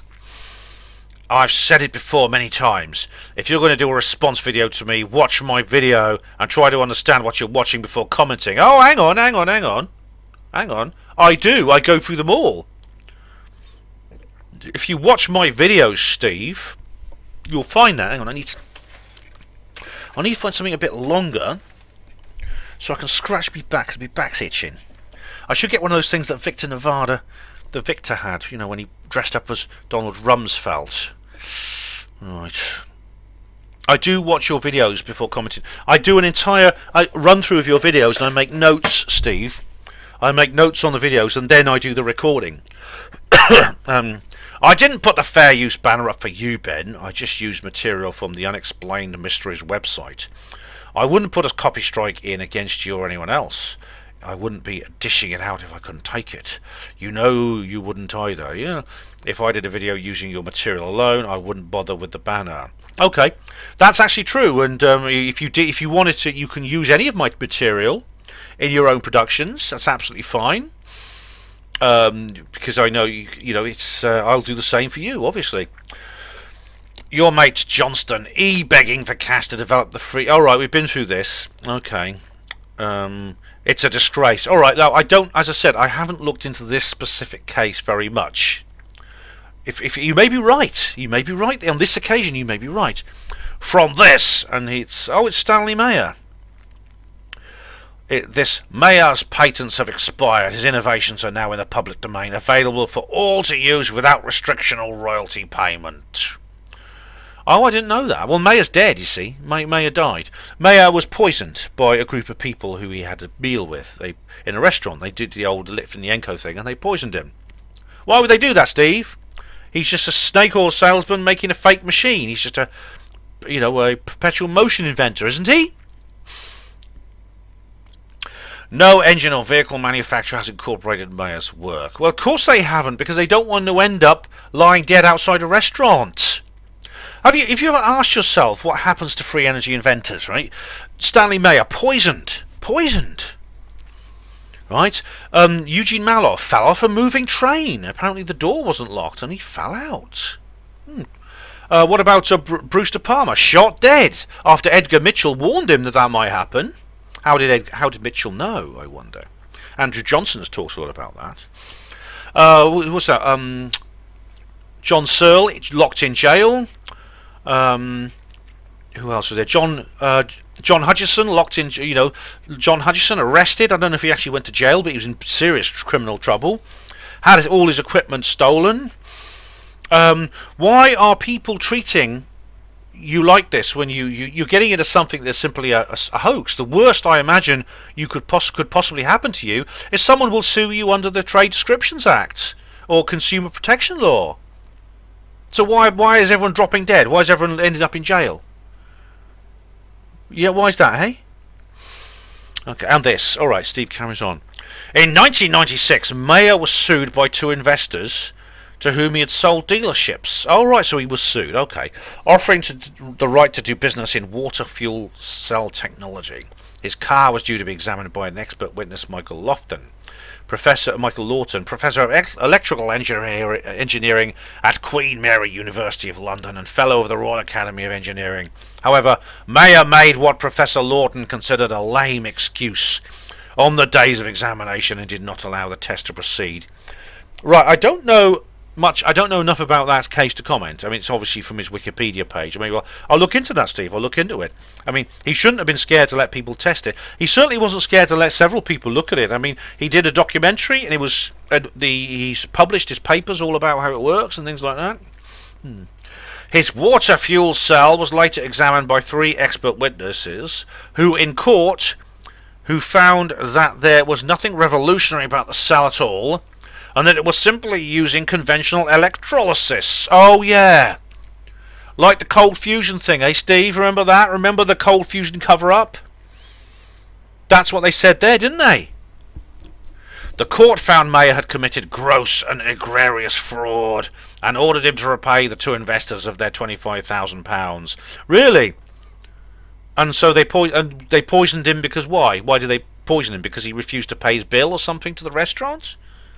Was he? Did he eat with his mouth full? Did he? You know, what was it? It's the same story over and over again. All of the free energy scams. How many times are you going to quote this fraud Mayer? All right. Well, I don't think I've quoted him very often, actually. But Steve, do I have to repeat myself to the videos I've made in reply to you? Eh? Dr. Jackie F. Johnson says on Happy Christmas, looks like you've lost a little weight, Ben. I wish I could, lol. Wrong time of year for that. Oh, yeah, Christmas. It's tricky, isn't it, Jackie? Or Dr. Johnson, however you wish to be addressed. Christmas is a bit like that, isn't it? But yeah, I was actually looking at... I looked at the video of myself at that I did with Colin at Miles's place, and then I looked at the video I did previously a couple of years ago with Colin as well on the Basis Project, and I could see I'd dropped the beef a bit, you know, and I don't know why that was. I have changed my diet slightly. Maybe that was it. I don't intentionally go out to lose weight. This is Happy Christmas. BZ Garson says, yeah, all right. I know it was Dollard, not Pollard. I misheard Steve. I made a mistake. I was thinking Eric Pollard from Emmerdale Farm, and I made that mistake. Okay, so I know now it's someone different. Diego Rivera says on Happy Christmas, Ben's... Alright, I'm not going to repeat that. I will not repeat that. Okay. But anyway, I'll repeat the second part of your comment, because I'm not going to repeat comments you made before. But you're saying here that I support the Queen. I do not support the Queen. Alright, yeah, and you've already posted this thing about the Queen supporting Brexit. I do not support the Queen. I'm not a Republican, but I believe the Queen as a Habsburg. She's Illuminati. She should not be on the throne. She's a usurper. Gary Robinson says on Happy Christmas 2019, Merry Christmas, Ben, mate. Sorry I've not commented for a while. Hey, not a problem, Gary. It's good to see you back. You can always drop in and drop out whenever you like. It's up to you. But thank you very much. It's good to hear from you again. Okay, Gary Robinson says on the rise of Skywalker, at the risk of sounding like an anorak, I've just been thinking. What's it now? 17 minutes to go. I'm going to stop this particular tag about 10 minutes early, just because to make up from the shortfall which I did earlier, which is my own fault. At the risk of sounding like an anorak, I've been a Star Wars fan and collector for over 40 years now. The most disappointing thing about the recent Star Wars movies for a die-hard fan like myself is that they do not continue the story of Luke, Han and Leia. Instead, they introduce a host of mostly useless characters who are not do not give any meaningful things to do, while Luke, Han and Leia are useful as fluffers on the sidelines. George Lucas had written an outline for episodes 7, 8 and 9 which focused on the midi-chlorians. I think is that the race of Yoda or something. This would have been a proper follow-up to the original trilogy. Unfortunately, most of his ideas were thrown out by various people involved in the production of the new movies. They then went to throw out a lot of shit at the wall. They went to throw a lot of shit on the wall, resulting in 3 films that contained too many characters, too many unconnected subplots, too many ideas in general, and no storyline whatsoever. Also, George Lucas confirmed back in the 80s that Palpatine was dead, which makes it part of the Star Wars canon. Yeah, they bring back Palpatine. Yeah, Palpatine is right to put Palpatine in the prequels, but you know, they bring him, the way they brought him back, yeah, if it goes against, you see, they breached the original outlines for stories that George Lucas created, and unfortunately, because he sold the franchise to them, it was basically an unconditional sale, which means he relinquishes all the rights to it. They gave him some money, and they just basically do what they like with it, which is sad. But I know what you mean. I mean, really, because it goes way forward in time. Yeah, that's the next trilogy. Basically, it goes back about around 20, 30 years in time. You know, Han and Leia have had a boy who's turned to the dark side. Luke's gone off to find himself on some lonely island somewhere. I mean, it's a very ignoble end for these characters. And of course, Han is then killed by his own son. And then you bring in these new characters who are really rather shallow. In fact, they don't. It's true, they sort of come into themselves eventually, but not until literally this film. And again, they're not as good. Rey, Finn, Poe, you know, they're not as good as the originals.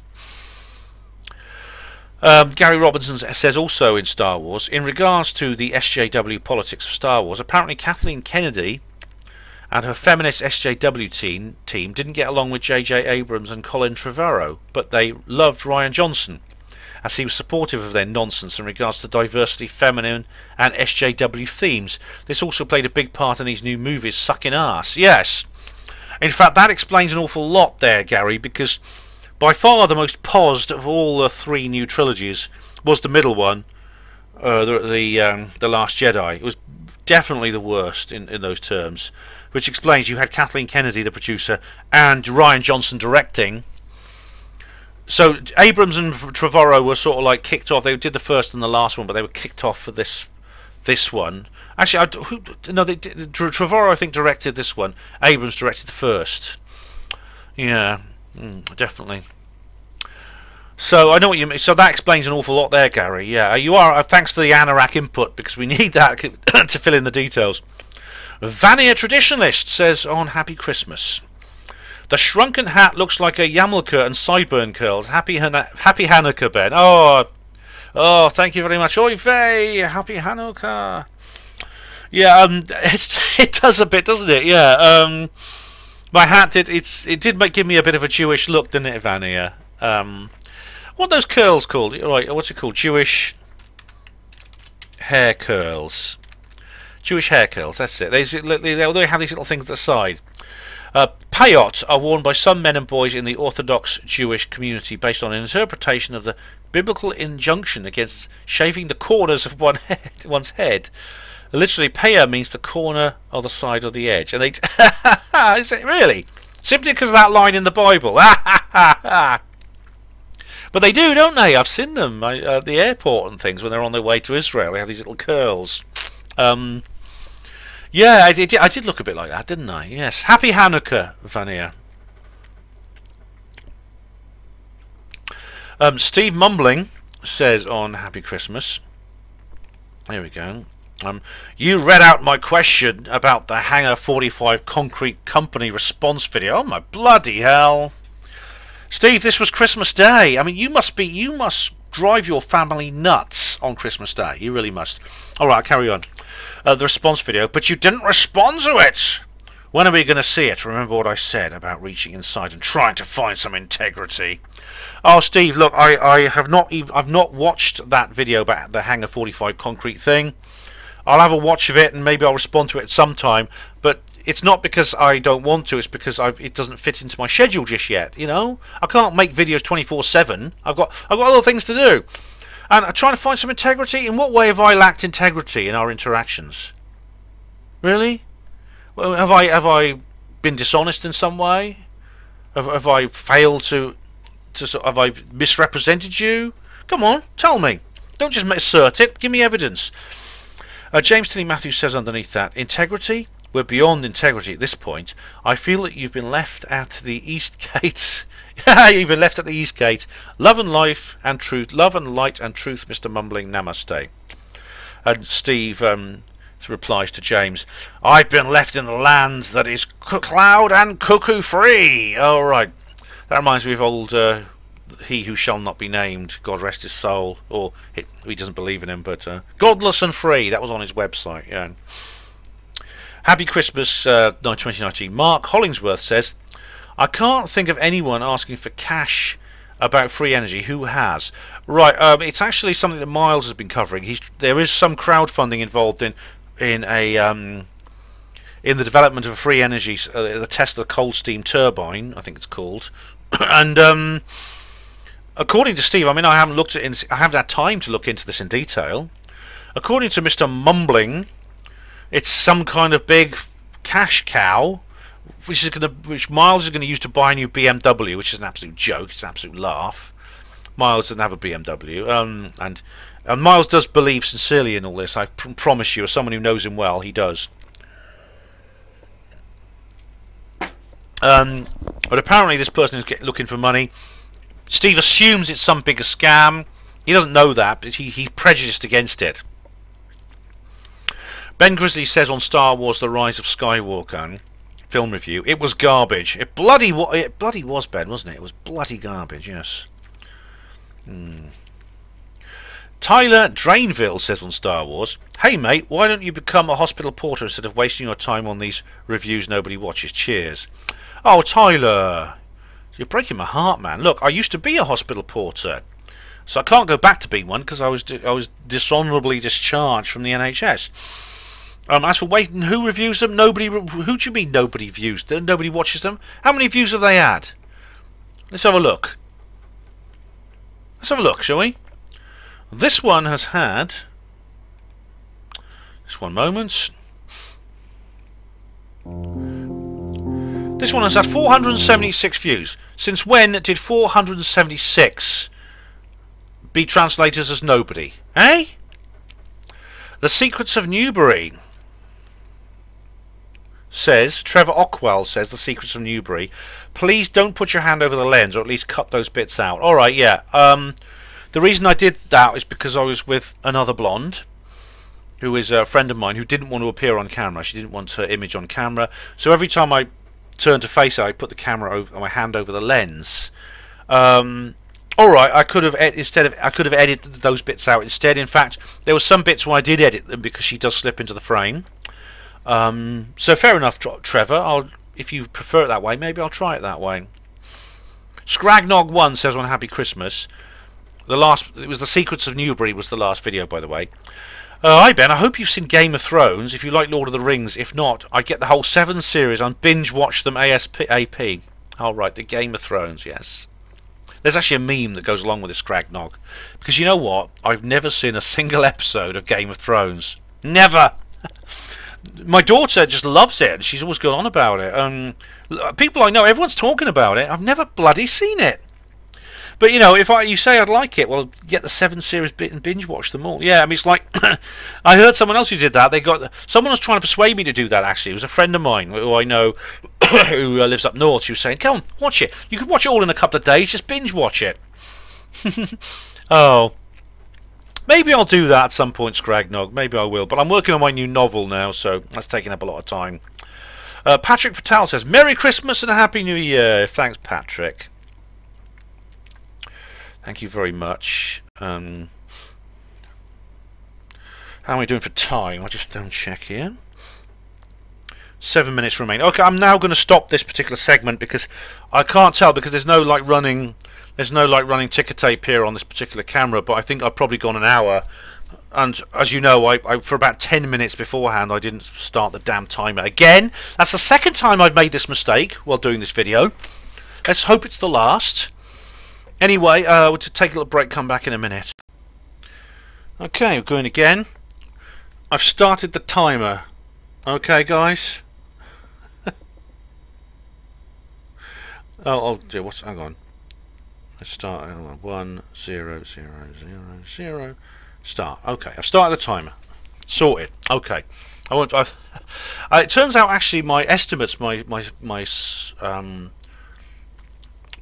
my intuitive estimates for the previous segment were actually quite accurate. It was 1 hour 1 minute, so that's not bad, is it? Patrick says on 2019, here we go, it's the 8th hour now. I think we're going to break the 8-hour barrier actually. We may not get to the 9th. We're going to break the 8th. Says, by the way, Ben, do you have another daughter named Lauren? The resemblance is uncanny, ha ha. Anyway, Merry Christmas again and bye. I'll just check in a minute when this... Oh, let me just put that in there. Okay, let's come on in. It's going slightly faster now because the page is a bit smaller, because I've been through so many comments already. I could have just made a slightly longer part 1 actually, but this is, who's this? Men I Trust from Lauren. You think she looks like me? She doesn't look like me, does she, Patrick? Oh. I have a daughter, yeah, I have one daughter, yeah. Star Wars, Patrick Patel says, interesting. Oh, thanks, Patrick. I'll say thanks. Whoops. Patrick. Glad you enjoyed that. That's my review of Star Wars. Happy Christmas. Charles Scott says, Merry Christmas and Happy New Year. Charles from Truth Seekers Northeast. Hey, how you doing, Charles? Oh, I've just got to remember you. I'm sorry, I just meet so many people. But thanks for getting in touch, Charles. I mean, when I go up there again, just come over and say, hey, Ben, I'm Charles, alright? I think we must have met. I must have known you. I'll recognise you when I see you, I'm sure. Will watch your channel and comment when I can. Give you moral support, as I believe in the accuracy of your video channel. Video channel is far greater than Steve Mumbling's video channel. Well, thank you. I just commented on Steve Mumbling's latest video, the following comment. Using mathematical probabilities, what is the possibility that every human being that has ever claimed to have seen a ghost, fairy, UFO, Bigfoot, etc. are in reality incorrect or lying? With a non-biased open mind, I've concluded that the probability is low enough to tell me one or more human beings in reality correctly described what they saw and told the truth. Therefore, I cannot trust the information in your video channel. I've done considerable homework and have satisfactory to smoke and gun evidence that debunks some of your videos. If you disagree with my comment, I'd be interested in your methodology used for the mathematical probability that all human beings are in reality incorrect or lying. That is brilliant, Charles. That is brilliant. That will have triggered Steve Mumbling so much he'll have had to go into his Holden and take a drive across the Nullarbor Plain just to get over it. Okay.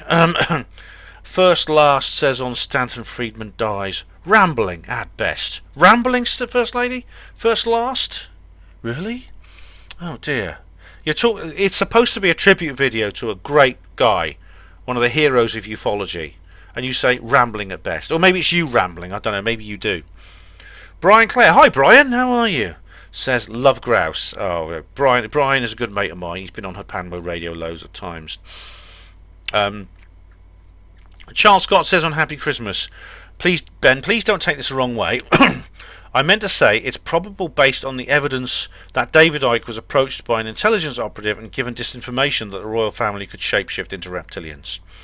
The motive being to make Icke look like an idiot to the masses and therefore discredit all the factually correct information David Icke states.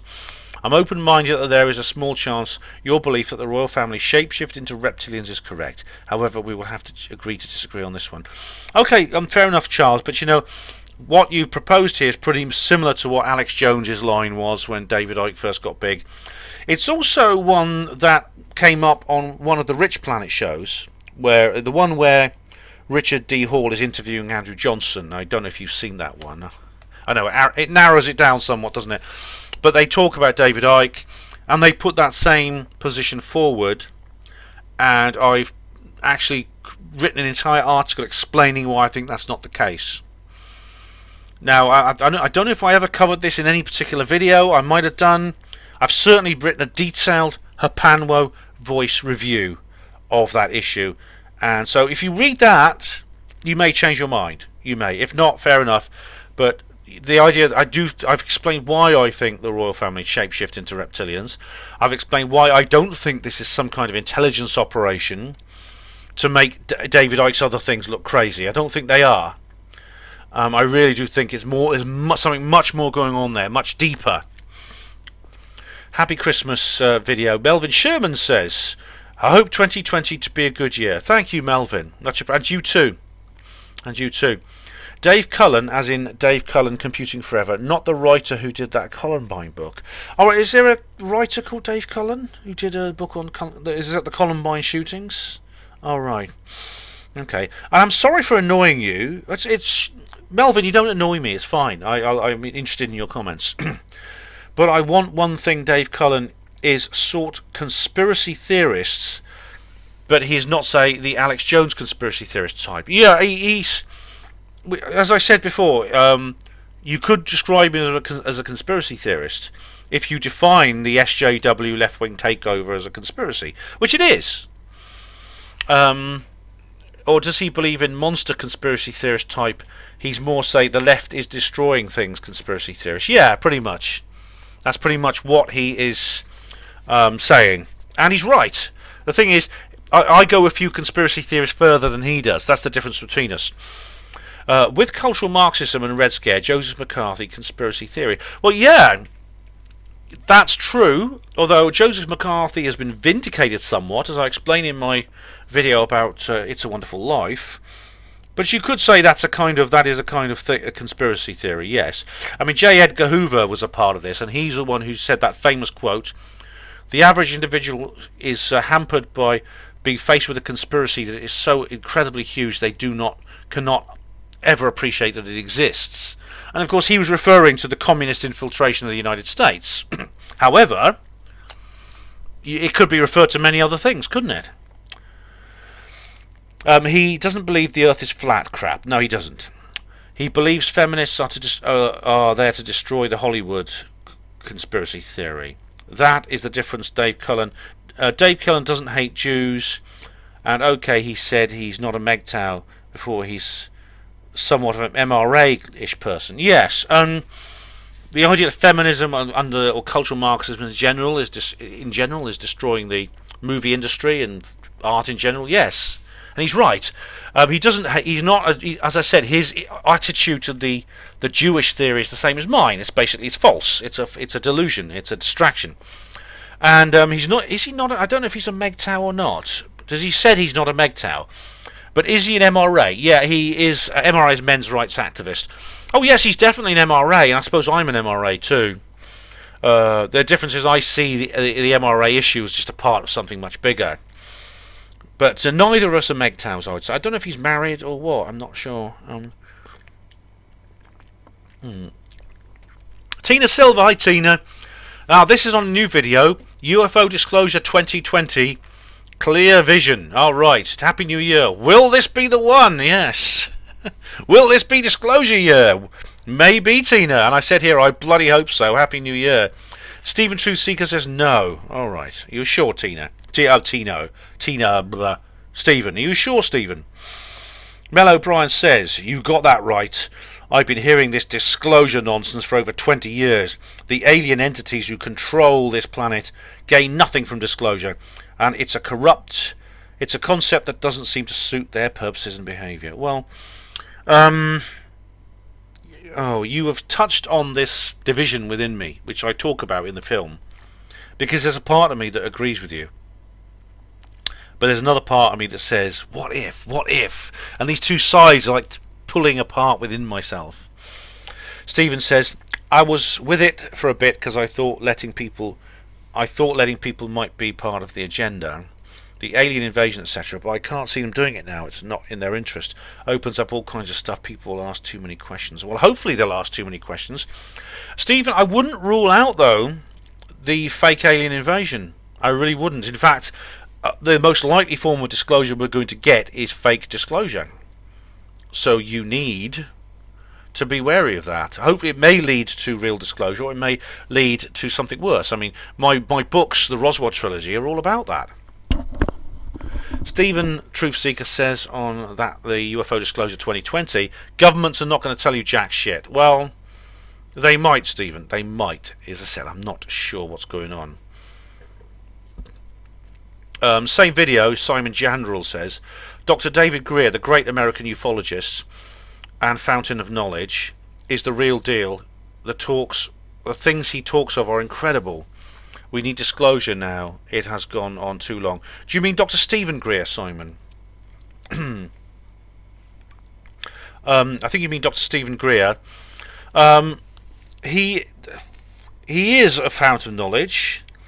He's an American ufologist. He's a more sort of ex-politician, but yeah. And I do find his talks very interesting. Some of the things he talks about are incredible. And I agree with you. We need disclosure now. It's been gone on too long. I'm not 100% behind Greer, though. I think he's not someone I don't believe he's something we can trust with someone like this, for many reasons I've explained in some of the predecessors of this series of films. I'm going to put up a portal to this thing on the main HPANWO radio HPANWO blog, actually, to my disclosure videos. But he's got a lot of ego in him, and that makes him vulnerable. And he says some silly things sometimes. But you know, I'm not against Greer. I'm not totally against Greer. You know, I think he's got some worthwhile things to say. Mel O'Brien says, "Have you seen Greer's alien photo? Lol. That dude conducts UFO tours and is in the UFO business. He's a military plant and a diversion." I don't know if he's a military plant and a diversion, but he does conduct paid UFO tours and stuff. I mean, one of the things, I'd say this to Simon Jandrell, one of the things I'm concerned about with Greer is you go on one of his damn sky watches and you have to pay through the nose for it. I mean, why? Why do you need to do that? It costs money, yeah. Simon Jandrell says underneath, he is no diversion. His knowledge and access to top secret is nuts. He is the real deal and does not get any more real than this. Well, I must say, Simon, you know, that there's no doubt that we actually have a situation where you can't deny, actually, that with the stuff from Kit Green, it's almost like it is an independent confirmation of some of the things Greer has done. I must admit that. Listen to what he says and his story. He gets upset and nervous. His voice trembles when questions of his past and what he's been through. I will say it again, he's the real deal. I've read his book, actually, Hidden Truth, Forbidden Knowledge, and yeah, I think he means a lot of what he says. I do. I don't think he's a con man, as some people have dismissed him as. Legend Real says, "Happy New Year, Ben," from Jim. Thanks, Jim. Much appreciated, mate. Much appreciated.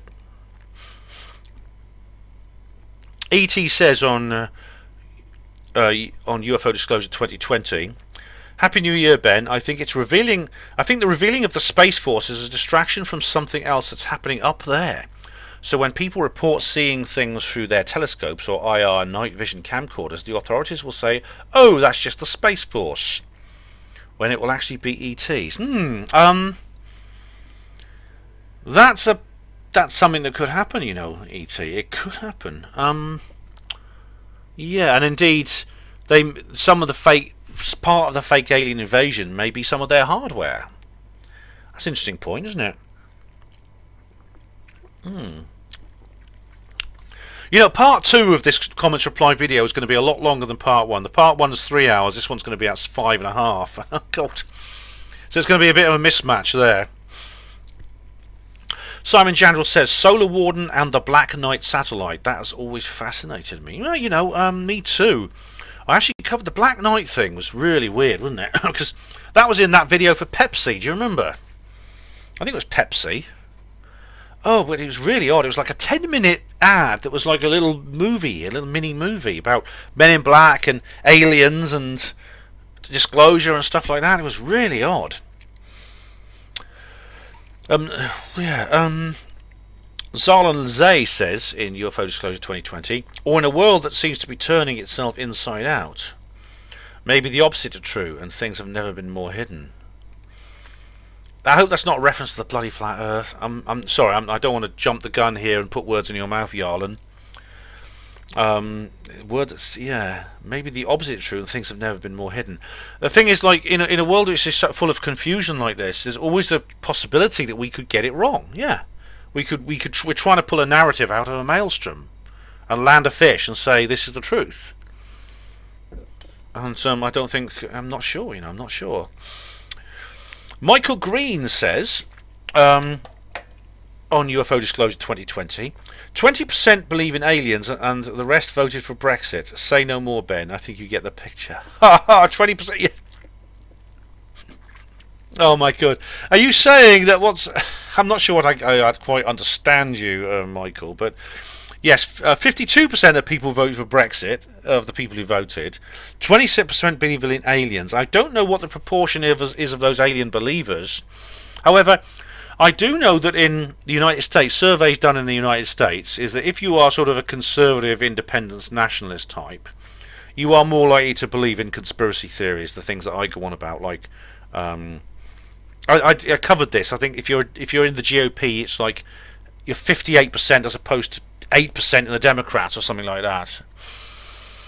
UFO Disclosure 2020. Israel Diego Rivera says, you say the same thing every year. Happy New Year 2020 will be the year of the Zionist New World Order. More censorship, more attacks on Iran, more false flags. Oh, dearie me. So Diego Rivera is starting off the year with a great big whopping black pill which we all have to down. Is that right, Diego Rivera? There's no hope, is there? There's no chance that things might change. Oh no, no, Trump's an insider, Boris is an insider. Honestly, Diego Rivera, don't you ever get tired of fear and despair and guilt and all those other things? All these negative emotions you'll keep expressing. Don't you ever get tired of them? Because I am. I'm tired of them. I'm now going to embrace hope. I'm going to embrace optimism. I'm going to embrace a sense of adventure. I'm going to embrace looking forward. That's what I'm going to embrace now. And somebody called 30RTR30, which is an odd name, he sure will have a happy new year. Bojo won and Trump will too. Well, I am happy about that. 30RTR30 about Bojo winning. Trump hasn't won yet, but you know, the way things are going, he's getting stronger every day. I mean, things are looking very rosy for him in November. So unless he messes up big time, I don't see how he can lose, quite frankly. The Democrats are making themselves look like bloody idiots. It's really hilarious. Diego Rivera says, both Zionist puppets. Oh, go. Here we go again. Here we go again. It's like an old joke, isn't it? Diego Rivera, change the record, please. It's 2019. You can say something different, can't you? Just this once. Steve071 says, Happy New Year, Ben. I await disclosure of 2021. Oh, my goodness. Not till next year, Steve. Oh, my goodness. I can't go for another 12 months like that, you know. Mel O'Brien says, you will still be waiting for disclosure in 2031. Oh, my goodness, Mel. This is the curse of Philip Klass, isn't it? You will, when you lie on your deathbed, as I am lying on my deathbed, you will not know any more about UFOs than you did as when I did. And he apparently did that when he was dying, Philip Klass. But Philip Klass was like, oh god, I mean, I think he was actually a paid disinformer. I mean, no one can be that willfully ignorant. No one can be caught out as Friedman caught him out, like trying to blackmail and bribe people. Trying to attack, the way he attacked John Mack, the way he tried to bring down Travis Walton. That guy, there's no one can be that stupid and ignorant by accident. He was an active disinformer, and I don't say things like that lightly. Steve071 says, I agree, disclosure is the carrot and the donkey principle. One more step, but it never reaches it. We've all been taken for fools, and some are happy to be fooled. Oh no. Oh, come on, Steve, come on. I understand the sarcasm in your original question. Now, in your original comment. Await disclosure 2021. You may do. But Happy New Year anyway.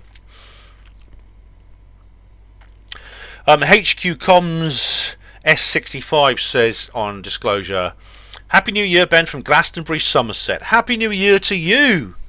HQ, whatever else you are, and Glastonbury, you live in that wonderful place. Well done to you.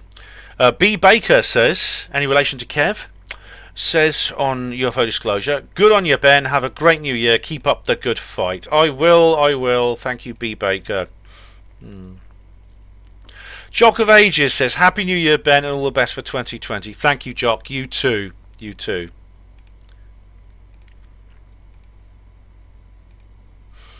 Thank you very much. Mel O'Brien says on disclosure. Oh my goodness, this is a long comment now. I wonder what he's going to say. Happy New Year, disclosure. Lol. Disclosure is not in human hands. Abductions. Lol. They don't need to abduct anyone to accomplish their ends. Silly notion. Dr. Carla Turner had some good material on these bogus abductions. Right, yes, there is some interesting stuff from Carla Turner before she passed away, sadly. And it's not bogus abductions. I mean, I'm not a MyLab, 100% MyLab person. You can't explain the whole thing away that way. But they are consummate deceivers. Carla Turner, I mean, this goes back, we know this because of George Adamski. Now, he was actually more convincing than most people think he is. But he was these aliens, these Nordic aliens who came to see him, they came from Venus. They come from the planet Venus. Yet, we didn't know anything about Venus in those days, but then probes were sent there. This was long after the 1950s when Adamski went there, and we found out that it's one of the most inhospitable places in the universe. High pressure, high temperatures, acid rain, toxic gas. There's no way that life in the form that Adamski saw it could possibly evolve there. So they do. I know. So I know what you mean, but they don't need to abduct anyone. Now the reasons for abduction. God, that's a big subject, but it does go on. It does go on. Rendlesham, some of the soldiers present at Rendlesham don't recall Warren being around the craft. Some of them say that, but again, okay. I believed Larry Warren until I read Left at Eastgate, which is full of contradictions. Well, it's actually the Left at Eastgate does. I don't believe it does. It is actually. I've been through that several times in my Larry Warren research project, and indeed the video Larry Warren in Rendlesham Forest 2017. By all means, post a comment on there and tell me where I've gone wrong. Now, please do go there now, watch the video, tell me where I've gone wrong. He states that he took a photo of an alien but didn't include it in the book. Where is it? Does he? I don't remember that bit. He said on page 109 that he didn't see any aliens because he was on the wrong side of the craft. 30 pages later, after regression therapy, he suddenly remembers aliens. Well, that does happen. It's possibly it's got a lot to do with Larry's debrief. Just wait for a Capel Green, it'll all come out then.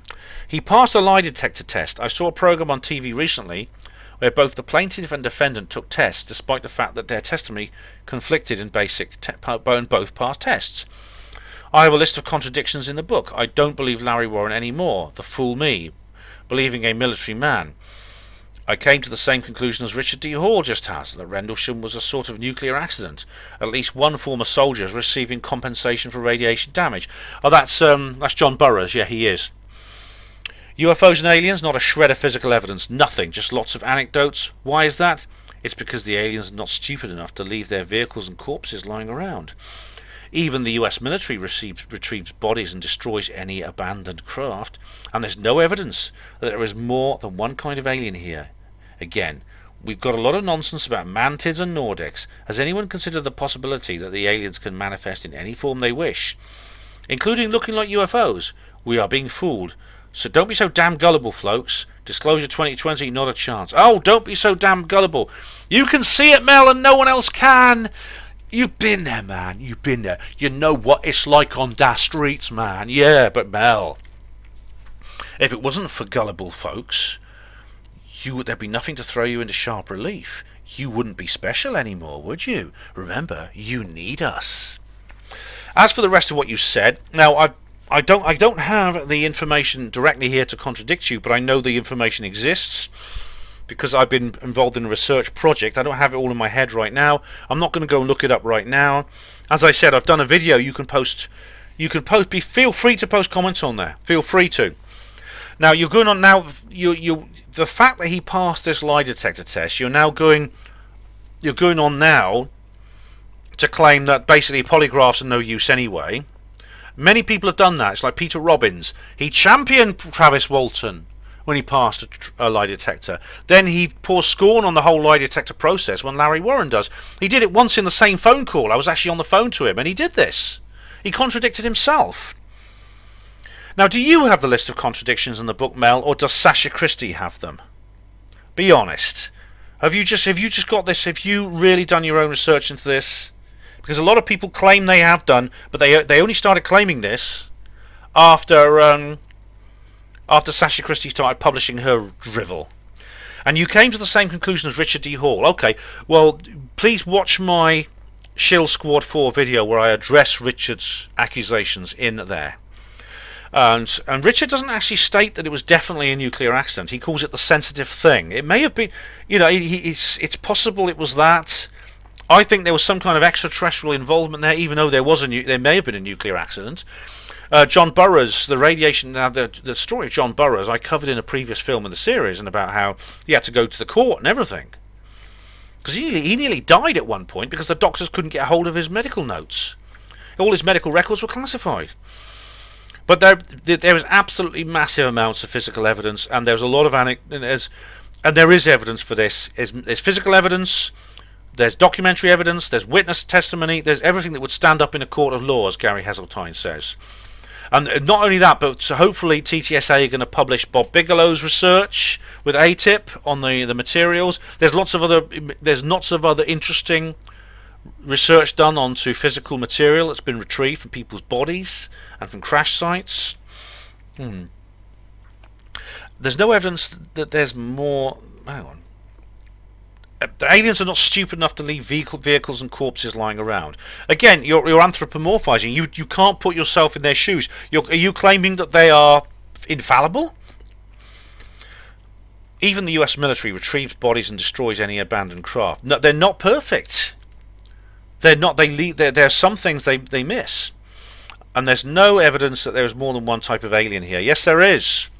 There is multiple. There's an entire taxonomy of different beings reported, and a massive taxonomy, hundreds of different species.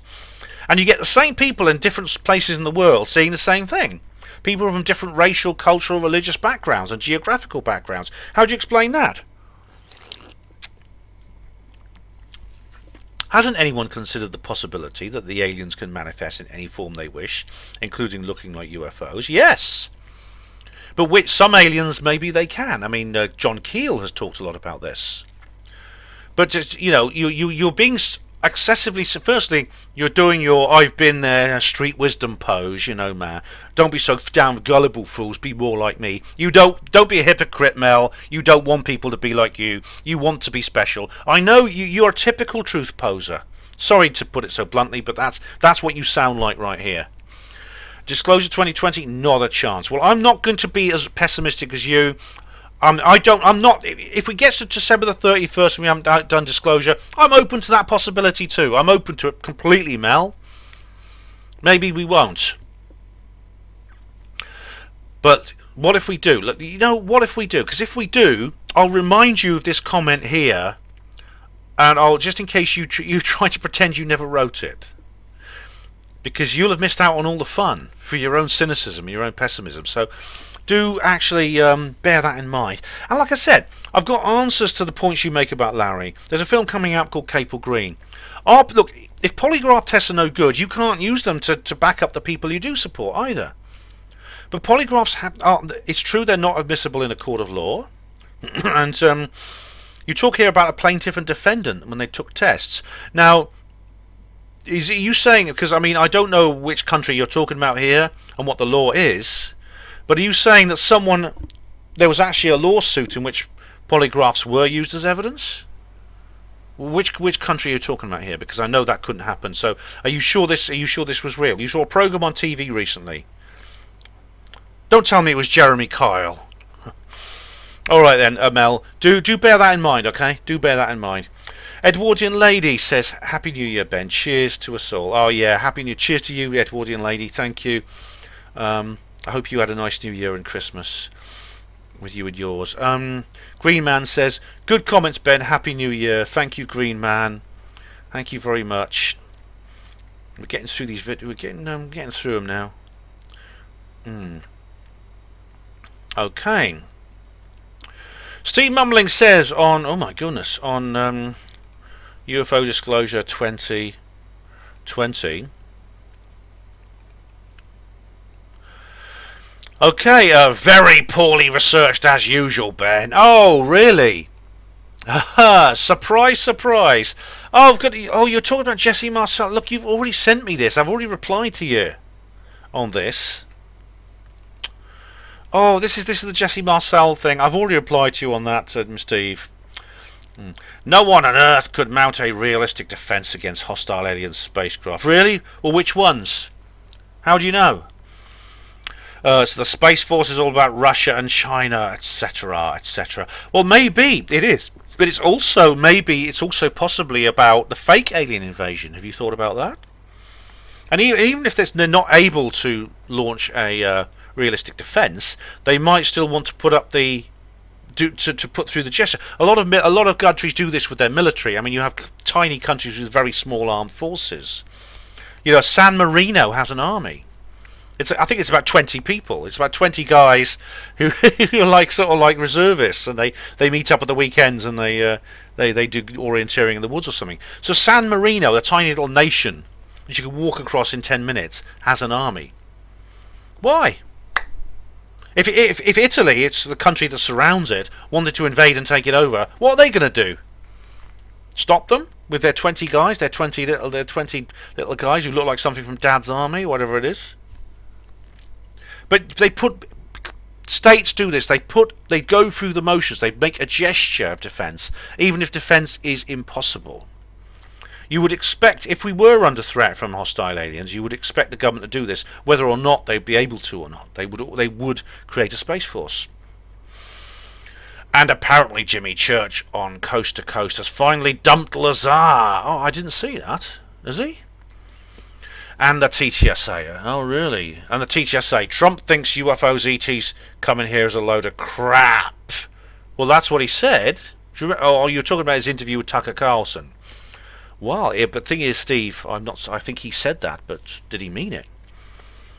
$54 million isn't going to buy much of a space force, is it? Only one single F-35 Raptor cost $100 million. Well, that's their initial budget that's just been allowed, but I mean, the Space Force has only just been launched. Oh, excuse the pun.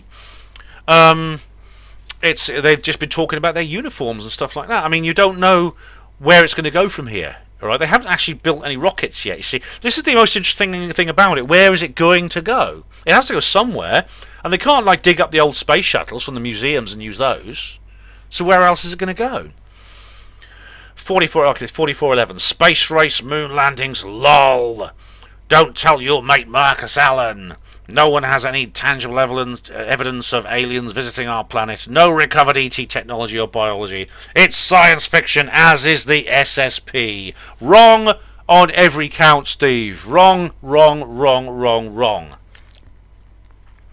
Charles Scott says, as a reply to Steve, actually, on a different topic, can you explain how a solid falling under gravity turns into dust? Nobody can. Give an explanation. Perhaps you can. See it approximately 20 to 1 minutes into this video hyperlink. Oh, right. This is... Oh, 21... Oh, this is David Icke and the shapeshifting. Oh, right. Right, okay. You're talking here about Dr. Judy Wood and what she discovered about 9/11. Can anyone give an explanation? It's the Hutchison effect, basically. Charles. It's actually the... it's caused by this phenomenon that was basically observed by John Hutchison, and Dr. Judy Wood observes it at the World Trade Center. Now, you know Andrew Johnson, he comes up sometimes and does talks for the group, doesn't he? And Truth Seekers Northeast. When he next comes, he talks about that all the time, and he hasn't. This is the explanation for it. Okay, Helen Tucker says on UFO Disclosure 2020, interesting and informative as ever. Happy New Year. Happy New Year to you, Helen. How am I doing for time? This is going to be a long one. Oh yeah, I'm 25 minutes left. All right, I think we might get through. I think we're going to break the 8-hour barrier, guys. Definitely. Yes, we are on the 8th hour. Maybe not the. I don't know. We're now getting through them. All right. Hang on. Videos from the Underground says on UFO Disclosure 2020.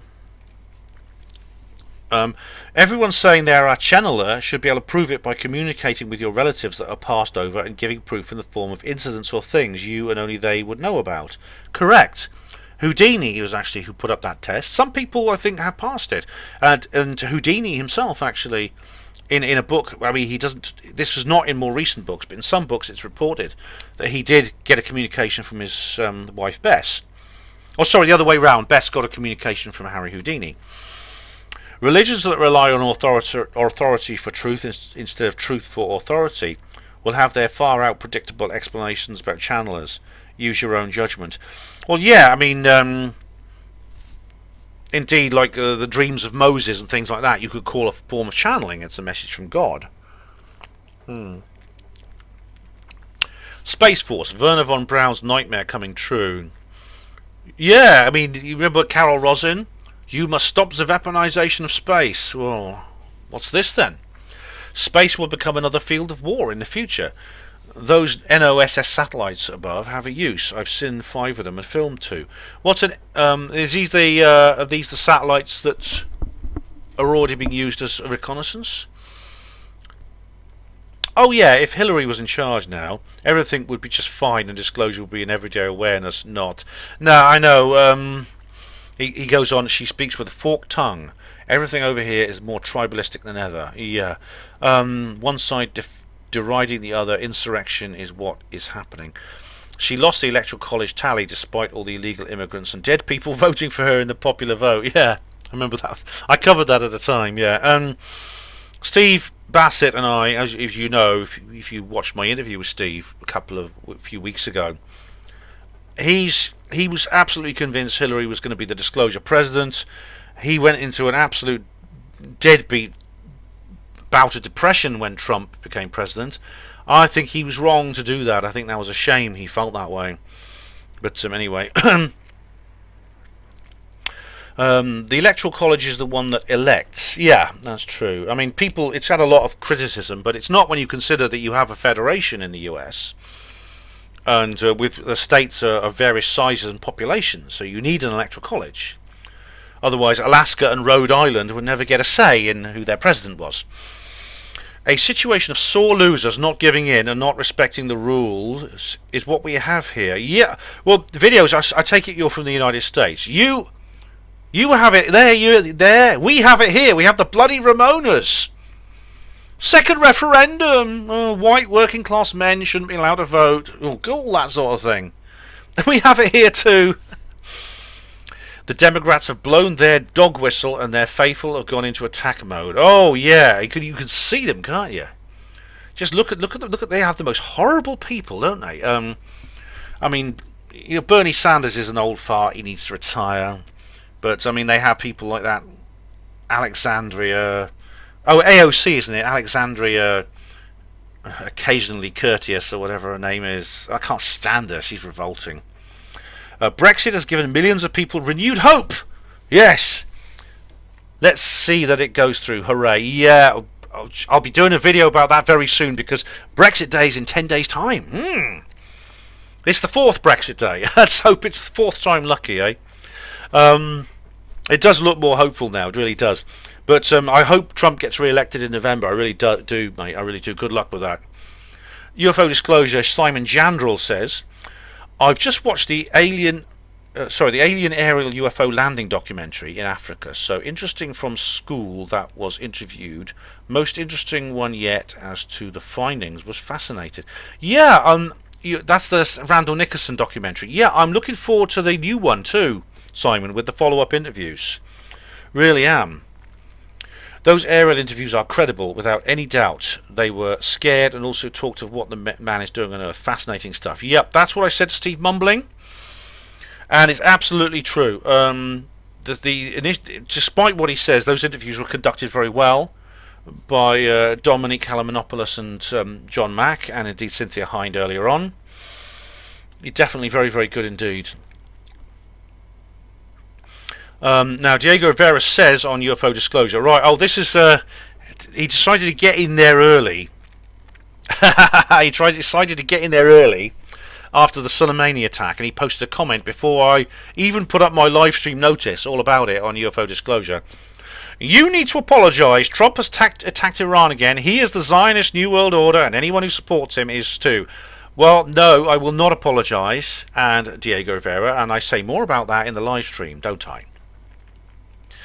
Denise Moore says, Merry belated Christmas and a Happy New Year. Merry even more belated Christmas and Happy New Year to you too, Denise. Simon Jandrel says, in UFO Disclosure, I really hope they interview the kids on the aerial school in Africa. If on aerial school in Africa, as someone pointed out, they are now adults, they may have more visitations and contact. Those interviews absolutely fascinated me. Same here, Simon, and you know what? I can't wait for the new movie to come out, the aerial school movie. It's coming out sometime this year, and it's going to be fascinating. I think it's going to be fascinating. It's going to be brilliant. So I cannot wait. I cannot wait for that. And I'll be doing I'll be saying a lot about that, doing videos about it and stuff. We can talk about it, definitely.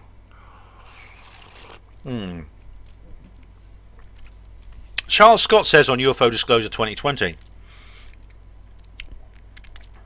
the evidence that non-terrestrial craft crashed at Roswell can be based on the newspaper evidence. And there's a thing from the Guardian here. The Guardian have something to say. My goodness, the Guardian the curious, oh right, the curious case. Yep, that's right. The Roswell flight UFO. This is an old thing from the Guardian. Yep, that's right. RAAF captures a flying disc. It's there in black and white. The military personnel announcing it was a flying saucer had the proof, as they were in possession of tangible evidence. Yeah, Charles, if you haven't read Roswell Rising, please do read it. You'll love it. Based on that era being more respectable and serious, the probability the newspaper and or military were lying or having a laugh is very low. It's non-existent. I mean, many people have tried to explain this as some sort of disinformation. They said, "Oh, come on, it was just everyone was just having a." It was actually really the Project Mogul thing, and they put the flying saucer in there to cover up Project Mogul. I mean, it's nonsense. It's absolute nonsense, Charles. There's no way they were lying or having a laugh. That newspaper original headline on the July the 8th, 1947 was put out in good faith. I'm absolutely certain of that. If they were, then they would realise losing their jobs and landing up in jail could happen. Yeah, for such an outrageous claim. Oh, it's not a very good. If you're a chief intelligence officer of an atomic bomb squadron, you know, it's not really a wise career move, is it, Charles? The question is, did the military personnel incorrectly identify the tangible evidence in their possession? No way. No way. Absolutely not. They describe it.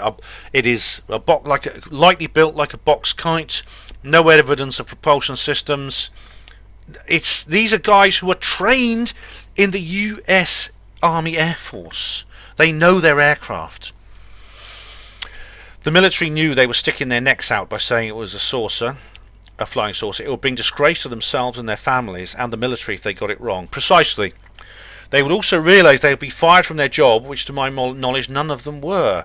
No, I mean, Jesse Marcel, actually, I can't remember what his career was, but he did go on.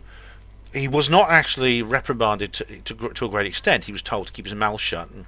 But yeah, it is highly likely they checked many times over the tangible evidence in their possession before making a unanimous decision that it was a flying saucer. Absolutely. This was just after World War II. Exactly, Charles. This was just after the first use of the atomic bomb. They had nuclear bombs. They were the armed squadron. The 509th Bomb Group.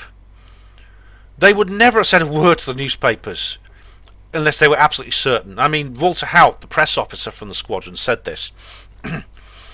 For this decision to occur, they would need 100% concrete proof beyond any doubt that it was an extraterrestrial spacecraft. So it's now a question of probability that their reliability, technological expertise was accurate or inaccurate at identifying what they had in their possession. Oh, it was very accurate. I mean, the news report, I mean, it's the newspaper's interesting, but then so is the radio report, where they describe the objects and how it's taken to right field, and that's where the trail goes cold, because that's where the General Ramey empty flying saucer thing came out, which was the second article, which was debunking the first one. So it's now a question of probability. Okay, yeah. whether the tangible evidence in their possession was secret illegal projects or something else. One of the key pieces of information is the military had some type of metal about 3 feet long and 2 feet wide, no thicker than foil, out of a cigarette packet, that could not be bent or dented even when using a sledgehammer. That's right, Jesse Marcel Jr. confirmed that. Technology doesn't exist on Earth. Yeah, if this had been some Project Mogul or something, right, they'd have just gathered it up and gone away and not said anything more about it. If it had been Project Mogul, they wouldn't have gathered up the evidence of Project Mogul. What they'd have done is they'd have just packed it away and said to Mac Brazel, look, don't tell anyone about this, will you? Here's 50 quid, or something like that. They wouldn't have said, right, we're going to make sure no one ever knows about this. So let's put a newspaper article out saying there was a flying saucer. No, no, no. I've talked about that fallacy many, many times yet. This technology doesn't exist on Earth, and I don't think we could manufacture it. That's correct, we can't. It's like smart materials, isn't it? It is the information that makes me understand why the military stuck their necks out saying it was a flying saucer not of this Earth. So using the available information combined with mathematical probabilities, I've concluded that it was an alien spacecraft. Yeah, Charles, it's an interesting gateway you introduce here, but I mean I agree with your conclusion. And I like your reasoning system here is a new one on me, but yeah, the mathematical probabilities I think I agree with. Steve Mumbling chooses Rancher Mac Brazel over the military as a reliable, sound expertise witness for the tangible evidence they had in their position, which makes no sense to me. I know Steve has sent me this before, and I've debunked it before. Steve's hyperlink to discredit Major Jesse Marcel and therefore indicate a terrestrial craft in origin is a very weak argument on 3 counts. 1. Several military personnel were involved to conclude it was extraterrestrial, not just Major Marcel. 2nd, assuming there is no disinformation, the hyperlink possesses negligible evidence to discredit Major Jesse Marcel. I can state the reasons if required. 3. Do you really think Major Marcel and other military personnel would stick their necks out knowing full well the consequences if they got it wrong? In other words, they had 100% concrete proof of tangible evidence of it being extraterrestrial in origin. I encourage everyone to make an informed compos mentis decision, and if they conclude it was terrestrial in origin, fine. But I think it would be very unfair to say, or Jesse Marcel or any other military personnel are ludicrous, gullible idiots in coming to the conclusion that the Roswell crash was an extraterrestrial spacecraft. That is an excellent comment, Charles. It's a long, detailed, excellent comment. You're getting a love heart for that. According to Steve Mumbling, people are idiots based on their conclusions, not their methods, not their credibility, their conclusions. So Paul Hellyer, top engineer, 95 years old, former Defence Minister of Canada, is perfectly coherent, he's perfectly rational, he's perfectly well, and Steve would respect him, but then he talks about UFOs and suddenly, oh, he's an idiot, he's a gullible loon, and things like that. So Steve Mumbling, please read that comment. In fact, Charles, I would post it as a reply to him, I really would. Frank Fax says, is Paul McCartney dead? Yes, and greetings. Here's the imposter posing with Paul's in the Beatles in '64 over 2 years ago, permanently assuming the missing Beatles identity in late '66. Okay, yep, I have. Oh, I've seen this, yes, and I quite agree.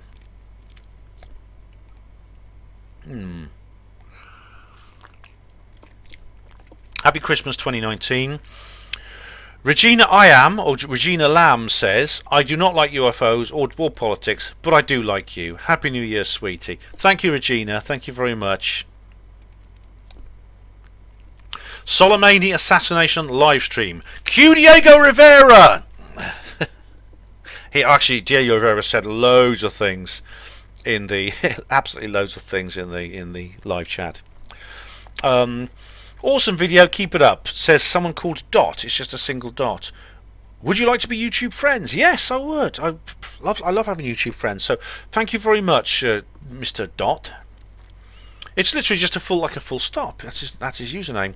Rod says, oh right, Rod is just asking if I'm still on. This is after the end of the live stream. No, it's a recording, Rod. Sorry. Rod says, love him or hate him, Trump does follow through what he says he will do. Wonder if this latest jaunt is to distance impeachment hearings versus 2020 elections.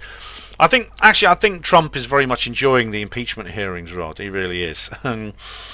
Actually, with reflection after this happened, I've actually come to the conclusion this is actually something that is against the deep state. It's a decision Trump made. And if you think about it, this chap Soleimani,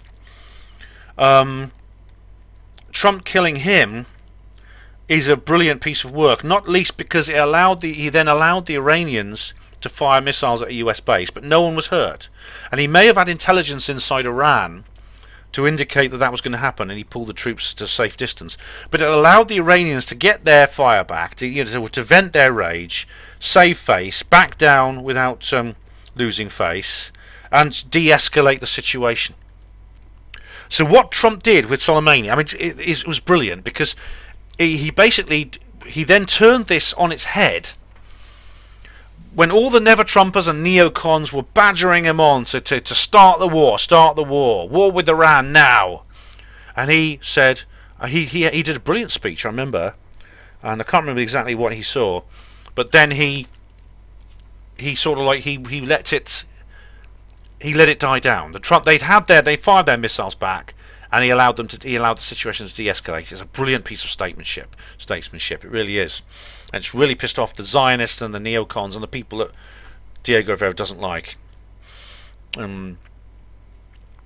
Woden20 says, Trump's we came, we saw, he died, lol moment, more wars for... No, Woden, I don't think it was, for the reasons I've explained. I mean, maybe I could do a follow-up to this, but it was not that at all. I mean, it's ironic, because that's a quote from Hillary Clinton when she describes how she organised the assassination of Colonel Gaddafi.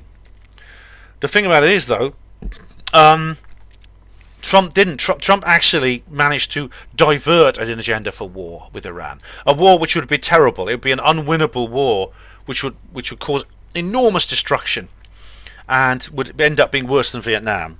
And Trump pulled his country back from the brink with an absolute move, with a manoeuvre that would make Lord Nelson look like a fool. It was brilliant what he did. So it wasn't that at all. It really wasn't. I'm very impressed with what happened. How this turned out. Let's think. I mean, look at it this way. If Hillary Clinton had won in 2016, we would already be at war with Iran. She wouldn't have just dropped a drone on a car. She'd have bombed a bloody city. The big Scottish midge says on the Soleimani assassination livestream, prelude to darker days. How many innocent lives will suffer? How many rich will profit? Well, at the time, Midge, I was asking that question myself when I did this live stream. But since then, it's actually it looks different. It's looking like Trump has managed to defuse the situation. Snarlock said, did you make a note of Soleimani's number plate? Remember the link I sent you regarding Ferdinand's car? I do, Snarlock, yeah. There was a weird thing about the number plate of Archduke Franz Ferdinand's car. The guy who was shot in Sarajevo, which was the trigger that started the Great War. Now, Snarlock is posting a link. Diego Rivera asked him twice, and here it is. Yeah, oh, A11114, yeah. Assassinated 20th of June 1914. Isn't that weird? A11 number 18. The series can be read as Armistice 11 November 18, as if they knew when the war was going to end. The Illuminati do things like this, don't they? But what was the number plate of Soleimani's car? I think you sent it, and I must have replied, but I can't remember exactly when it was. Crab Tea Drive says, is that a Masonic checkerboard floor I see in the background? Yes, it is. You see, I'm in the club, you see. I am. Indeed, you see. It was like this when I moved into this room. It used to belong to a guy called Jelly, and I moved in when he moved out. But then I would say that, wouldn't I? Jock of Ages says on Soleimani assassination livestream, also, Ben, the Chinese killed a top Taiwanese general a few days ago. I forgot to mention it in the live stream. I don't know if it has anything to do with this, but it should also be considered as another variable in the bigger picture. Oh, I didn't know about that, Jock. I really didn't. But no, that's an interesting development there, definitely. Solomania live stream. Patrick Patel says Trump is just a classic warmonger. I think he's an arsehole. I apologise for swearing, but he's a twat. No, it's all right. It's an adult channel, Patrick. That's not a problem. But he's not a classic warmonger. He's not an arsehole. I don't think he's a twat. I have to disagree with you on this. I think he's and indeed, I mean, when I did this live stream, I wasn't exactly sure what was going on. Now it seems that he's proved himself to be really quite ingenious the way he's handled this. Right, a new video now. Spies of London Part 1. Paul W says, I just have to say, Ben, I'm loving the voices. Brilliant. Oh, thank you. Thank you, Paul. Much appreciated. I'll get a level love heart for that. Hugo Rune says here on Spies of London Part 1. Interesting, Ben. Good show. I was in the British Army in the 70s, based at Lippstadt with the Royal Signals, but I visited West Berlin during my time in West Germany.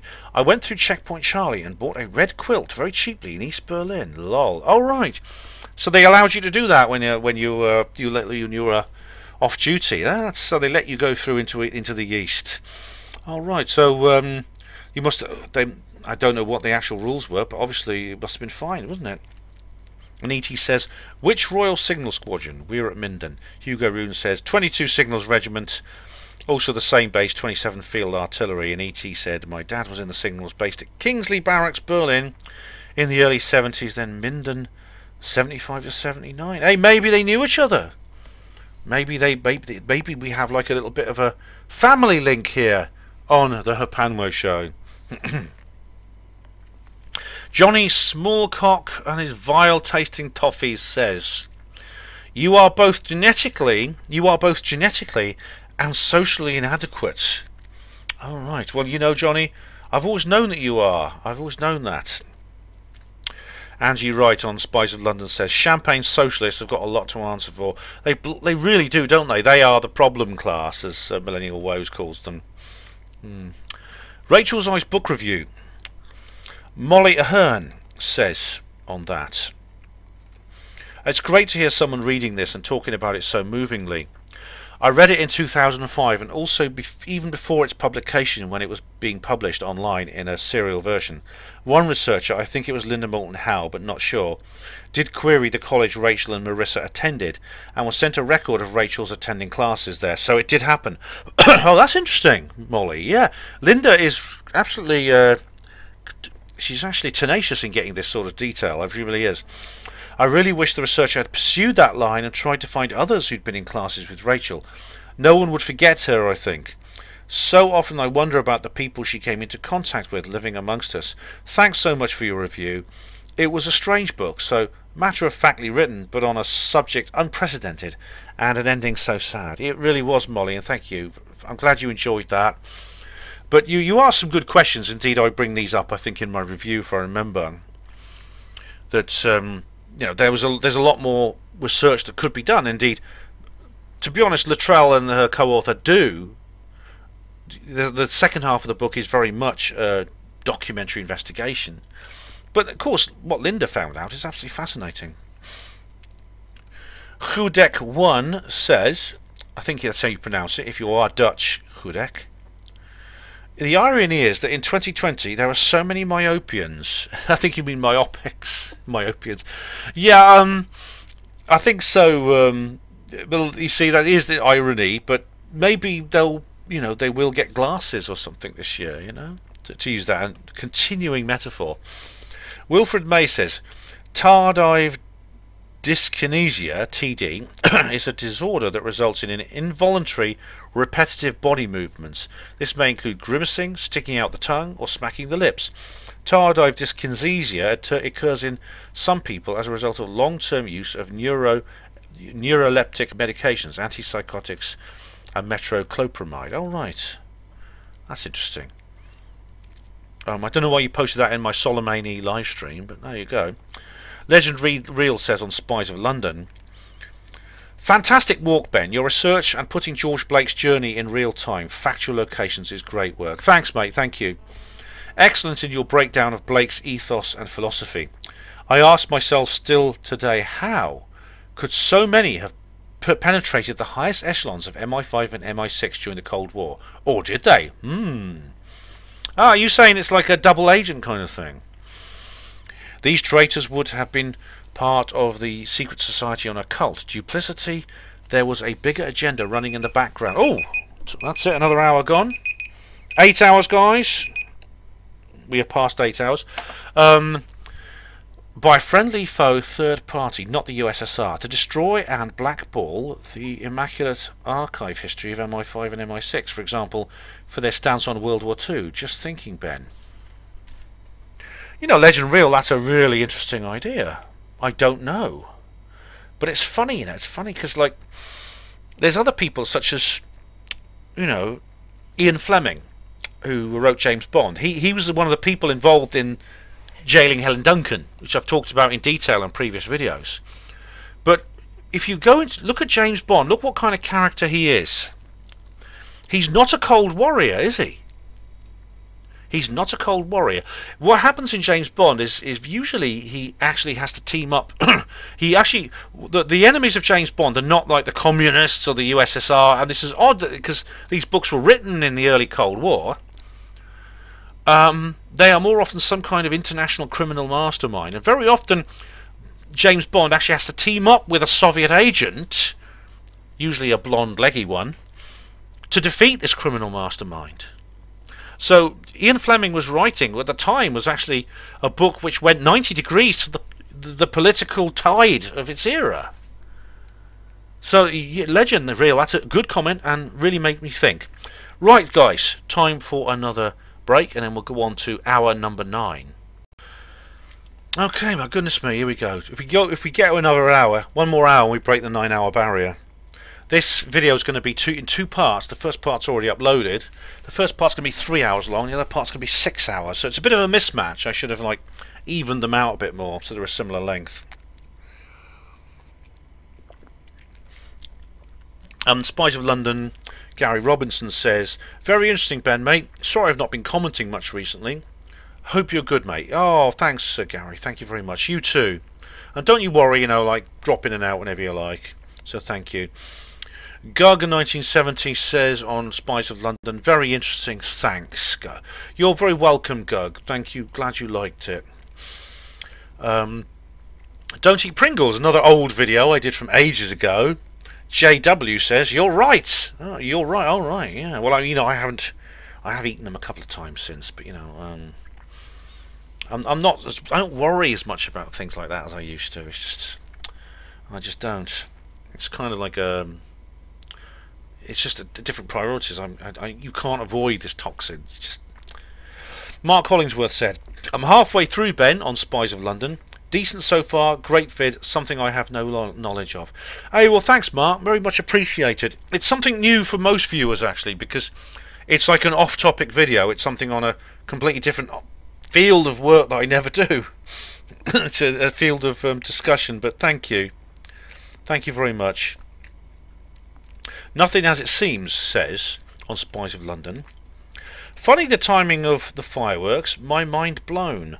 Russia being an enemy of the soft kill, that makes sense when equating it to the propaganda-driven media. Oh, right. Well, yeah, I mean, it's odd now, isn't it? Because, I mean, I'm sure the timing of the fireworks was just a coincidence.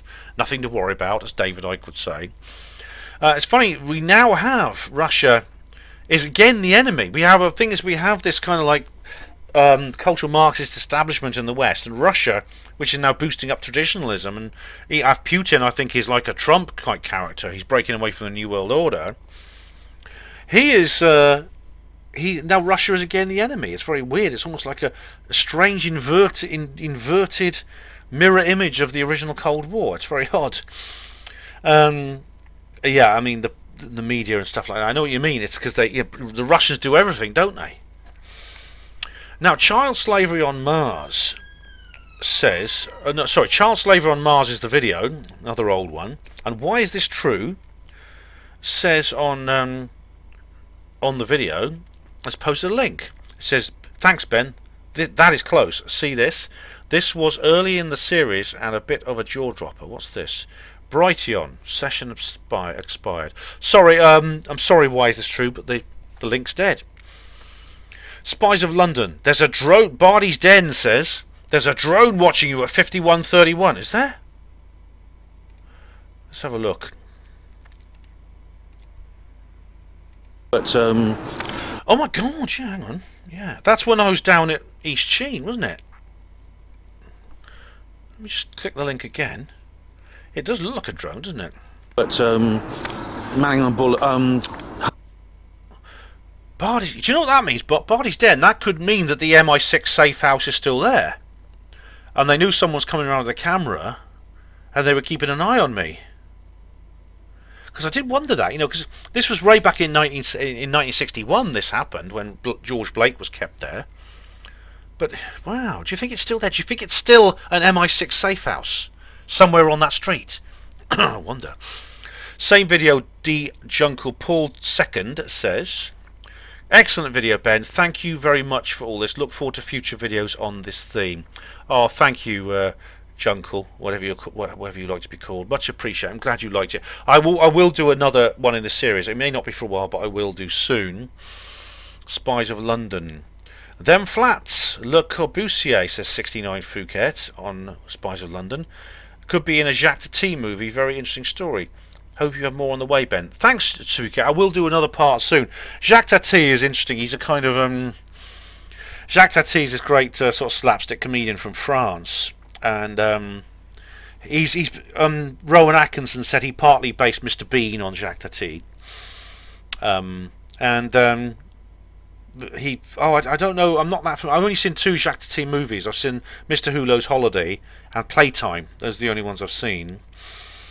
But so I don't know for certain. But what you're talking about here. But these are actually the Isokun flats. They were built by this Canadian guy, and for some reason, large numbers of spies used to live there. It's weird, isn't it?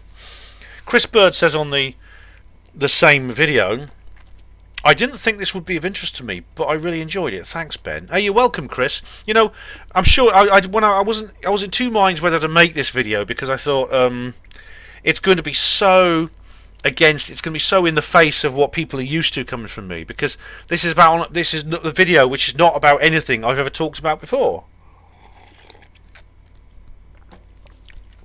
It's a completely off-topic subject. Patrick Patel says on Spies of London, one of the best videos you've created so far. Thank you. Oh, you're welcome, Patrick. You really are. You're very welcome. Thanks for watching. I'm glad you liked it. And Patrick also says on the Soleimani live stream, I think you know more than you tell us, Ben. You're one of the smartest people I know. You play it very safe online because you know it's not safe. Well, I'm glad. Thanks for that. You know, thanks for that. I'm glad you have faith in me here. I don't speak about everything I know. There's some things I can't talk about. There's some things I don't say for personal reasons and for my own safety. In fact, something has just come up in my life which I might make a video about, but I can't right now, and I'll say more when it does. All right, but yeah, I mean, all of us have secrets. All of us have things we need to keep confidential. As far as the Soleimani assassination live stream is, I don't remember that coming up in that particular video. And now we have the Harry and Meghan situation. Okay, I'm just going to break a rule now by reading you some Facebook comments. Now, I know this is for YouTube comments, but these Facebook comments are absolutely hilarious. Because this is my... Do you remember I touched on this during my Harry and Meghan video, my last Harry and Meghan video. But I had an argument with someone on Facebook. This is just so funny, alright? This sums up the truth poser that I've talked about before. I'll call him John. Alright, John says to me, stop being so very naive. This is talking about Harry and Meghan. You're all being played and distracted by sharing this shit. You're also helping them with their distraction tactics. Harry is going to America and will take charge there when the New World Order and One Works government kicks in, and William will take charge of the whole world based in Israel. It's all a part of the plan as the royals stepping aside will only be the start of the real push for the one world government. The fact you can't even see this is a distraction from Epstein and Andrew is staggering. I thought you were a researcher of truths, not a foolish man who's suffering from cognitive dissonance. Wake the fuck up, for fuck's sake! This is what this person wrote at me when I started talking about the subjects I'm talking about here. And I replied to him, this is how I replied to John. Well, I don't want to take away from you your feeling of superiority over others. Remember, everyone else is gullible, but you've got the goods, big man.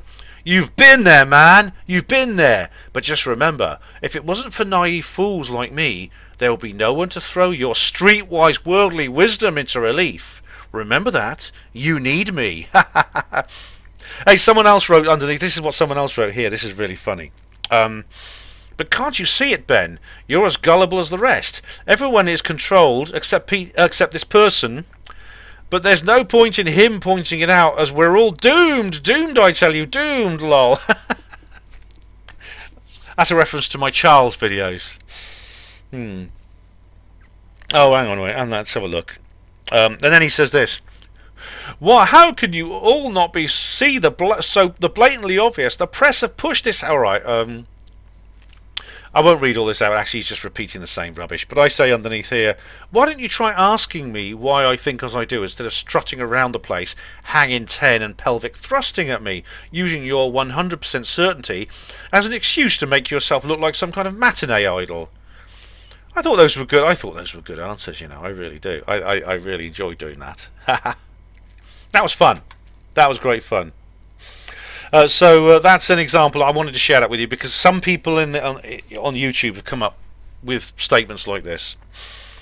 E.T. said on Harry and Meghan Do a Runner, I'd want to distance myself from the paedophile cabal that murdered my mother too. Well, yeah. I mean, this must be a source of Harry's mental problems, I think. Maybe it explains why he fell for Meghan, if Meghan really is the bad person that all the royal watchers claim she is. Christ on a MTB says go home. Because it's ET, yeah. On an empty. Maybe after one more shot of tequila. I get it, yeah. Same video. CL Racing UK Ludicrous says Little Mountbatten. Oh, right. Oh, right. Little Mount. Who's that? Tina Silver. Hi, Tina. She says on Harry and Meghan Do a Runner, they don't want to live under the Charles Queen Regency. They want to get out while the Queen can smooth the way for her. The Queen hopefully will soon be it'll soon be exposed for who she is, and the reign of the usurper can end. Ludacris also asked, why do you think the nurse committed suicide? And that's, of course, I've done a video on that called The Death of Nurse Jacinta Saldana. She's a nurse who was looking after Kate Middleton when she was pregnant with George, and she committed suicide. It was very suspicious, I think. Harry and Meghan, John Nolan says, hi Ben, they need to get Capel Green out. Kerry Cassidy was talking about Larry Warren on her new video. Why it's taking so long. Oh, John, I know. Look, it is happening. I'm in touch with the people working it out, and you know who are doing it, and it is on the way, I promise you. Edwardian Lady says on Harry and Meghan, haha, they'll live where they're told to live on the globalist chessboard, Ben. They're getting out before it all starts to collapse. Maybe that is their motivation. Maybe that is exactly what they want to do. Oh, I haven't done it again, have I? Oh God, please tell me I haven't done it again. I haven't started the damn recorder. Oh God, bloody heck. Oh, I didn't start the timer for a third time. Oh, look, I'm just going to change it. How long have I been going? 5 minutes? Okay, so I'll put... Alright, 55 minutes. There we go. Alright. Then I err too short. It's not so bad. Alright. I'm sorry about that, guy. I really am. I think I'm just getting tired. How this collapse will happen, Edwardian Lady, I don't know. But I think things are changing. The agenda is on borrowed time. And that includes the Habsburg usurpers who are currently on the throne of England, whom Harry is not a member because he's a commoner. He's an illegitimate son of James Hewitt and Princess Diana.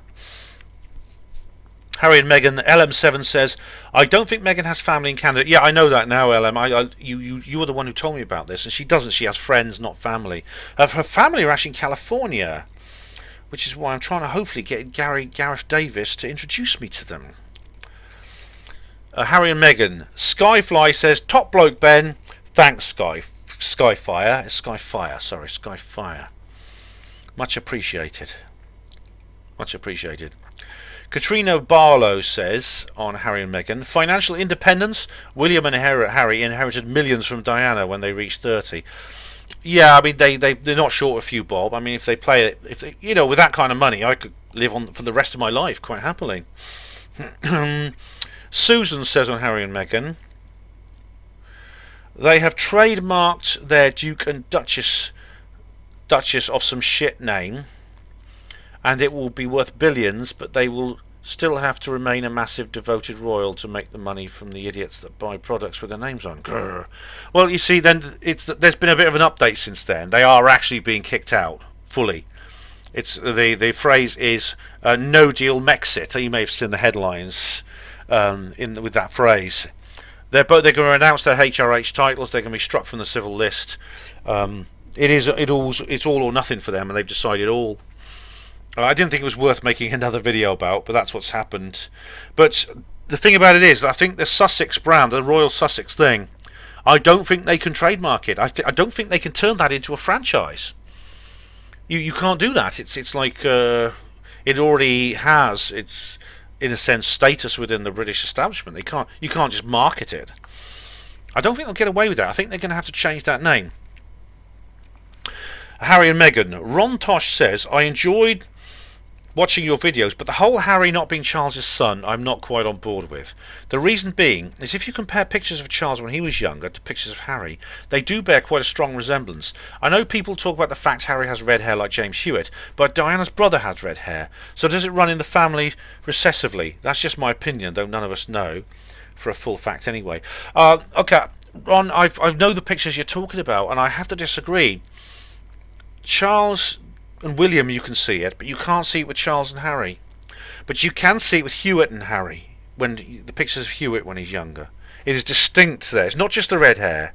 It's the shape of his face. It's everything.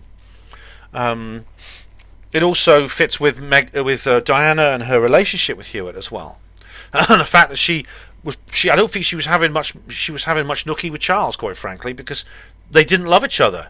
Charles was off with Camilla all the time. So what's Diana going to do? What's good for the goose is good for the gander. Harry and Meghan do a runner. Clifton James Kelly says, possibly he knows he's surrounded by evil demons as well. I'm sure he does, Clifton. I'm sure he does. That's the thing. He probably knows an awful lot more than we're hearing about his family and about the royals and everything like that. He really is. And maybe this is what's happening now with him and Meghan, is like it's all coming out on the surface. Funnily enough, the royal watchers portray it differently. They portray this business with Meghan. I mean, I've been following these royal watchers, like according to Taz, Murky Meg and people like that. They're all women, by the way. The royal watchers are kind of, there's no male royal watchers that I found. But I think for them it's some kind of like soap opera.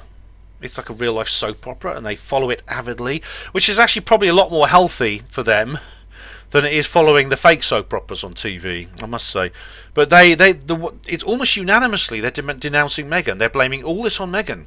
They're saying she's like the snake in the garden, and the Queen and everyone else is all the good guys, and Harry is like he's the weakling who's been lured and hypnotized by the snake. And I don't know if that's fair or not. I really don't. Flappy Hand says taxpayers should save some money. Well, I think it looks like they're going to, Floppy. It looks like they are going to be financially independent, I think. David Marsden says, is that great on Harry Meghan? Is that grapefruit pop, Ben? It's actually not. I've got orange, and I've also got this vitamin C stuff. That's what I've got now. This is like vitamin C cordial. It's a supplement, David. My voice is getting a bit hoarse. I've been doing this for so long. Shane McNamara 666 says, The infusion of children's blood keeps them alive longer, and I presume when you hear of Prince Philip, when Prince Philip goes to hospital, that's what it's there for. There, literally vampires. Well, you know, I do look at these people, these ancient immortals, and I do. This Henry Kissinger, David Rockefeller, Robert Mugabe, George Soros. I mean, they're like walking corpses. It's like they've been embalmed alive. And I think to myself, how does it happen? None of them pop off young. None of them. Good guys do. It's the good guys who pop off young. You know, Keith Chegwin, Carrie Fisher, Prince, Michael Jackson. You know, George Michael. These people. You remember 2016? All the celebrities that died. All the good guys were. Only the good die young, as that song by Billy Joel goes. And the evil ones, they live on forever, don't they? God. Well, David Rockefeller's finally popped off at about 120. He may well be much older. I think he was 103 officially, but he may well be like, God knows how much older he could be. I mean, he could be considerably older than 103, and he could get away with it, couldn't he? Because, I mean, who is going to be left alive who knew him when he was young? Ems3103. Hello, Ems. How are you? Good. Welcome back. 4141. Is that the length of my video? Loads of YouTubers do this lately. Insane minutes and seconds. 4141. Same format. Will link to that time on the video. But hey, Emson and Phuket. That was not intentional. If it happened, it was not. It was completely by accident. And maybe this is like. Is this another like 11/11 phenomenon? Do you remember the 11/11 thing, leading up to 2012? Do you remember that? Diego Rivera says they should not be paid a penny. Off with their heads. Ben, your guardian voice sounds like Neil from The Young Ones. Oh yeah. Oh, there's a hole in my shoe and it's letting in water. It does a bit, doesn't it? Yeah. I try to get these voices right. On Harry and Meghan, Woden20 says, don't piss Queenie off and always wear a seatbelt, says James Hewitt. Yes. Yes, and don't get a lift with Prince Philip, whatever you do. And don't go through a tunnel in Paris. Seriously, I do fear for their lives, Meghan and Harry. If something happened to them, a plane crash, it can't be another car crash, they've done that one already. My guess is it'll be a plane crash. I wouldn't even raise an eyebrow, I really wouldn't. Same video, Diego Rivera. Ben Emlyn-Jones is the real King of England. Ooh! Bow down before me. His bloodline goes all the way back to King Arthur, who was Welsh. How do you know that? He wants to make the English Bigfoot a Knight of the Garter. Now the Round Table does not exist. Indeed. Have you heard the Black Goose song about the British Bigfoot? It's very funny. My name is Trevor and I'm a Bigfoot. Check that out. It's really good. Harry and Meghan. 69 Phuket says they'll never be subject to universal credit. Now, I have a feeling they're not good. I think the means test will weed them out of that somehow, Phuket. Yeah. Angie Wright says on Harry and Meghan, maybe they think they can make a more profitable brand outside the royals. I reckon that, I'm sure their fame, or should I say infamy, will lead to enormous success for them. Angie, I mean, they probably won't be able to call it Sussex Royal. I think they'll probably have to call it something else. But it probably will be a bit of an earner for them. It'll be some kind of charity, maybe Harry's mental health charity or something. Steve Mumbling says on Harry and Meghan, oh my god, he has to comment, doesn't he? You're overcomplicating this, Ben. Everyone has forgotten about Andrew now, haven't they? Ah, yes. This is the point of this John character on Facebook was saying, can't you see it, Ben? It's a distraction from Prince Andrew! Well, you know, if you actually watch the video, Steve, and indeed the follow-up, you'll know that I actually do cover that. I cover that possibility. I don't think it's a distraction from Prince Andrew. This is not to say that, you know, serendipity knocks and people are taking advantage of that fact, but I don't think it's a distraction from Prince Andrew. I honestly do not. I honestly do not. Okay, guys, I'm just going to take a pause for a minute because I need to switch the heating on. It's getting bloody cold in here. One sec. Sorry about that. It's I've got a little electric heater I need to switch on, so that's what I did. Right, this is Harry and Meghan do a runner. Marsha Thompson said. Just one sec. Just going to make a note.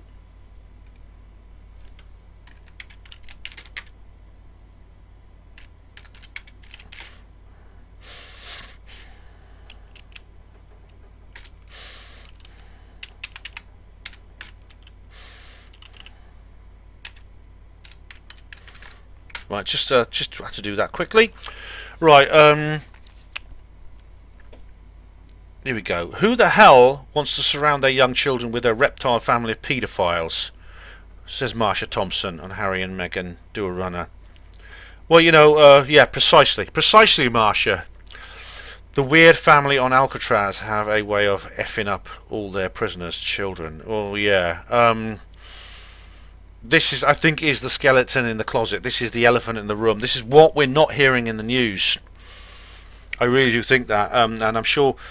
Who knows what's going through Harry's mind right now? Who knows what he's been exposed to about the truth about his own paternity and about the family, these creatures, and what they did to his mother. Yeah. Douglas Barter's legs. Hi, Douglas. How you doing? Not seen you for a while. I'm wondering whether they have checked the Canadian underpasses have CCTV. Yeah, exactly, yes. And whether there are any white Fiat Unos cruising the streets of Toronto. Honestly, seriously, I fear for these people's lives. I hope someone's protecting them. Maybe QAnon or something is doing that. I don't know. Nothing as it seems, says on Harry and Meghan. Ben, the first Tuesday of the month and decade passed without you and Kev having a few laughs. I know. I'm sorry, we didn't book another show. I'm in touch with Kev about this. I actually inboxed him yesterday. All right, we're going to be on the show pretty soon. I'm sorry about that. Nothing. I know Christmas got in the way and everything. You know. Right, Secrets of Newbury again. I've had 3 comments on this old video this time. It's quite something. Camilla de Vivanot says on it, our town is great. Why can't you love it? I do. I think it's a lovely place. I had a wonderful time there. Me and another blonde had a fantastic time. Ed Kaler says on, oh, this is the Shill Squad 4 Tribunal update. New video here. Ed Kaler says, in fighting in the truth movement, can it ever be solved? Because obviously the shills are dividing and conquering by design. Well, in some cases they are, Ed, yes. But to be honest, most of them are just idiots. They're you know, it's the purpose of the tribunal is to ease some of this tension and try to dissolve this crisis. And James T. Matthews says underneath, as a 12th dimensional disinfo agent for the Illuminati and head Kundalini giblet of the Disclosure Council, I endorse these Hope hearings. Thank you, Your Highness, James. Thank you. Right, tribunal update. Ed Kaler says, oh, I said it looked like a police badge, the interaction bit. A police badge looks more like a Star of David to me, and it could be that, I suppose. And Tina says here, Magan David is an ancient Egyptian symbol taken over. All right. I've heard this before, that the Star of David is not actually Jewish. I mean, David Icke was saying that the Rothschild family used it first, and that's where it came in. But I think it's older than that, and it appears on Credo Mutwa's sacred necklace. With the triangle like that and the other triangle going down, superimposed. Yeah. Diego Rivera says on Shill Squad 4 Tribunal update, Ben Emlyn-Jones guilty. Oh, here we go. Right. Oh, right. I thought you might spot this, Diego Rivera. Why do you have a Star of David in the middle of your court? This. Do you think I've put it? It's not a Star of David. It doesn't have any internal lines, but it could be like an outline of one. But are you saying I'm putting in some secret message that I'm controlled by Mossad? Is that it? This is a very long-winded. D. Hall is right. Gary Hazeltine is a former copper. Larry Warren is taking people down the wrong rabbit hole. Do you get my joke? Rabbit hole. Is that something to do with The rabbit scraping. Well, the thing they said was rabbit scraping. The cast that Colonel Holt made. Nah, it's something. Oh, is it something to do with Alice in Wonderland? I don't know. But the thing about the Star of David is it's like those people who see the communist paranoia that I talked about in my It's a Wonderful Life video. You know, they see that Superman's red cape is like a flag. It's like a red flag of communism and things like that. This is just you seeing the same things in this video. And Richard D. Hall is wrong. What's Gary Hazeltine? I don't know why you make this point about Gary Hazeltine. I'm afraid I disagree. I don't know what you mean about Larry Warren. I don't get your joke. But Larry Warren, I don't agree with. I don't agree with Richard's conclusions on. I don't agree with his conclusions on Larry at all. Same video. Nihilist Lives Matter says, or you could just throw suspected shills in a pond. If they float, they're guilty. If they sink and drown, they're not. Yes. Ah, behold the shills! Condemn the shills! Witch smeller pursuivant from Blackadder. Do you remember that? We could have a shill smeller pursuivant. Oh, that's that's what Richard D. Hall could do. Yay! That's right. Get Frank Finlay to play him.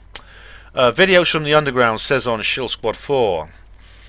An organisation like this may give the shill a game to manoeuvre and play with. For some people it will be exactly what they want. Another game. The shill a game to manoeuvre and play with. For some people that will be exactly what they want. Another game in which to try and outwit their opponent to see who wins. People who think that the smartest win will like the debate and jousting contest. This will be a good drama and some will eat it up.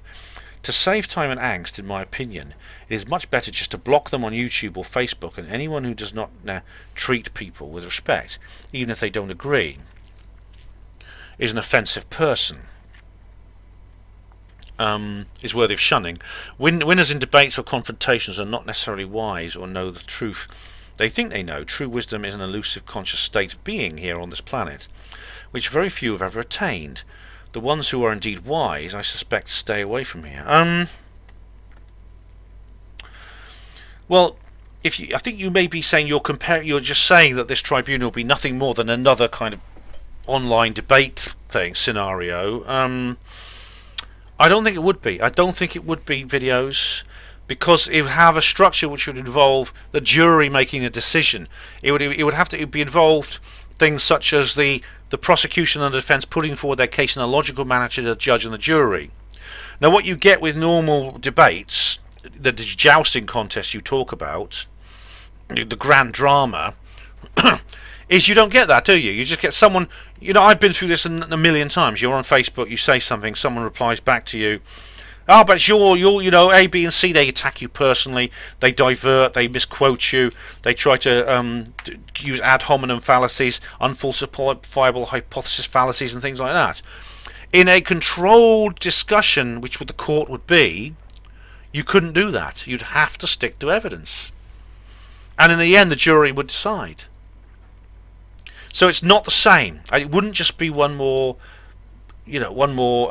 evolution of that process. And I think, as far as blocking people on social media, if they're offensive, yeah, block them. But this is not the same. This doesn't actually stop it, because there are too many people who won't do it. There are too many people still listening and believing. So this is why I think the Shill Squad Tribunal is a good idea. Clifton James Kelly says, "You're either a demon or you're not. Hate is the best route for deep hell." All right. Okay, yeah. James Tilly Matthews, "I've been there, Mr. Kelly. It's just outside Grimsby." Remind me to avoid that place.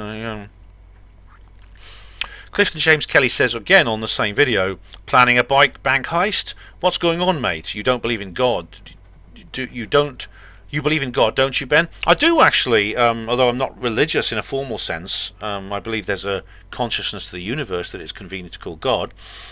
The bank heist thing was an analogy of saying whether Peter Hyatt's analysis alone is enough. It's enough to say whether or not someone is guilty or not guilty. So I use the analogy of the bank heist. If an old lady was walking past the bank, you pulled her over, gave her the Peter Hyatt test and she failed, would she therefore be guilty of that bank robbery for failing the Peter Hyatt test? That's the point I think I'm making here, Clifton. Okay, I'm going to take an unscheduled break. I'll actually pause the counter, and I'm going to take an unscheduled break because I've just got to quickly do something, because I'm in the middle of lots of other things while I'm making this video, because it's a long video. It's just arranging work for tomorrow. I won't be long.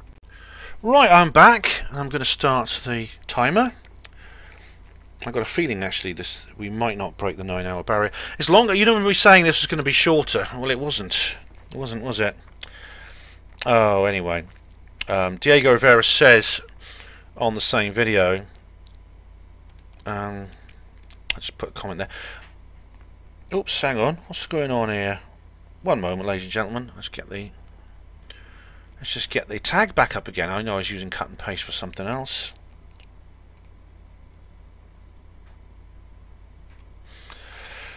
Diego Rivera says, Ben, do you fear that D. Hall will call you a shill as you support Larry Warren and his rabbit hole?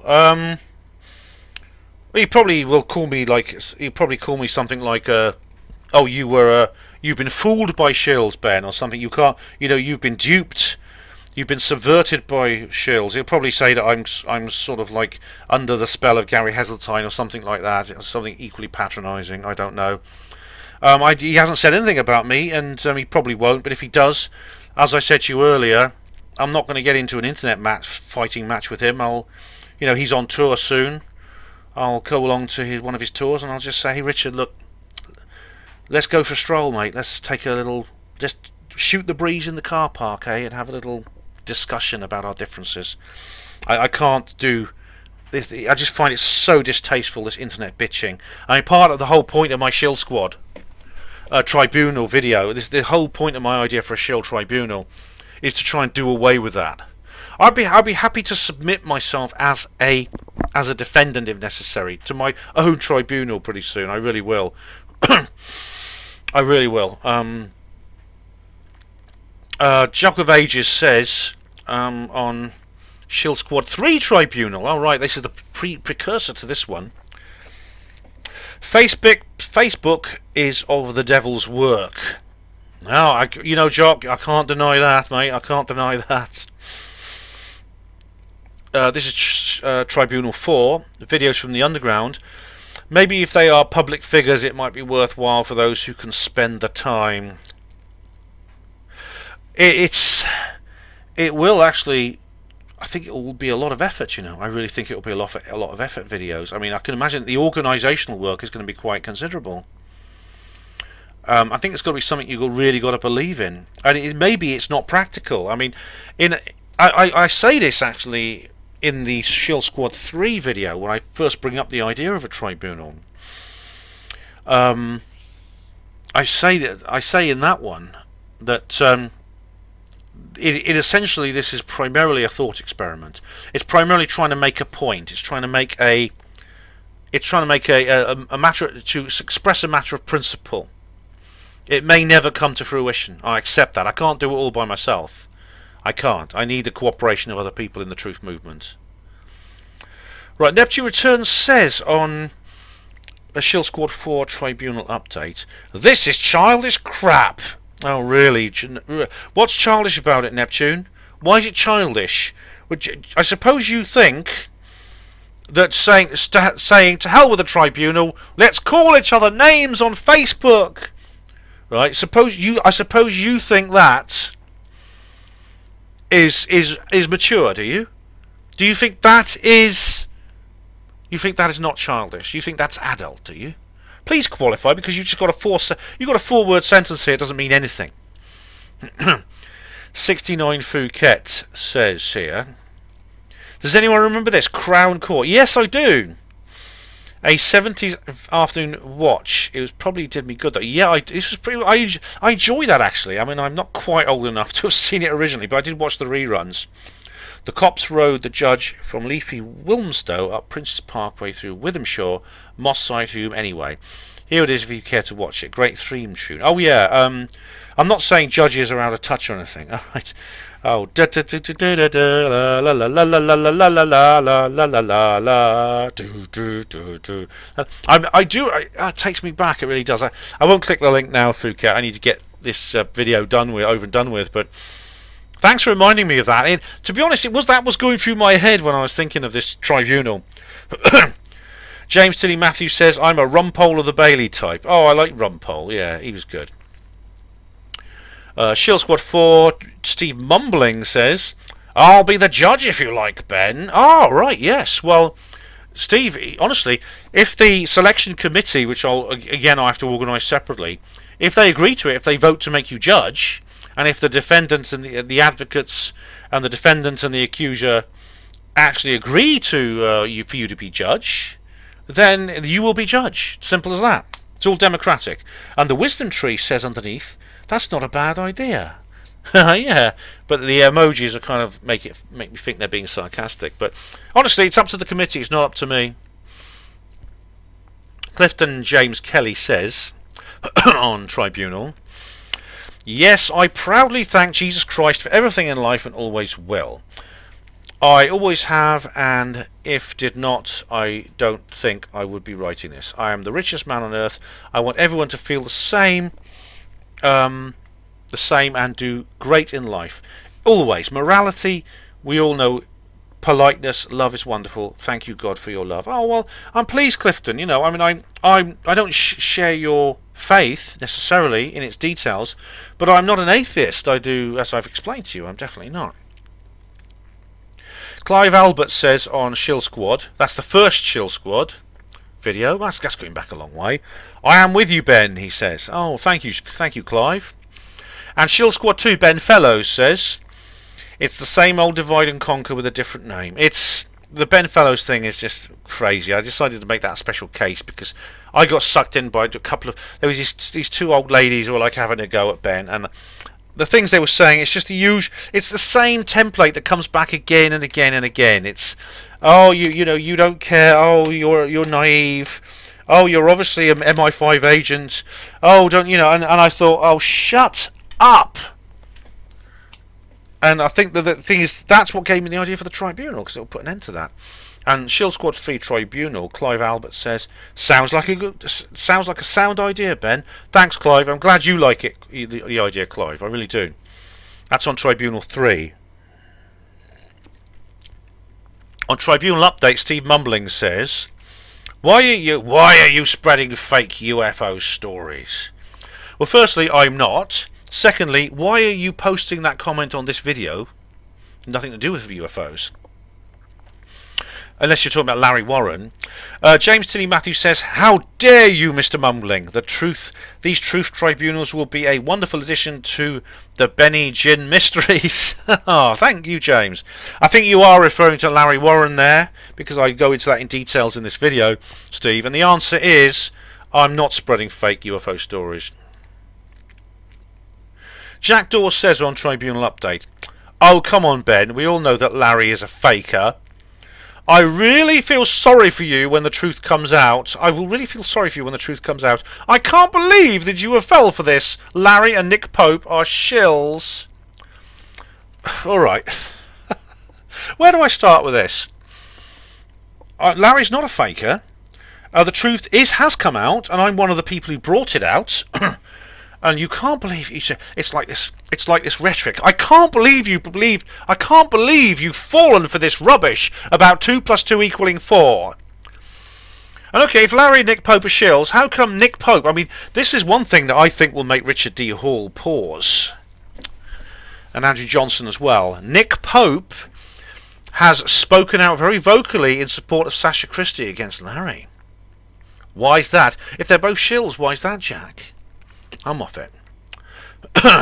Apart from that, I mean, your comment is stupid. It really is. It's just, I bet you've been reading Sasha Christie's website, haven't you? You've just been reading her blog articles, and you have believed them, haven't you? James Tilly Matthews says on Tribunal Update, to see Mr. Emlyn-Jones in silken hose and garter with a firm grip on his gaval. That'd be quite something. James, you can take the publicity shots, I promise you.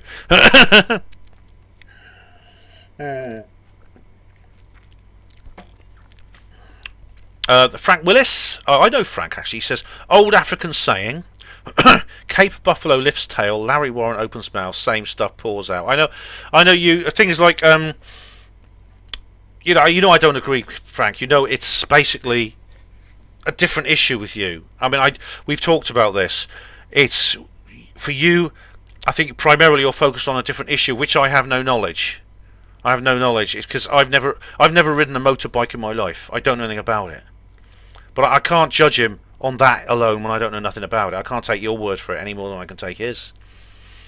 What I can do is I can look at what has been said about him relating to the UFO issue, and I have done that, and I believe I've done so honestly. Richard Chetland says on Tribunal, Sasha created a fake case against Larry. There is nothing fake about the solid 3D evidence she has presented. Ben, sort yourself out, man. You are losing credibility fast. I challenge you to go through all of the collated evidence that Sasha has presented, point by point, and give us your honest, unbiased, journalistic opinion. Right, Richard, Sasha has created a fake case against Larry. She has not presented any evidence, solid, 3D or otherwise. I'm not going to lie for the sake of fitting in what you believe and you claim is my credibility. And you say you challenge me to go through all of the collated evidence that Sasha has presented point by point and give us my honest, unbiased journalist opinion. I've already done it. It's on her HPANWO Voice, my Larry Warren research project. I've done a video called Larry Warren in Rendlesham Forest. I've done interviews, I've done radio shows interviewing people who've studied this case. I have been promoting the film Capel Green. I've been involved in the production of that film, and so I've sort of been working with the people who are producing it. It's going to come out. I honestly don't know. I honestly don't know what else I can say. If you really are saying this, you're a believer of Sasha Christie? Because you're challenging me to do things that I've already done, and you didn't know I'd done them. Which means you haven't looked at both sides of the story. I suggest that you do that. And finally, this is the last video uploaded before my comments replies. She is not amused. Jack Parker says, few of us can actually fathom what it's like to be a royal family member. Case in point, they just want to be normal people ultimately. Some of them do, Jack. I think Harry and Meghan certainly do. That's all they can hope for is equal. So many under their breath with disparaging comments and thoughts. Insanely envious thoughts. It speak an obvious discussion of equality and allowances for inequality for this mocked up method act of pomp and circumstances. No one's fault. That's life today. I think people who marry into the royals who have not known royal family life, when they discover what it's really like, I think they see it very differently. Kate Middleton, what do they call her when she married Prince William? The most envied woman in the world. I've got a feeling now Kate has seen it from the inside. Then she's looking out, and she looks at every other woman in the world and she envies those women. She was in that hospital when that nurse committed suicide. She must know what actually happened and why it happened. They will have told her. All the other things that I've discussed. It's not just the reptilian thing. It's the whole business with. It's the whole business with Larry, with Harry and his dad, and what happened to Diana, all that kind of thing. I think there is something going on behind the scenes we have not been told when it regards Harry and Meghan. Jack continues on the same video. The royals want we have and want what they have. It's like the grass is always greener on the other side sort of thing. Maybe the crown should be more like a game of musical chairs. Absolutely any citizen capable of obtaining it while the music is going, and then when the music stops on every PA system on this special day, GPS coordinates marking whichever chair that is the winner of the crown. And that's kind of what you call a random representative democracy, isn't it? You know what I would do if that rule ever came in, Jack? I would refuse to dance. I'd say I'd go and swim in the sea while this was going on. I'd put on a diving suit and I'd walk along the bottom of the sea till I knew it was all over. Jack also says on She Is Not Amused, quality of breeding with its erroneous phase definition needs to transition to a more clear perspective.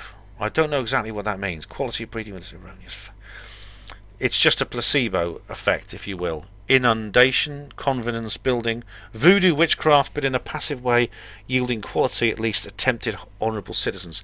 No one's perfect at picking a dance partner in a secluded club, etc. Jack, you've gone back to your sort of abstract and weird kind of way of talking that you've done before. Tink123, Tink1023 says, I read and saw Hewitt had died ages ago. How do you know he's not? 100% saw that. So did I. And Michael Harrison says maybe it's the Mandela effect. And in fact, that's what I said too. Maybe it is. Ravenhill Hooded Mystic says, I disagree with Meghan being royal, not because of her race, but the fact she isn't British. Well, you know, there's actually nothing against the constitution of foreigners marrying into the royal family. They have done before. But in terms of the American issue in particular is, I think, significant. There is a lot of anti-American hysteria in the royal family, anti-American prejudice, and it all goes back. It goes back firstly to the Wallace Simpson episode. They've never forgotten that, and they never will. But also because of this nation, the fact that during the 19th century, the British Empire ruled the waves. Do you remember? And then during the 20th century, essentially America became the superpower, which is now being superseded by China, etc., etc. So it's got a lot to do with national competition, stuff like that. E.T. says the royals aren't British; they're German and Greek. Correct. The Habsburgs that are currently on the throne are.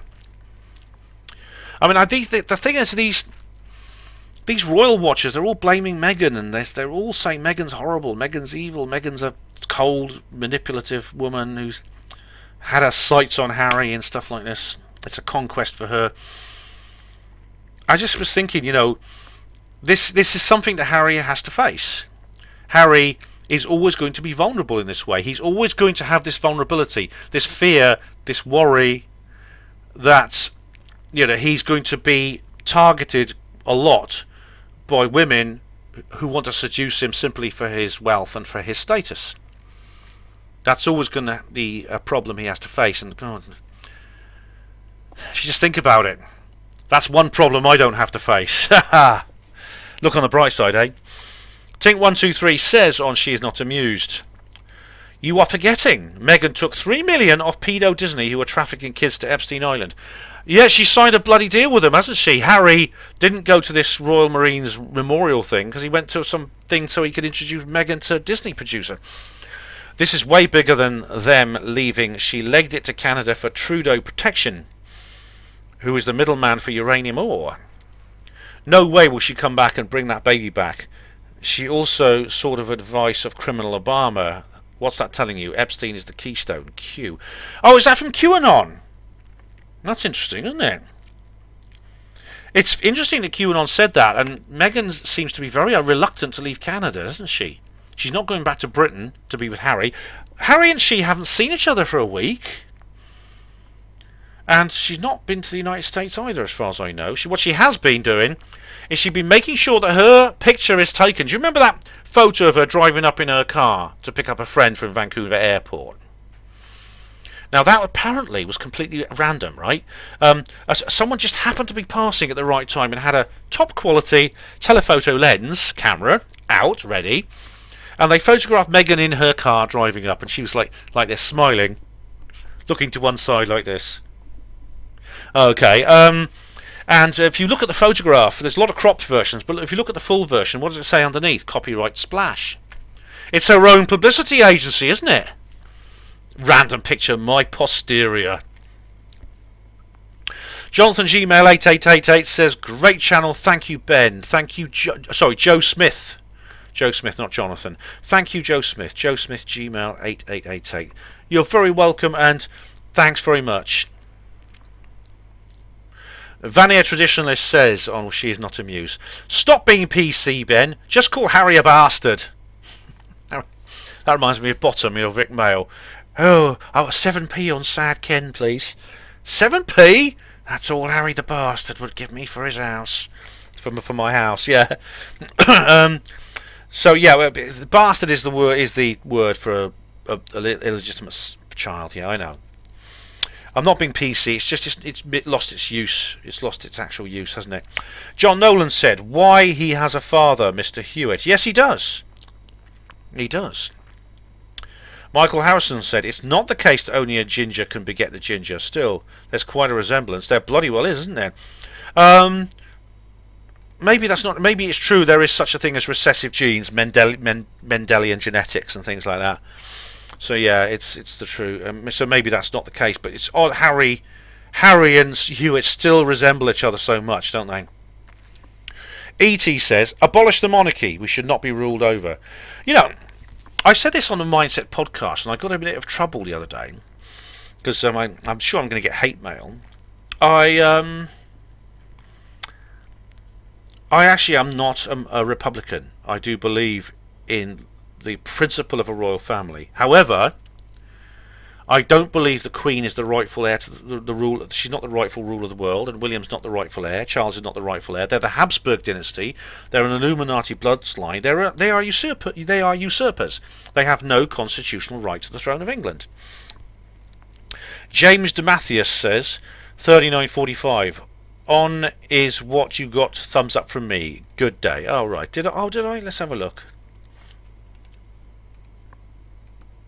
What political problem? Trump being elected? Trump was elected in a properly conducted election. Oh right, yeah, thanks. That's on UFO Disclosure 2020 Clear Vision. I didn't check. It's not the Meghan thing. Ruth Skinner says on "Get a job, you lazy scroungers." That's a really old video. That is so true. The attend the joy sit like new open prison. The rule there can Santana your money. That it's are true. The big attitude the staff are rude. Taxes are paying for TGHA. The old want. I don't understand, Ruth. I think you have your autocorrect settings wrong. But thanks for the comment. I'm sorry I can't follow you. She's not amused. Charlie says you should do a video on the Mandela effect. I have covered it. Charlie. Maybe I should do one in more. Maybe I should do one in more detail. Edwardian Lady says she's a Soros Trojan horse. Ben, good riddance to the parasites. It's funny. I mean, several people have said that she's actually her purpose is actually to bring down the monarchy. If she brings down just the Habsburgs, I wouldn't have a problem. But if she converts this country into a republic, it will be a bad thing. So if that's her intention, then that's maybe that's it. Maybe that's what Soros wants. That's Soros's next plan. Right, she's not amused. Mona von Sardas says, "If you think this is unusual, think again. This is common when it comes around European royalties. Sweden did it, England did it. Who's next?" Sorry about my spelling, but I do hope you understand me. I do, Mona. So does this mean that they very often they do drop out? I mean, we know, of course, King George V dropped out, didn't he? He dropped out to marry a woman that he was in love with, and from what we gather, she's very similar in character to the way the royal watchers today are portraying Meghan. But yeah, he did indeed. He abdicated. So maybe, I mean, as I said in the video, the royals survived that. They would certainly survive this. Bimsy Ag says on She's Not Amused, "Ben, you need a new bucket." This one, that's for my. All right, there's all kinds of speculation about my bucket. Is amazing. The way people go on about my bucket is unbelievable. It's where I put my dirty socks and underpants, basically. If you want to know the truth, this is my bedroom. This is where I live. Okay. T30RTR30 said, "Bojo is great glad. I voted him in. Are you now happy we just got such a great PM?" Yes, I am. Yes, I am. Oh, sorry, there's someone from above. This is a reply to Diego Rivera. Sorry. Diego Rivera says they should not be paid a penny from the taxpayer. The UK government making the lives of disabled people and carers hell in the UK. Well, it looks like, Diego Rivera, it looks like you're going to have your way there. They're not going to be. Darren Retro says on She Is Not Amused, Hi Ben. I knew that everyone would be accused of racism if anyone dared criticise Meghan. Yeah, it's. I mean, the moment Meghan got involved with the royal family, it was pretty obvious that the Guardian were going to find anything to make them to promote the idea that she was being victimised for her colour, and there's absolutely no way they were going to let it go until they found something, anything. They would dig up everything until they found that evidence, the supposed evidence that racism was in the royal family. And as I said, it's nonsense. Oh, but did you see old Lawrence Fox on Question Time the other day, putting that nasty little left-wing PC thug in her place? She says, "You're a privileged white male," and he ripped her to shreds. It was brilliant. I mean, I hate Question Time, but I mean, I never watch all of Question Time because it's just so toxic. I can't bear it. But things like that, little gems like that, the clips always get onto YouTube, and I always watch those. Darren carries on. It's a deliberate tactic to wean people off other criticisms of the royals and how they conduct themselves. Prince Andrew, for instance. Oh yeah.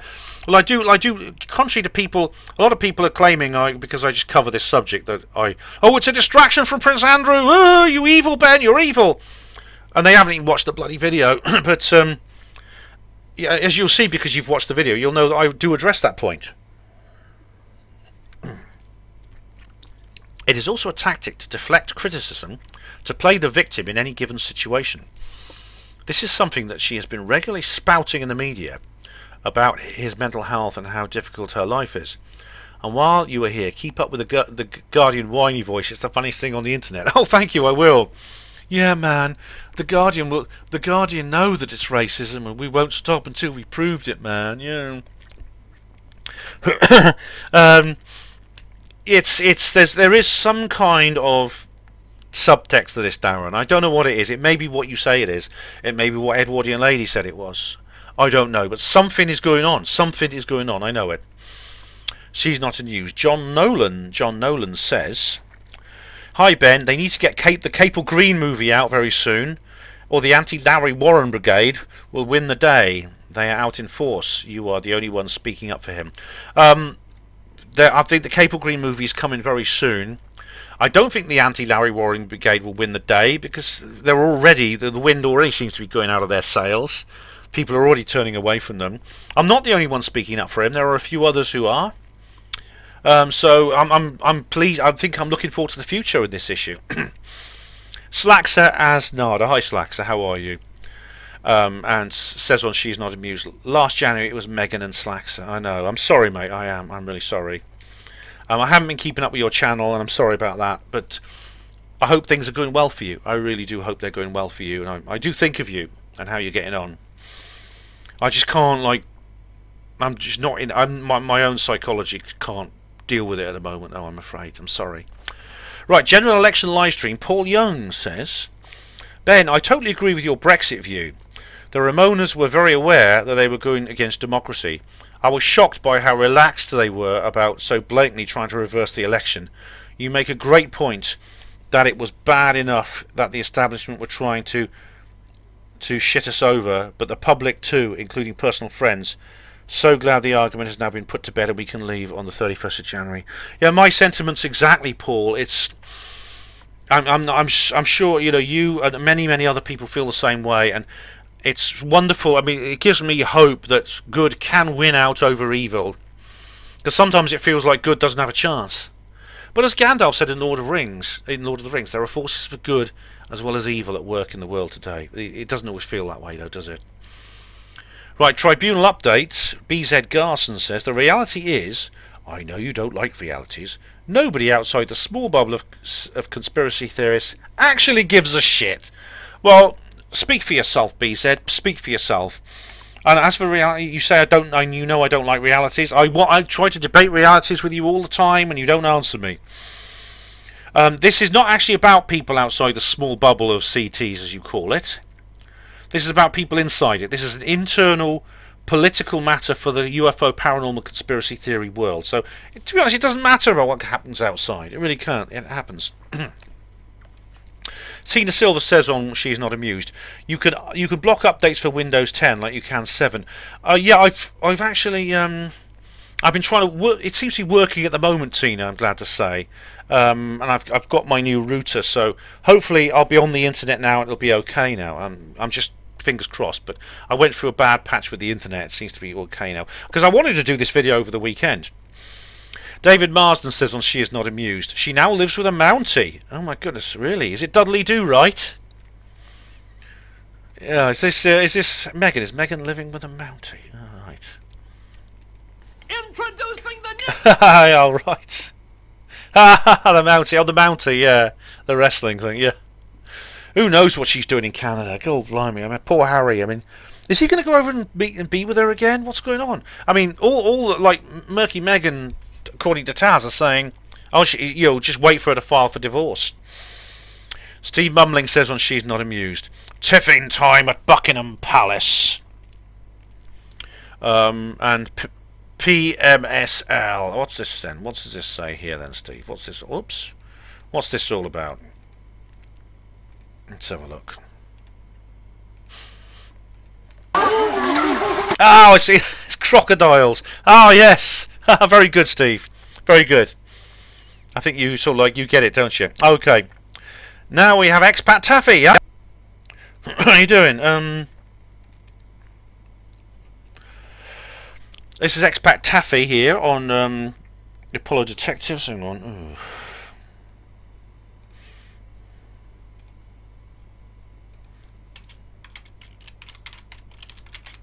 A moment, just a little note I've got to make there.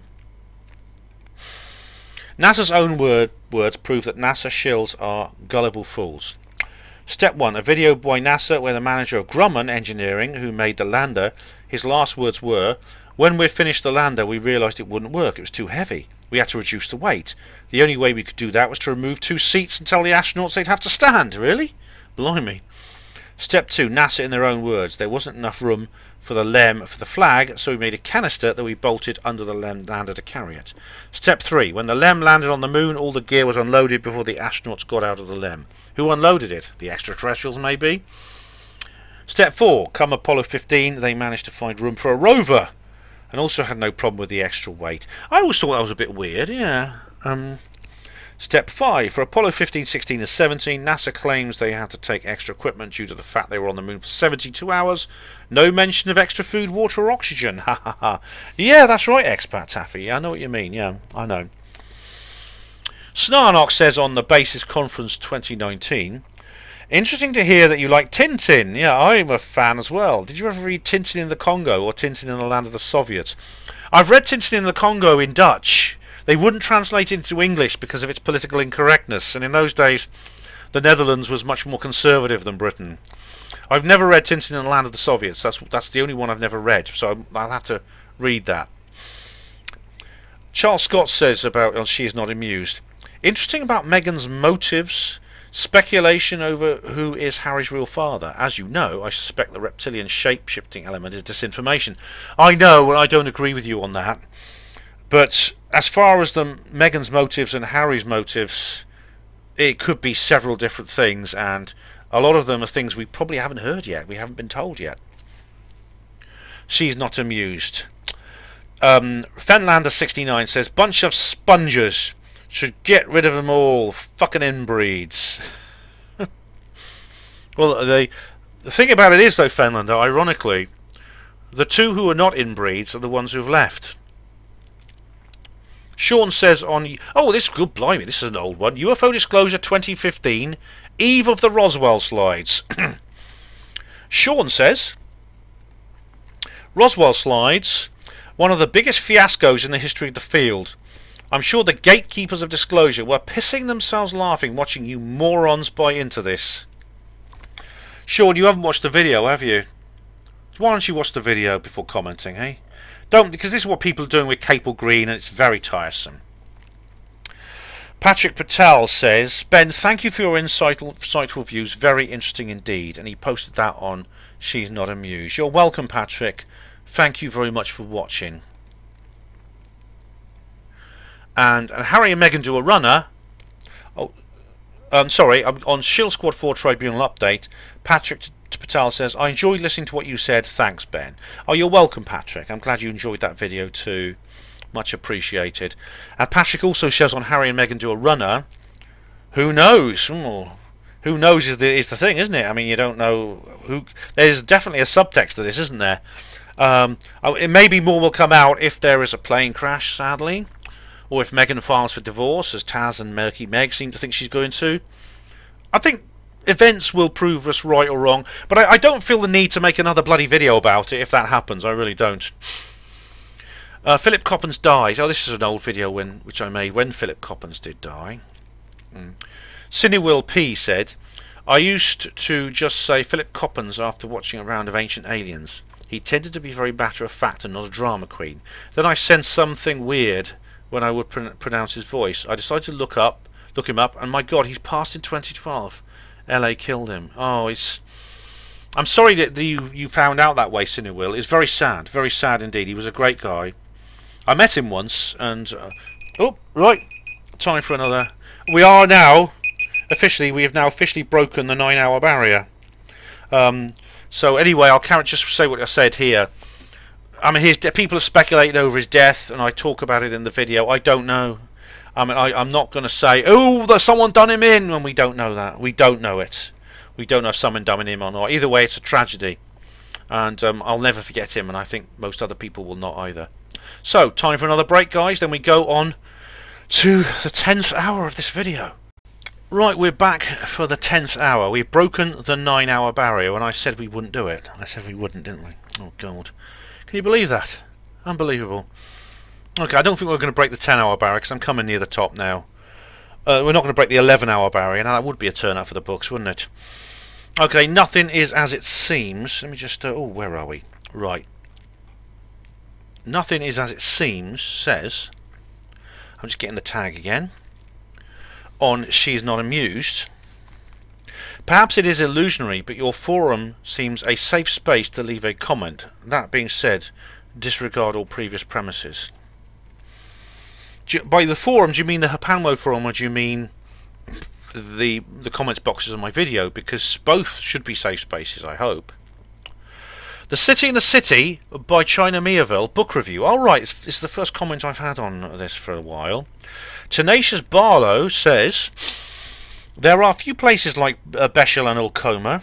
The closest parallel in Europe is Balen-Nassau in the Netherlands and Hertog in Belgium, which are closely cross-hatched in an equally extreme way. That's true, actually. I've never been to Balen-Nassau, but my mother comes from the Netherlands, and I heard about it, about how it's sort of like there's all kinds of little bits of Belgium, little tiny enclaves, sometimes enclaves within enclaves, stuck everywhere. So it is a bit like the two cities in the book, although you don't get arrested and all kinds of horrible things are done to you if you breach the border. People don't ignore each other. In fact, sometimes the borders run through people's houses, and sometimes they'll shift the front door to avoid paying extra tax or something. I don't know. Hertog in Belgium I don't know about, but that's interesting, isn't it? There's a guy, I think he's called what's his name? He's like a YouTuber, and I think he's called the Happy Traveller or something. And he goes around all kinds of places. He's a travel vlogger who basically does it full time because he's so popular, and he funds his own journeys from YouTube. And he goes to all kinds of places, and he finds these little weird borders. And there's lots of strange borders like that everywhere. And it's so yeah, maybe Bechel and Ulcoma in the book are not that different. You know, the fictional thing that Miaville talks about. Maybe it's not that fictional. However, what is unusual is the obsessive guarding of the borders within these different cross hatchings. Like the breach, you know, the people who breach, and I mean, like Borloo was saying when he was a little kid, he like threw a ball over this area of Ulcoma, and he was arrested by the breach, and he almost got buggered, and he didn't quite. But anyway, Tenacious goes on. My theory about where Bechel and Ulcoma are is that they're on the coast of the Black Sea between Romania and Bulgaria. A lot of the names of the characters and places are very suggestive of Romania and Bulgaria. Yeah, Eastern Europe certainly. I mean, the names of the characters do reminisce. They do reminisce. They echo in my head and remind me of Eastern European type names and the languages. And there's Besh, which they're spoken in Besh, and there's Ultan, which is spoken in Ulcoma, which are actually related languages. rather rather like some of the languages like Moldovan and Romanian are related and things like that. But it's fascinating. I really feel like I want to read that book again, actually, because it's an amazing murder mystery. It's the fourth book I read by China Miéville, and he's a brilliant author. He's a really brilliant writer. Has a flair for the extreme and the absurd and the strange. He makes, honestly, it's like a dream reading his books. The weirdness becomes believable. Especially like the Basil Ag books, they're very good. Right, Probe Autumn 2019. Stephen Truthseeker says, I was very disappointed by David Boyle. I hung around his exhibition for a whole bank holiday weekend. He promised a lot, but when it came down to it, it was a big letdown. I'm sorry you didn't like it, Stephen. I'm sorry you didn't. It's not everyone's cup of tea, I know. Did Britain start the world wars? Ignatius Turret says, Colostrum said Germany wanted to get equally to Britain's economy. In fact, it was already stronger before the war broke out. The true reason I do not believe his theories is the fact that Germany was militarily preparing for war with huge debts, and Britain was clearly unprepared. Numbers clearly show that. Same with Russia. They had deep troop assembly and very old, little competitive material, and almost no troops at the borders. That's true. I mean, the Russian army still had horses and things like that, and like single-shooter guns, and the old-fashioned type rifles you see in Zulu, where you could have to shoot one bullet at a time. It's really bad. And still sent oil to Germany. This is not how you prepare war with Germany. Truly, he wants me to believe that 1.2 million Russian troops could not be resisted by Germany at that stage of military production in 1938. Lol, that's bullshit. Oh, I see you're talking about... Are you talking about World War II now? Sorry, I thought you meant World War One. Apologies. I got mixed up there. We were talking about Russia and things like that. Does he really want to believe that 1.2 million Russian troops could not be resisted by Germany at that stage in 1938? Lol, that is bullshit. Sorry, Mr. Dr. Colostrum, but end of 1938, 850,000 are estimated, and up to 1.7 million with mobilisation of reserves. And we're talking about defence. British wanted war too, no doubt with me, but it's not that they were only pushing it here. Okay, Ignatius, I didn't know about all that, and I don't have an answer for you. Maybe Nick does. I'm not sure. Mary Louise says on She's Not Amused, no, she was Diana, Princess of Wales without the HRH. Alright, so she could still call herself Princess, just no HRH. In talking about Diana. I know she was stripped of the royal title. Does that doesn't include Princess of Wales then? Okay. Duly noted. Harry and Meghan do a runner. Simon Jandrell said, they both want to be their own person, so who can blame them? The royal lifestyle cannot be for everyone. Just because you're rich doesn't mean you're happy. I would never want to be rich. Yuck. Who wants to be a millionaire? I don't. Yeah, Simon, I think, yeah, definitely it's not what it's cracked up to be. Rates of suicide among the super rich, very high, as I say in the video. And not least when you are these people who have married into it at a mature age. And let's face it, Meghan was in her 30s when she married Harry. Or you are born into it, but then your bloodline is not. You are essentially born in as a. I'm not going to be politically correct. Sorry, illegitimate heir, illegitimate prince, and everyone's keeping quiet about it and things like that. So it can't. Maybe this could be what influenced Harry and Meghan and the death of Diana as well. Ginskim Pivot says on the first Apollo Detectives movie, the colour test charts are on every lander in every magazine.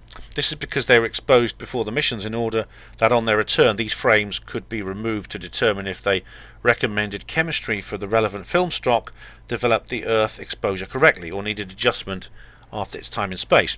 As usual, three Muppets have never read anything, like the pages of material explaining the LEM hatch and the test cards on the ALSJ or the technical reports server. Amateurs. Alright, well, you know, leaving aside the rhetoric at the end of your comment, which is what I normally expect, I don't have an answer for that. Maybe it's something you could cover in the future. I don't have everything in my hand ready for you to give out. I don't. Okay, I don't have every single thing just there. The Apollo Detectives again.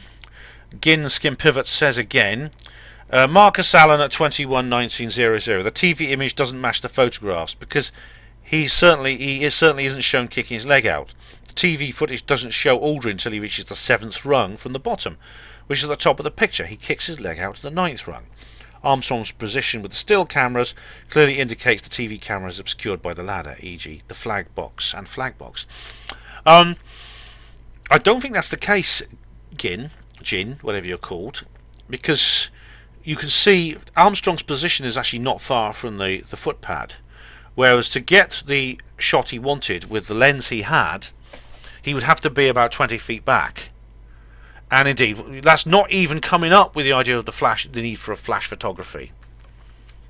So I think you're wrong about that. I don't know about the 7th or 9th rung stuff. That might be true, but the position of the camera is another issue, which you don't bring up. Okay, now we come to the video I uploaded early today, which is part 1 of this production. Reply to comments 26, part 1 of 2. Johnny Smallcock and his vile-tasting toffees is the first to get in there. Hours and hours of self-indulgent fucking trash. Yes, which you are going to watch, aren't you? You will watch it. You'll watch all of it from beginning to end avidly. I know you will. We both know you will. Deborah Bowes says on the same video, what do you think of the Duke and Duchess? I'm from America and she especially bores me. It's not racist, actually. Anyway, she looks white. She just seems a sorry person. What do you think of the banana event? Her writing on bananas to give to legal hookers of the UK. Funny thought her and he were leaving on a banana boat to Africa. I didn't know the thing about the bananas. I don't know anything about that. You can see clearly she's not white though. She's mixed race, and this is why all the Republicans were struck dumb when she was married, because they'd all been going on saying that the royals are all so white. But Deborah, if you want to check out my channel, I've just done 2 videos about this whole business. It's called Harry and Meghan Do a Runner and She's Not Amused. So check those videos out where I talk more about this. Patrick Patel says on reply to comments 26, part 1 of 2. Thank you so much, Ben. I think you're one of the nicest men on YouTube, a proper gentleman. I really don't know how you do it. You work full-time and then you still manage to find time to get back to us. It must be difficult work that needs to be done. A lot of effort, bless you. You have so much unconditional love. Anyway, stay safe, my dear friend. I always find your work entertaining and enlightening, and that's why I love it. Oh, thank you. Regards, Adam. Oh, you're called Adam. Sorry. Patrick Patel, Adam. Thank you very much. I appreciate that a lot. And you know what? You say it's difficult to find the time. Well, I think it's the reason I do so much is because I don't really do much else. I don't follow sport or anything like that. I don't watch movies unless there's something really good on with a conspiratorial bent that I can review. This is literally all I do, and I know that's people say that's sad. It's sad, you know. I know you wouldn't, but some people do. But I do consider this the most important thing of all in the world. It is the central issue affecting planet Earth and the entire universe today. It really is. Hugo Rune says here, oh, this is on reply to comments, the part 1 of 2, 26. Ben, thanks for helping out with my MGTOW bit, but honestly, I've had 3 good relationships while being a cripple, but now I'm 62 years old. Also this, and what's this? It's a YouTube link, and it says, built for comfort. Built for comfort, big. Oh, right, that's good news, Hugo. No worries. I mean, you do bring this subject up, and I mean, a couple of people are giving suggestions, but you know, if you're happy as a single guy, that's cool. That's cool, mate. It really is. Deborah says on the reply to comments as well, should have said a funny thought. Them leaving on a banana boat for Africa. I heard it to be part rumour, or half of them do not want the Duke and Duchess in Canada. Right, now the idea of them living in Africa is being talked about seriously because they spent a lot of time there on a tour. They went to a rhino sanctuary in Tanzania and they visited several schools and things like that, and they got friends living there, and they may end up going and living there. I don't know. It's still not certain about whether they will be able to set up home in Canada. That's not been decided yet. There's the tax issue, which I talked about in the video, about the fact that they are liable for Canadian tax if they spend too long there, and things like that. She says here, yeah, well, will they pay their taxes? That's the question, isn't it? Do that? Yeah, half of them don't want the Duke and Duchess in Canada. Well, you know, Canadians might not be happy with it. You're right. Just a fact, no lady in America holds her stomach above and below. Could be, oh, that, yeah, it could be a Freemason thing or Illuminati thing. We know, Deborah, according to Taz and Murky Meg, she was making a big deal about being pregnant by almost like putting her hand on her belly so people could see it. It was like a photograph thing that she organised. What do you think, or on the question? I don't know, apart from what I've said and what I say in the films, Deborah. So check out those 2 videos. I think you'll like them. Do you think she's a half good mother because baby Archie looks awkward in her arms and more natural in Prince Harry's arms? Well, she left him, didn't she, in Canada to go to Britain with Harry. I discussed the reasons why that might be in my videos, but to be honest, at the age he is, which is like 7 months, he should never be separated from his mother. I mean, when you leave a kid like that alone, I mean, at that age, you can't explain it. He may think his mum's gone for good. It must be very, very upsetting for him to be separated from his mother. Patrick Patel says on reply to comments 26, P.S. Ben, I'm a massive fan of Sue Townsend, and I always imagine you were like the Adrian Mole character when you were little. Stay safe. Oh, thanks, you know, Patrick or Adam. I'm also a Sue Townsend fan, and it's very sad that she died. I'm very sad to hear that. She wrote The Queen and I was very funny. It was like a satire of the royal family. And she was a Republican, very much a Republican. But I read the Adrian Mole books when I was like little, when I was like a teenager, and I did identify with him. I felt I was similar to him in many ways. Yeah, great books. I read the first 2. I've only read the first 2, the diaries. Maybe I should read the others because she wrote more books. So yeah. Deborah Boa says on the same video, I was a nurse aide for over a year, 4 points grades or excellent, and went to other professions. Oh right, yeah, a nursing aide is like is what we call over here a healthcare assistant or nursing auxiliary. So that's it's a bloody awful job. It's in terms of pay to work ratio, it's probably the worst in the world actually. So well done for surviving that for over a year. Deborah says also on reply to comments, I think chemo is barbaric. It is a poison and often does not work. A huge are corrupt, and many think of cancer so much they will bring it on upon themselves. I brought this subject up in my Secret Sources reply video about how cancer was essentially a psychological operation too. Wonder if they just say you have cancer. It could be a disease or a reason to slow kill some folks. Maybe, Deborah, but there's no doubt there are treatments out there. There are very effective treatments that we're not getting. I mean, see my videos on it. See my cancer cures. Reply to Secret Sources. Definitely. Do you know soon the world will be under 100% surveillance? Yes, Prince Harry should stay with his people and stay privileged. Well, maybe they're not his people, Deborah. Maybe Hewitt is his father. Diana was murdered. His mother was murdered. Yeah. But yeah, I mean, the cancer thing, do check out, you know, there's so much about the cancer thing, it's unbelievable. And the surveillance, yes, I mean, China has this social credit thing, and you could bet that's going to be spread out the rest of the world, isn't it? Okay, Shane McNamara 666 says, Sargon of Akkad lives in Swindon, Ben, not too far from you. Meeting him would not be hard. Well, Swindon's a big place, and I don't want to sort of go and gate crash his house or anything like that. I've thought about going along to some of his public meetings, so maybe I might do that, Shane. That's a thought, I think. It really is a thought. Anyway, let's go to BitChute now and go through my BitChute comments. I don't have many of these, but I'm going to check them out. And there's I actually did do written comments to them, but I'm going to mention them anyway. Just the last few. Let's have a look. Any comments from people? Because here we go. Comment. The James Tilly Matthews says on the Shield Squad 4. Let me just pause that. We must crowdspace the Truth Tribunal here, crowdsourced, SAUCE, crowdsourced the Truth Tribunal hearings. Long live the Hope hearings.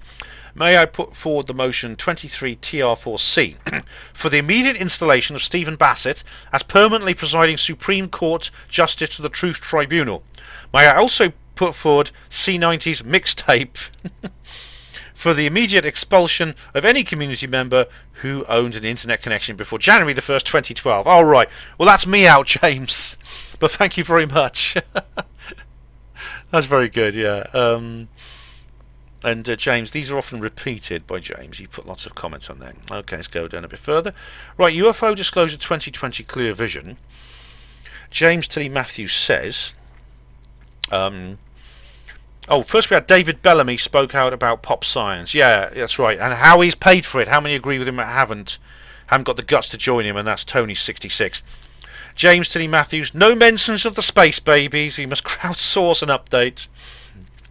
And I say underneath, will be revealed soon in Spotted Milky Way. Charlie Browno says, considering the global Zionist left lies about everything, Trump plus Boris plus Putin, bend the knees to you-know-who.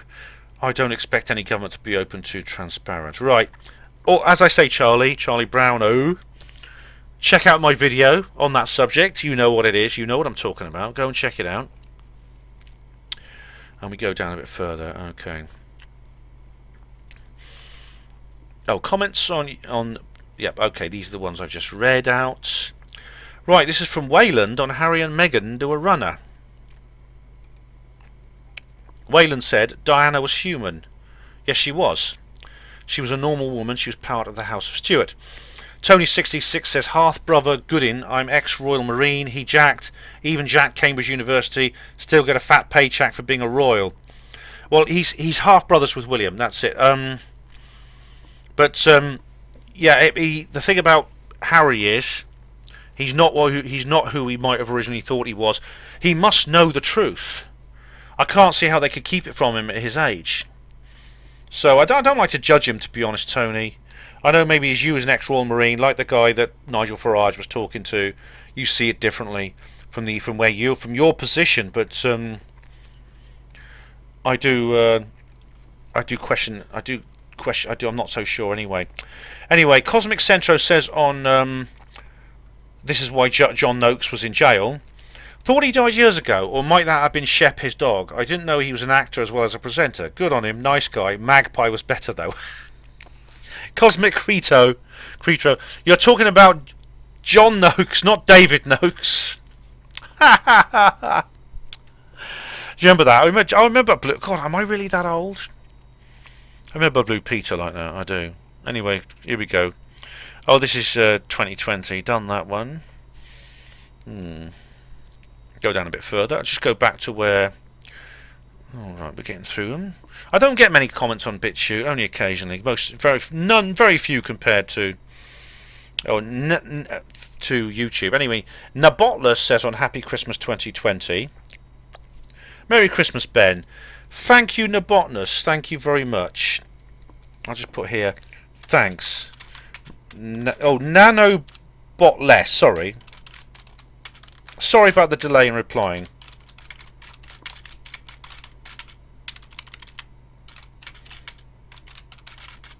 Sorry about the delay in replying. I'll put like a little thing here as well. I'll leave that anyway.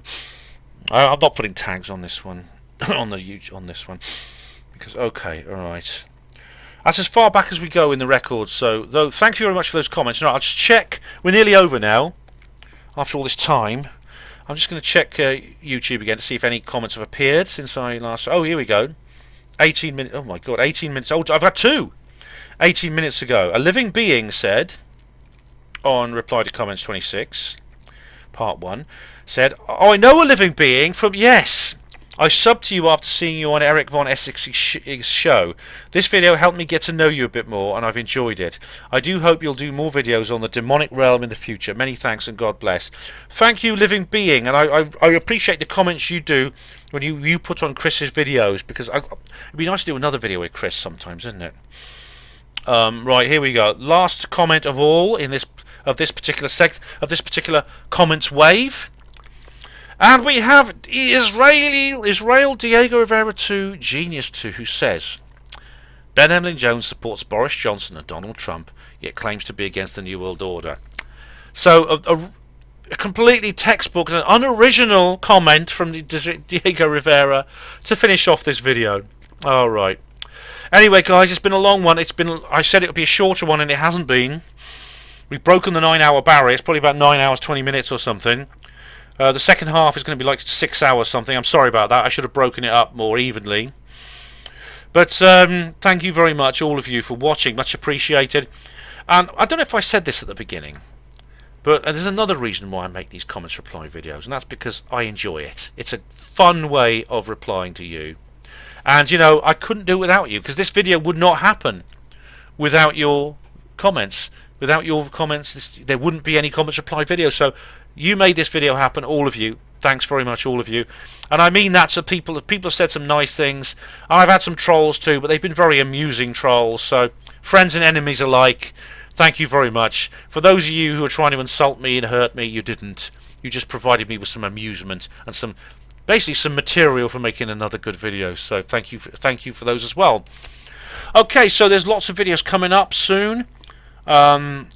Watch the channel for details. It may be a few days because I need to take a rest after this, but I won't be going away. Okay, so thank you very much. Thank you all of you very much for watching HPANWO TV yet again. Hospital Port as pride and dignity. Stop the New World Order.